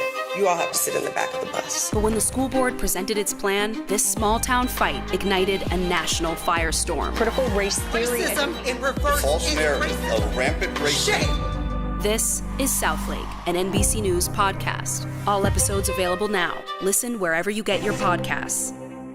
Sometimes the news can be difficult and overwhelming for kids to understand. Will coronavirus come back next year? So to help make sense of it all, we've created a newscast just for them. Man, you know a lot. We hope your family will watch Nightly News Kids Edition. Controversy in South Lake tonight after teens posted a racist video. It was a wealthy, idyllic town, forced to confront racism. My children were told Rosa Parks is dead.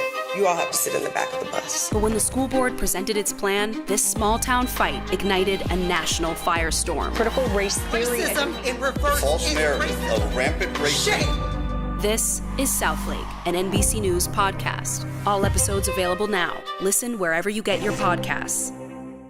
It was a wealthy, idyllic town forced to confront racism, but when the school board presented its plan, it ignited a national firestorm. Critical race theory. Racism in reverse. False narrative. Shame. This is South Lake. All episodes available now. For breaking news in our changing world, download the NBC News app.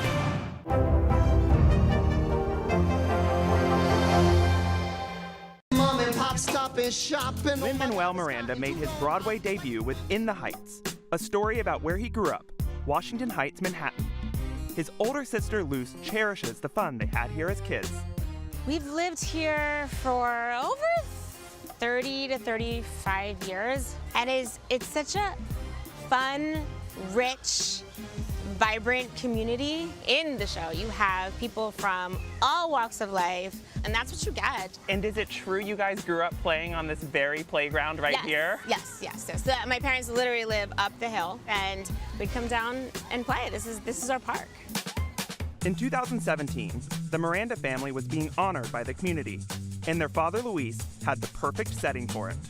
We all agreed, let's go to Payson Playground. But the park didn't look the same as they remembered it. I looked around and it was a little run down. There were weeds. It just looked unkept and not taken care of. I called Mino and I said, do you guys do stuff in parks?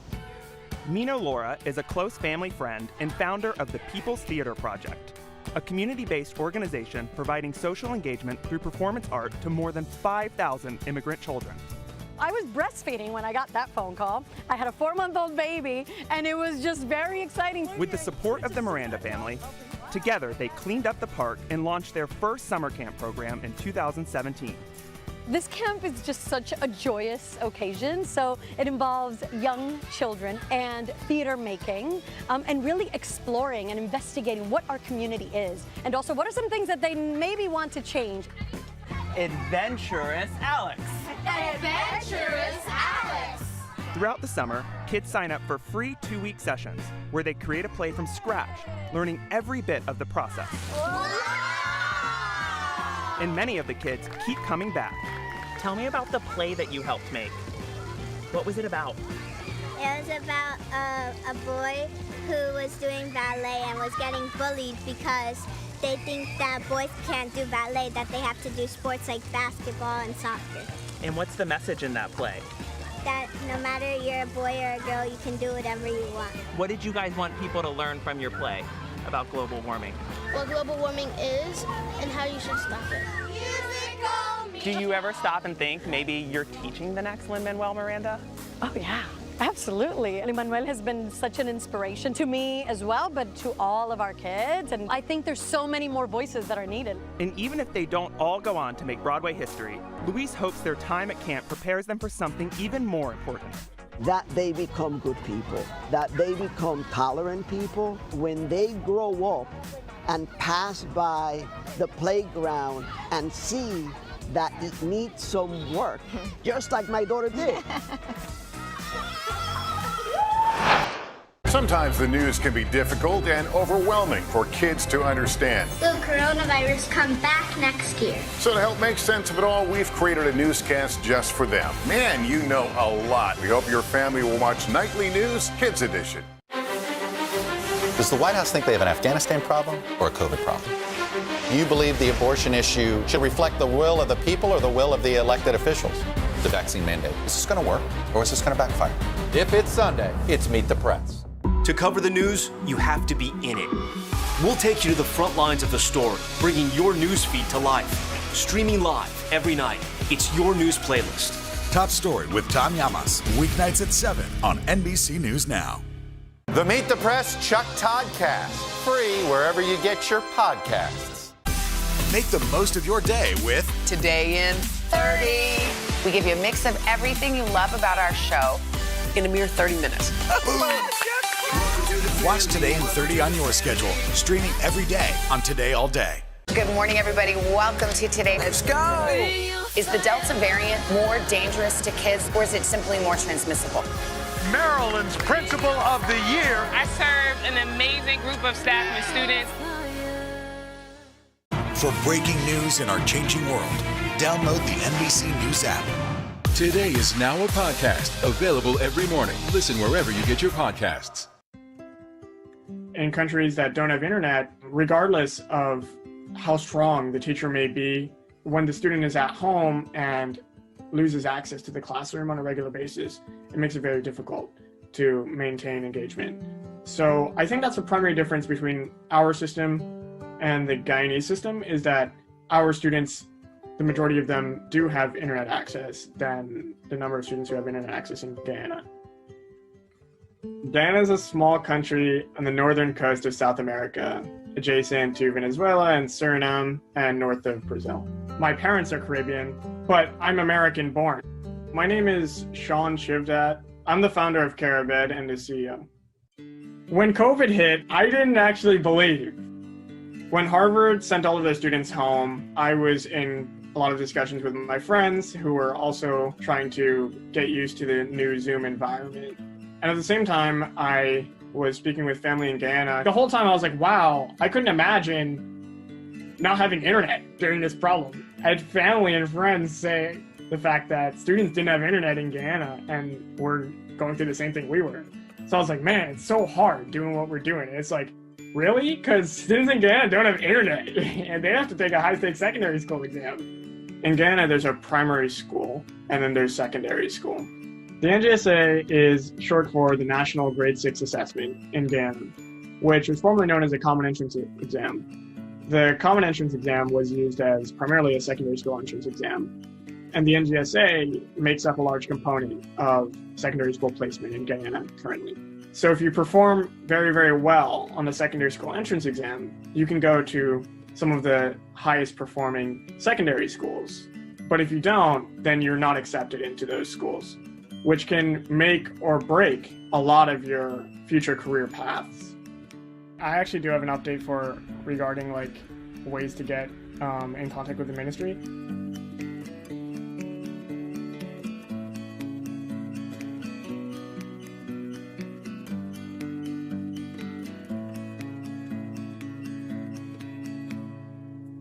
I started producing exam prep materials in mid-March, and I guess the point at which your team is founded is when you start getting others to help you. So that happened at the end of March. Since then, our team has grown to about over 50 members in a range of different universities across the East Coast, but also the University of Guyana.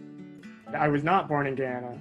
It's a sense of reconnection with my family, but also people I've never met before that we share a common ancestry with. So there are a lot of different things that are brought to light when we're like doing this work in Guyana. We break down the communities that we serve, or the students that we serve, into two groups: students that have internet and students that don't have internet. For students that have internet, we've posted over 700 pages of open access free material on our website and via WhatsApp to a range of teachers and parents who have been sharing those around with other parents and teachers of students that do have internet.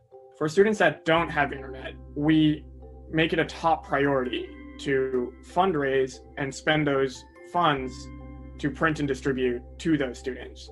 About a few weeks before the exam started, we started an emergency printing and distribution campaign and fundraised in the United States to print materials that we created and have them distributed to regions without internet access. We go so far as to produce 1 to 2 pages of single-spaced answers for even one question. And this is because we are trying to get the information to be accessible to students even if they have no prior knowledge of the question. Recently, the results were out and you were asking me some questions about what is considered like a good school or where the rankings were. So Ashley is the head of the Yale Caribbean Students Organization. She reached out to us on social media. Ashley took a gap year and spent a lot of her time tutoring and helping students pass the NGSA. She spent a lot of her time just helping students in general going through the system in Guyana. None of us had the level of service in Guyana that she had. She brought to the team very, very high standards for our quality, for our materials. She brought to the team an unparalleled perspective on the communities that we serve. I am the editor-in-chief of CaribEd, and what that means is essentially I take a look at the materials that we're producing and I do the final edits, but I also try to ensure that the questions being asked are culturally relevant. The example that Sean gave to me is that they were working in this indigenous community, and one of the math questions was sort of like, you have X many dollars and you want to buy X many cars. How many cars can you afford? And he was sort of like, this is a perfectly fine math question, but these kids aren't buying cars, right? Like, this isn't something that's like relatable to them. I think maybe the year that I took the NGSA, personally, I felt a lot of pressure because, and I think the pressure is a universal experience. I can still tell you what I got wrong on them. I can tell you like the grades that I got, which questions tripped me up, what I regret about those exams. So I feel like these exams are so high stake. While this might just be one thing, providing print resources to kids who don't have internet access, it still is a thing that can help.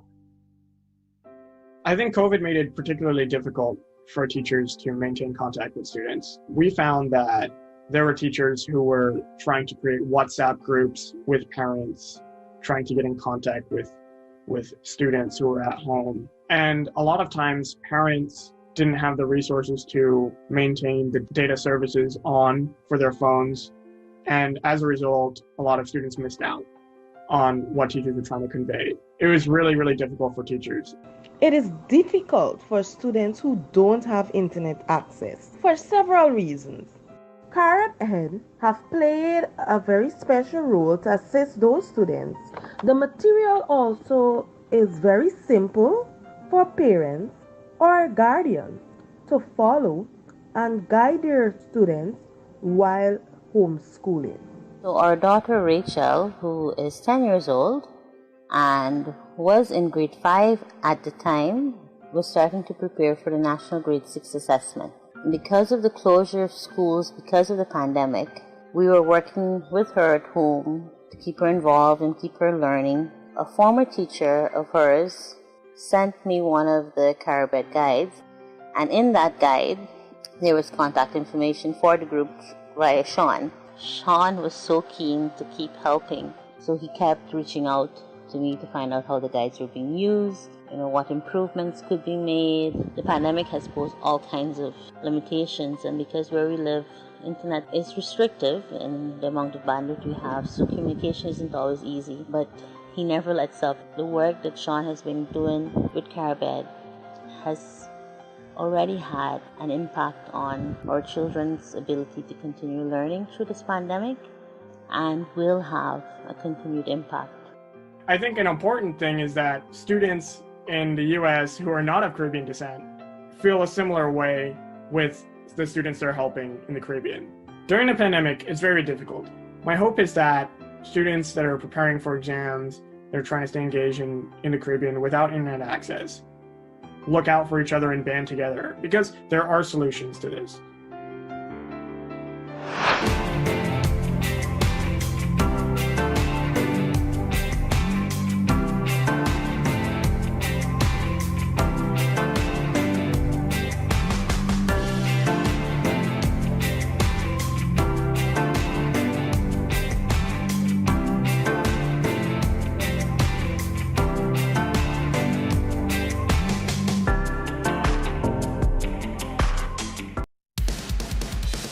Well, hello there, Today All Day family. We made